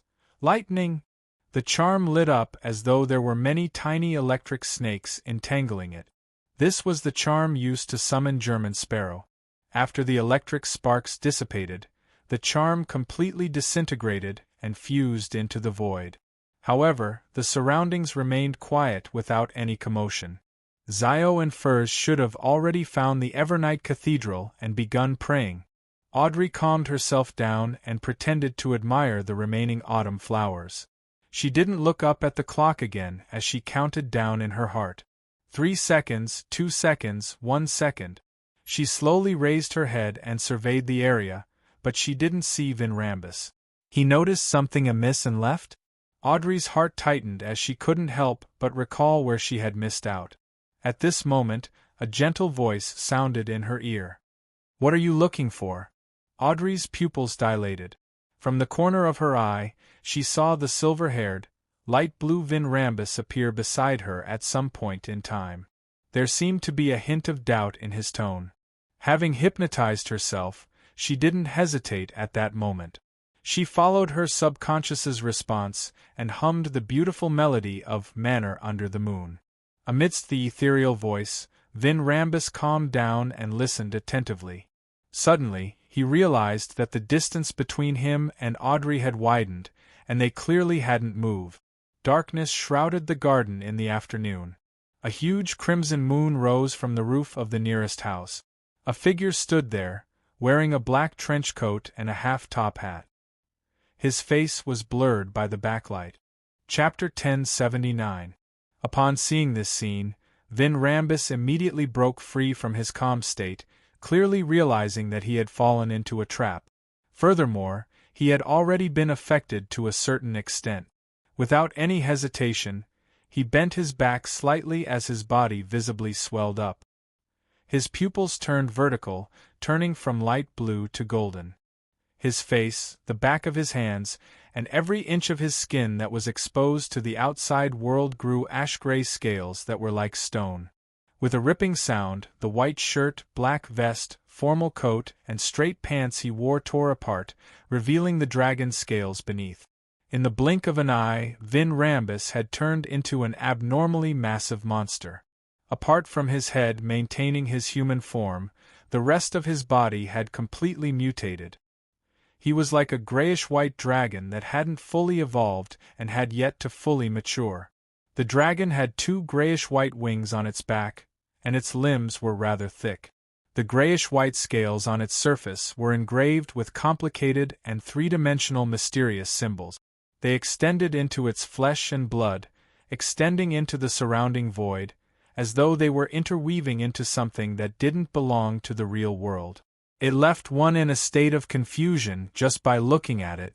Their thoughts would distort, and their spirit bodies would be tainted with all kinds of thoughts that seemed to come from the bottom of their hearts, wishing to tear or destroy themselves. This was the incomplete mythical creature form of the spectator pathway. To demigods of other pathways who hadn't reached the level of an angel, they needed extremely strong willpower and firm beliefs to fight in their mythical creature form. Otherwise, they wouldn't be able to control the inclination towards madness and loss of control. There was a high chance that they would directly lose their rationality and truly become a monster. However, the spectator pathway didn't need to be like that. They had placate, a treatment that targeted the mind and mind. They weren't helpless against madness and loss of control. Therefore, as long as the battle didn't last too long, they could use their mythical creature form whenever they wanted. They could return to normal whenever they wanted. Whoosh! All the thoughts in Vin Rambise's subconscious domain boiled. They churned and differentiated, pushing out the parts of his consciousness that had been implanted and modified before melting into nothingness. Whoosh! A violent gust of wind surged around the grayish-white dragon that Vin Rambis had transformed into. It seemed to come from reality, but also seemed to originate from an illusion. They carried some kind of will and blew in all directions. All the creatures that were caught up in them inevitably showed all kinds of abnormal state. Some trembled and stood rooted to the ground, some ran blindly and irrationally to the corner of the garden, some lost control of their bowels and urine, some lost control of their legs, some fainted and fell into a coma, and some showed a fanatical expression and became the followers of the giant dragon. This was a qualitative change that stemmed from a mythical creature's dragon might. It had gone from a simple awe to a mind deprivation with various effects. Taking the opportunity of dragon's might sweeping through the surroundings, Vin Rambis combined his will with his thoughts, transforming into illusory and sinister figures. From the sea of collective subconscious that most beyonders couldn't see, he rapidly approached the German sparrow on the roof and Audrey Hall at the edge of the garden. As a spectator, he could determine that the assailant was German Sparrow just because he couldn't see the person's face and bearing. At this moment, Audrey was already muttering to herself, hypnotizing herself, according to the results of the discussion above the gray fog and the two demigods, the world and the hermit. I can't see a thing, I can't hear a thing. I can't see a thing, I can't hear a thing. She was trying to prevent herself from having a mental disorder or even losing control from looking directly at Vin Rambise's mythical creature form. However, this also prevented her from seeing or sensing that one of Vin Rambise's thoughts had approached her body of heart and mind from the sea of collective subconscious. But suddenly, in front of Vin Rambise's eyes, the island of consciousness corresponding to the blonde, green-eyed girl vanished. Audrey felt a warmth on the surface of her body, as though she had returned from the cold and dark cave to the surface where the sun shone directly. She hurriedly dispelled the hypnosis and opened her eyes. She saw that the sun in the sky had penetrated through the not-too-thin layer of clouds and was shining brilliantly. Amidst the golden and clear feeling, the autumn flowers were quietly blooming, beautiful and peaceful. Audrey looked around in a daze, but she didn't see Vin Rambis, German Sparrow, or the gigantic crimson moon. This made her feel as though everything she had just experienced was a dream. What a powerful ability! A battle between two demigods might not even touch a single flower. Audrey silently muttered to herself as she calmly left the garden and retreated to the corridor that connected the house to the house. She was afraid that her existence would make German Sparrow apprehensive and affect his battle. In the concealed world, one of Vin Rambise's doppelgangers had simultaneously arrived at the German Sparrow's island of consciousness under the crimson moon. Just as he was about to ascend and open the door to the body of heart and mind to control the other party's subconscious and make him do all sorts of things that went against his own will, he realized that the illusory island that stood in the sea of collective subconscious was dead silent. There were no thoughts floating or flashing, making it impossible to affect it. Puppet, marionette. Vin Rambis instantly made a judgment. Combining it with the information he had obtained in the past, he gained a deeper understanding of German Sparrow's situation. He wasn't alarmed, nor was he depressed. Instead, he felt a little more joy and confidence. This was because a demigod of the spectator pathway could easily distinguish the difference between a marionette and the main body. This greatly reduced the strength of German Sparrow's strongest abilities. Besides, do you think you can use a marionette to render my mind invasion and consciousness control ineffective? The sinister and illusory Vin Rambus swept the area with his golden vertical pupil and found the transparent channel that transmitted thoughts on the marionette's corresponding island of consciousness.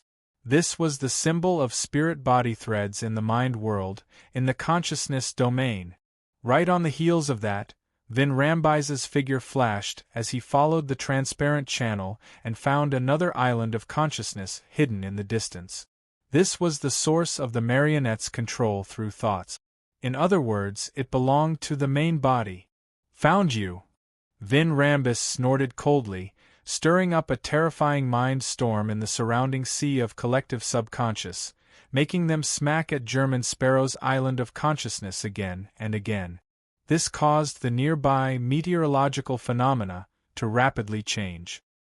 His spirituality's perception of the surroundings was greatly disrupted. Vin Rambus took the opportunity to approach German Sparrow's island of consciousness and conjured a grayish-white staircase in an attempt to secretly invade his subconscious domain. This was his usual combat style, one in the open and the other in the dark, constantly attacking while the other secretly infiltrating. Using both at the same time, it was very easy to destroy the target's mind barrier and gain initial control over the target's body of heart and mind. At the same time, he flew up in his dragon form and circled in midair. He used dragon's might and breath to influence German Sparrow, complementing the battle in the mind domain. At this moment, the illusory Vin Rambus, who had secretly invaded German Sparrow's body of heart and mind from the depths of the sea of collective subconscious, suddenly felt his vision blur. He saw an endless grayish-white fog, and the surrounding sea of collective subconscious and the mind island had all vanished. Vin Rambus's heart tightened as he hurriedly analyzed his psyche, suspecting that he had been affected by an illusion. However, no matter how he dealt with it, the grayish-white fog didn't change. Of course, there were no accidents or dangerous eruptions. It was as though it was just a background. This was rather puzzling.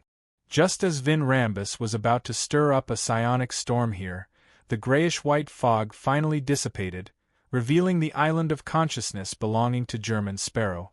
Vin Rambus didn't hesitate as he hurriedly invaded the corresponding subconscious domain and attempted to modify his target's thoughts. However, those thoughts were all dyed with a clear light, filled with a sacred and solemn aura. They were unshakable and unaffected. Vin Rambus instinctively looked up and followed the stone staircase that had appeared, looking at the part of the island of consciousness that floated above the sea of collective subconscious. Apart from the island itself, there was also a figure with 12 pairs of flaming wings on its back that emitted golden light. It seemed to be the projection of an angel's power. Since he was planning to deal with a demigod of the spectator pathway today, Klein had no doubt used Angel's Embrace on himself in advance.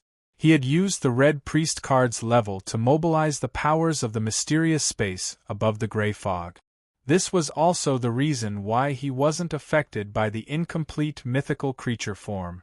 And he hadn't directly used this because he was using Vin Rambus as an experiment. When Vin Rambus attempted to invade the island of consciousness corresponding to his main body, his marionette, Kona's Kilgore, had used his powers to distort the enemy's target, from Klein's body of heart and mind to the gray fog projection that enveloped Klein. This way, if Vin Rambus could discover the island of consciousness in the grayish-white fog, it meant that there was a creature of unknown origins sleeping in the mysterious space above the gray fog. Klein had to be wary of it as soon as possible. If it wasn't for that, he could be a little more at ease. This was something he had long wanted to experiment with, but he hadn't dared to do so due to the great danger involved. Today, he finally had a chance to complete it. After all, even if there was any backlash, the one who would die would be Vin Rambus and not him. He might even be able to use this opportunity to easily finish off a demigod. Seeing that the other party had an angel's blessing, making it impossible for him to infiltrate the other party's body of heart and mind in a short period of time, Vin Rambus retreated without any hesitation. He left the area and returned to his mind through the sea of collective subconscious. Then, the gigantic dragon vanished into thin air, preventing Klein from using his spirit body threads to find it. Psychological invisibility. Vin Rambus planned on using a psychological blind spot to hide in the shadows.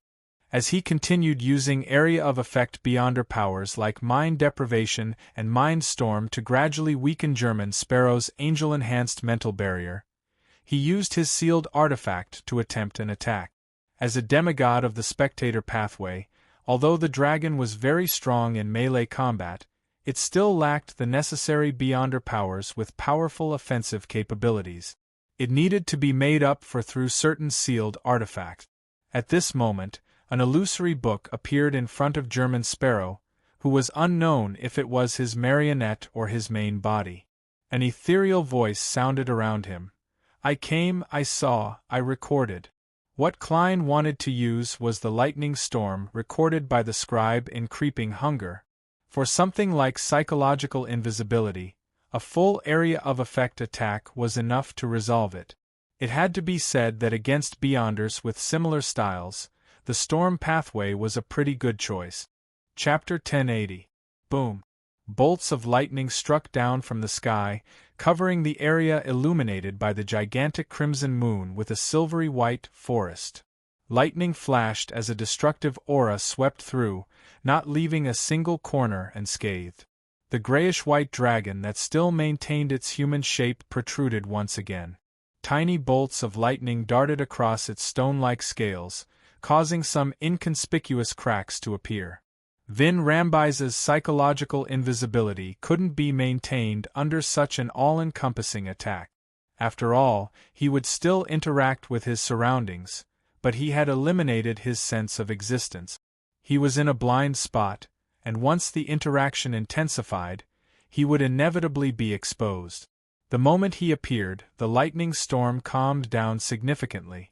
On the roof, German Sparrow's body instantly blurred as he appeared diagonally below the incomplete dragon. Right on the heels of that, the glove on the crazy adventurer's left hand protruded with fine black particles that were deep and dark. He opened his mouth and spat out words in the devil language that were filled with foulness and depravity. Slow. Vin Rambus knew that his opponent was using Creeping Hunger and understood the true level of this item. He found German Sparrow's attack amusing. He immediately raised his left claw to hold the icy blue metal cylinder and aimed it at the enemy below. This was a sealed artifact of unknown origins called Rotting Meteor. Vin Rambus had obtained it from a certain existence, and he only knew that a portion of the materials came from the cosmos. This icy blue metal cylinder could shoot out dark green, strange projectiles. Anyone who was hit by them would instantly be poisoned and begin to rot. Even spirit bodies wouldn't be spared. It was equally effective against demigods. Its negative effect was that the wielder had a chance of being stared at by the gaze cast down from the cosmos, unknowingly being corrupted. If it wasn't for a certain existence sealing it, Vin Rambus definitely wouldn't dare to carry it with him.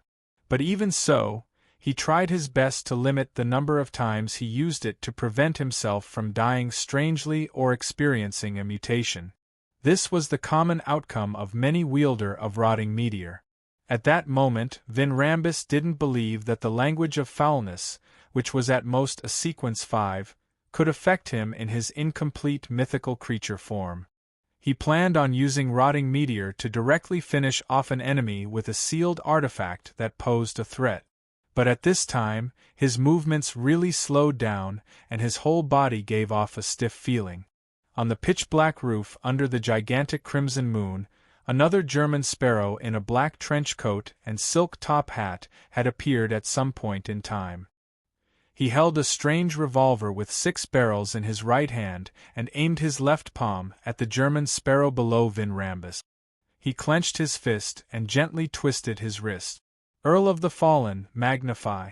This was Klein's other marionette, a demigod of the lawyer pathway, Kona's Kilgore, and with his magnification support, the beyonder powers that creeping hunger obtained from grazing souls could be maximized, raising it to nearly sequence 4, which was the level of a demigod. Of course, he couldn't magnify more than one at a time. He could only magnify one at a time. As Vin Rambus was currently in his mythical creature form, no matter how slow was magnified, it couldn't affect him for too long. Therefore, the German sparrow, who was actually a Nuni, seized this short opportunity to control Vin Rambis's spirit body threads. Typically speaking, he needed 3 seconds to complete initial control. However, his opponent had already revealed his powerful mythical creature form, so time would definitely be dragged out. Perhaps it would take 6 to 7 seconds, or even more than 10 seconds to succeed. And by then, Vin Rambus would have long escaped the effects of slow and returned to normal, allowing him to respond. At this critical moment, Kona's Kilgore once again aimed his left palm at Inuni as he clenched his fingers. It was still magnification. It was magnification of the ability to control spirit body threads. Suddenly, Inuni's control of Vin Rambis's spirit body threads became much easier, as though he hadn't revealed his mythical creature form. This also meant that he only needed 3 seconds to complete initial control. This was already rather impressive, but the problem was that Vin Rambus, in his dragon form, didn't even need a second to escape the effects of slow. No, he had already broken free. At this moment there was a gunshot. A bullet that lacked luster but didn't appear dim. It was engraved with many strange patterns and quickly hit Vin Rambus, who had just escaped from his slow state. In another corner of the garden, another German sparrow in a black trench coat and silk top had appeared. Vin Rambis's dragon body stiffened once again. Not only did his thoughts seem to come to a halt, even the wings on his back froze and lost their effect. The entire dragon fell to the ground. Control Spirit Bullet. Klein had used his worms of spirit as material to carry the power of the mysterious space above the gray fog to create the Control Spirit Bullet. It could even paralyze a Sequence 3 Saint for a second or two. At this moment, Vin Rambus, who had revealed his incomplete mythical creature form, wasn't much stronger than a Sequence 3 Saint. And back when Amon's avatar was hit by the Control Spirit Bullet, it had also stiffened for more than a second.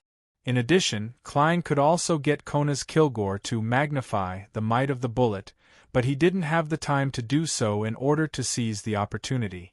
The series of cooperation just now had made Klein sigh at how terrifying a demigod of the lawyer pathway was as a support.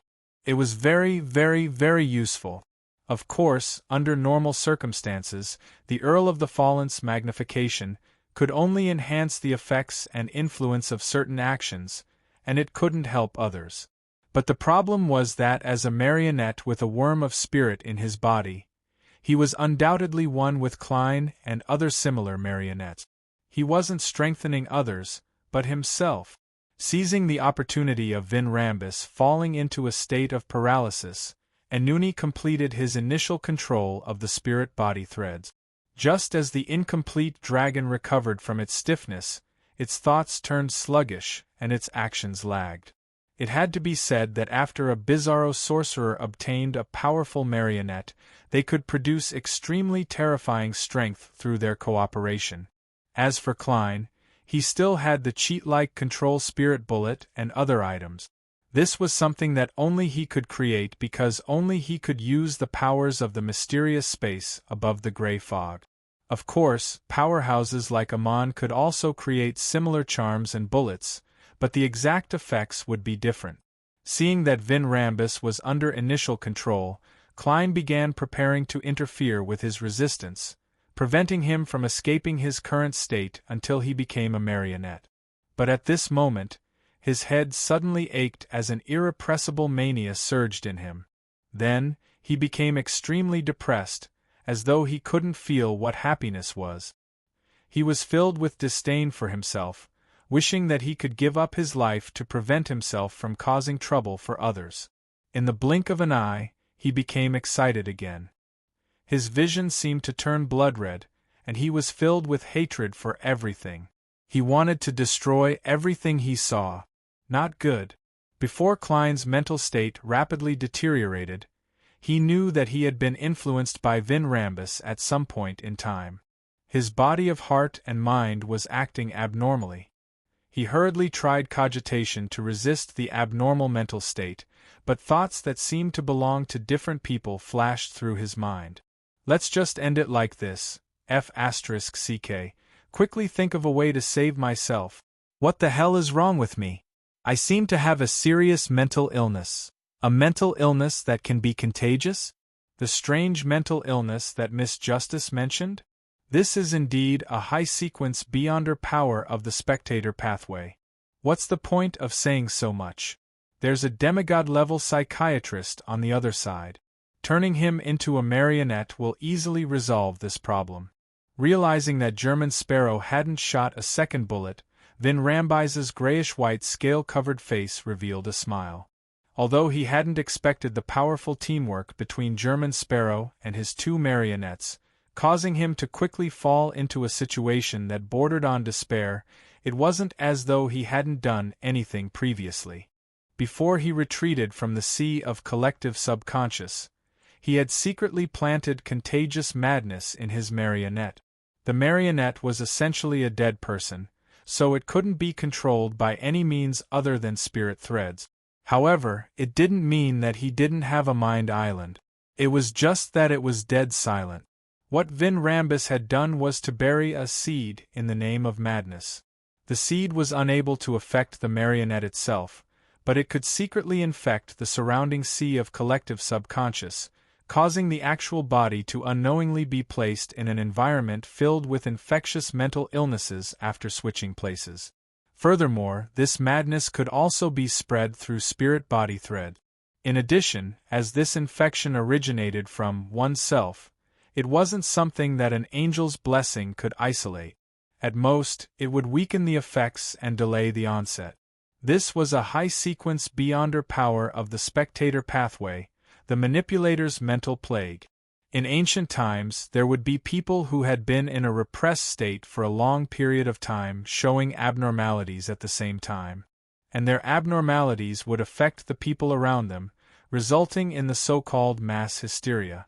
Once there was an ancient ballad that went like this: 7 girls danced a strange dance on the street, 9 men rolled on the ground laughing beside them, on a passing carriage a noble slapped his face. Outside a house by the street, children shed tears in a daze, people hurt each other, and the entire city went mad.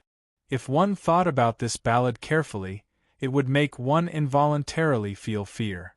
However, Vin Rambus knew that the scene described in the ballad had really existed before. It originated from an experiment by a demigod of the spectator pathway. A highly contagious mental plague. When German Sparrow's true body went mad, he would undoubtedly lose control over his marionette. That way, Vin Rambus would be able to escape his predicament. It wouldn't take long, just a few seconds. At that moment, as a manipulator, Vin Rambus wasn't afraid that German Sparrow had the charm that Audrey had used, a charm that could swap fates for a short period of time. This was because if the swap were to happen, the German Sparrow would be in a state where he would quickly become a marionette. His thoughts would be sluggish and his body would be stiff. And being infected with mental plague was a relatively easy problem for Vin Rambus to resolve. At this moment, Vin Rambus saw German Sparrow on the roof use his left palm to aim at German Sparrow, who was holding the black long-barreled revolver. He clenched his fingers lightly and turned his wrist slightly. Distortion. Klein had used Kona's Kilgore's beyonder powers to distort the extent of his mental illness, making it lighter and slowing down the deterioration. Taking advantage of this moment of lucidity, he raised death knell once again and pulled the trigger. Bang! Another control spirit bullet was fired and hit the gigantic incomplete dragon whose movements were sluggish. And at the same time, Kona's Kilgore used Magnify. Vin Rambus had suffered an attack, but he didn't escape Anuni's control because he had fallen into a serious and prolonged state of numbness and stiffness. Klein silently counted the time and shot the third control spirit bullet before Vin Rambus truly recovered. And before the effects of the third control spirit bullet's magnified effect ended, the grayish-white incomplete dragon's body trembled and returned to normal. It was no longer in a daze. P.S. There's one more update at 7 in the evening. There's an additional update for the first person with the September monthly vote. Chapter 1081. In the dim world, the gigantic crimson moon silently hung above the house. Everything in the garden seemed to be asleep. The despair in the incomplete grayish-white dragon's eyes faded as it retracted its wings that were covered in skin. It was as tame as a domesticated hound. Vin Rambus, a counselor of the Psychological Alchemy Council, a demigod of the spectator pathway, had lost his life and become Klein's marionette. Klein couldn't be bothered to appreciate it. He directly switched places with Inuni, who was beside the grayish-white dragon. He appeared as a German sparrow in a black trench coat and a silk top hat. Then, he controlled his new marionette to treat the mental plague he had been infected with. A gentle and cool wind blew over, crossing the sea of collective subconscious and seeping into Klein's island of consciousness. It made him feel as if there was something smelly, rotten, split, and contradictory in his mind and body. Bit by bit, it was being gathered into a ball and removed like a surgical incision. Klein's face immediately contorted as he revealed a grimacing expression. Once again, he felt the extreme pain of his soul being torn apart. Thankfully, in order to create control spirit bullets and yesterday once more charms, he was already used to this feeling. He didn't hold his head and roll on the ground. After the highly contagious mental virus was separated from the infected consciousness, the cool wind turned into a warmth that made one want to take an afternoon nap. It made Klein's injured spirit body relax, as though he was soaking in a bathtub. His body and mind were nourished as he began to rapidly grow and recover. After he recovered from his mental illness, the gentle wind that blew over suddenly turned violent. It swept in all directions, clearing away all the remaining viruses in the air. After doing all of this, Klein made the grayish-white dragon quickly shrink its body, restrain its godhood, and return to its human form. However, as Vin Rambus's clothes had been torn to shreds, the grayish-white scales on his body didn't retract. A few seconds later, the leader of the Church of Evernight Ascetics, Ariana, who wore a simple robe and a tree bark belt, walked out of the gigantic crimson moon. She stepped into the void and arrived diagonally above Vin Rambus. The angel reached out his right hand and gently grabbed, causing Vin Rambus's blurry soul to leave his body and float above his head. "Why are you helping George III?" Ariana asked directly. Vin Rambus's confused expression turned serious. "This is the choice of the era. This is the inevitability of fate. We are only following the trend and making a certain amount of guidance so that the era will develop in the right direction." The standard answer of the Twilight Hermit Order. From the looks of it, even the demigods of psychological alchemy don't know what Adam's true goal is. Even the official members of the Twilight Hermit Order probably don't know. Klein thought without any psychological burden as he relied on the fact that he was hidden in the world. Ariana didn't reveal a surprised expression. "What's the next trend?" Vin Rambus's eyes weren't focused, but he replied with a rather solemn expression, "A war. A war that engulfs the entire world. This. Isn't peace good?" Klein frowned slightly as he couldn't help but mutter inwardly. He knew very well what kind of damage a war of the world would bring to humanity. He only hoped that he and the Church of Evernight could quickly grasp the crux of the matter and successfully prevent the war that the Twilight Hermit Order was trying its best to push for. Ariana fell silent for a second before asking, "What's George III's secret?"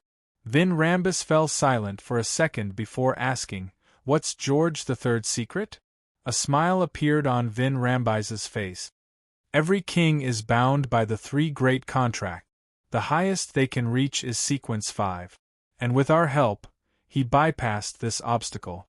In essence, he already possesses a higher status. All he needs to do is wait for the tide of the era to come before he can successfully ascend to the position that belongs to him. 3 great contracts. What's that? Yes, it's understandable for a king to only reach sequence 5. After all, under the premise that mystery doesn't appear in the world, it's best for the king to be replaced normally. The people can understand if they live to 80 or 90 years old, but if they're still alive and kicking after 120, it will definitely cause speculation and panic. George III cooperated with the psychological alchemy and the demonist sect just to live longer? Normally speaking, this is only a restriction from the king. It wouldn't affect the other members of the Augustus family.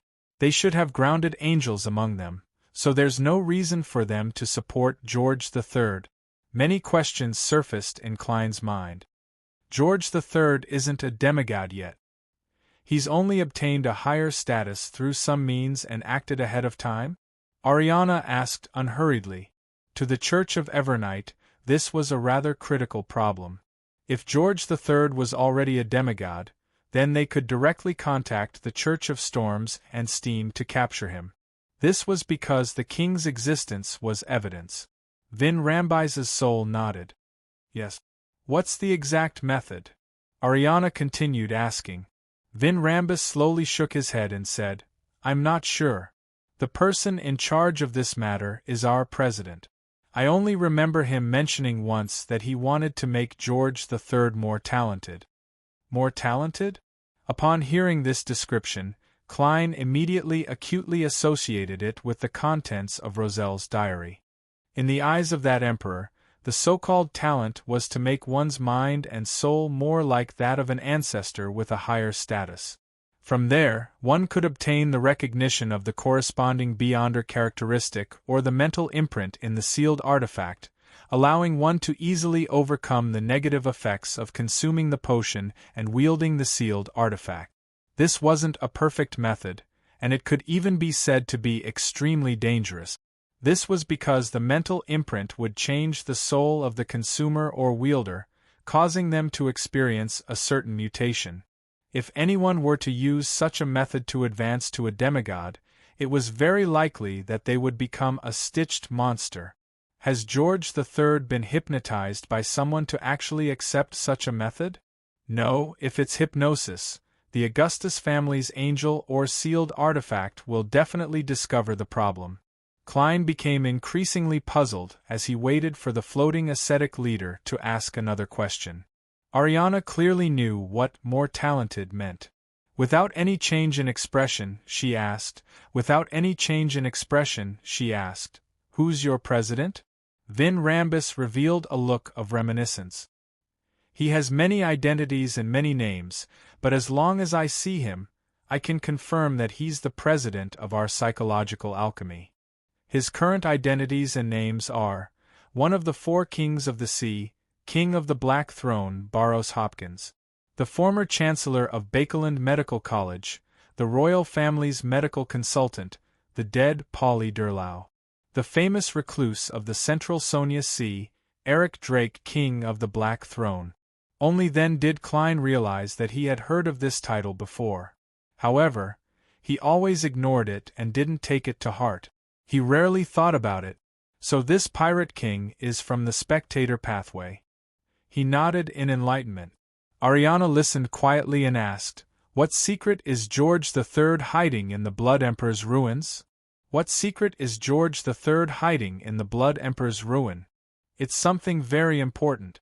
He wants to grasp it, and this requires a lot of sacrificial rituals. It's an extremely important thing. He wants to control it, which requires a lot of sacrificial rituals. What is it? Ariana asked without any hesitation.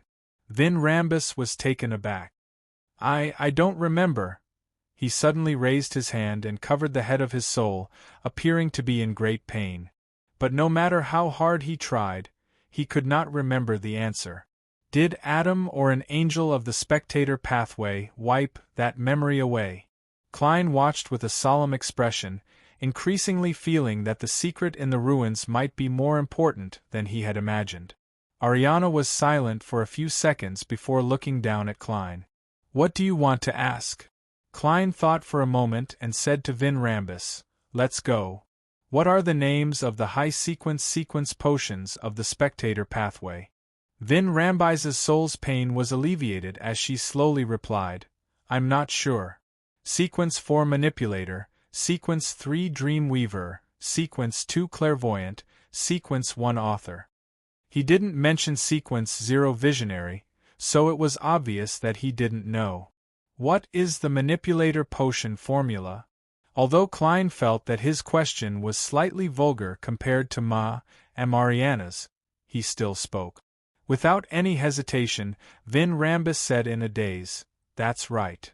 The main ingredients are the complete brain of an elderly mind dragon, or the crystallized heart of a tree mentor, or the beyonder characteristic of a manipulator.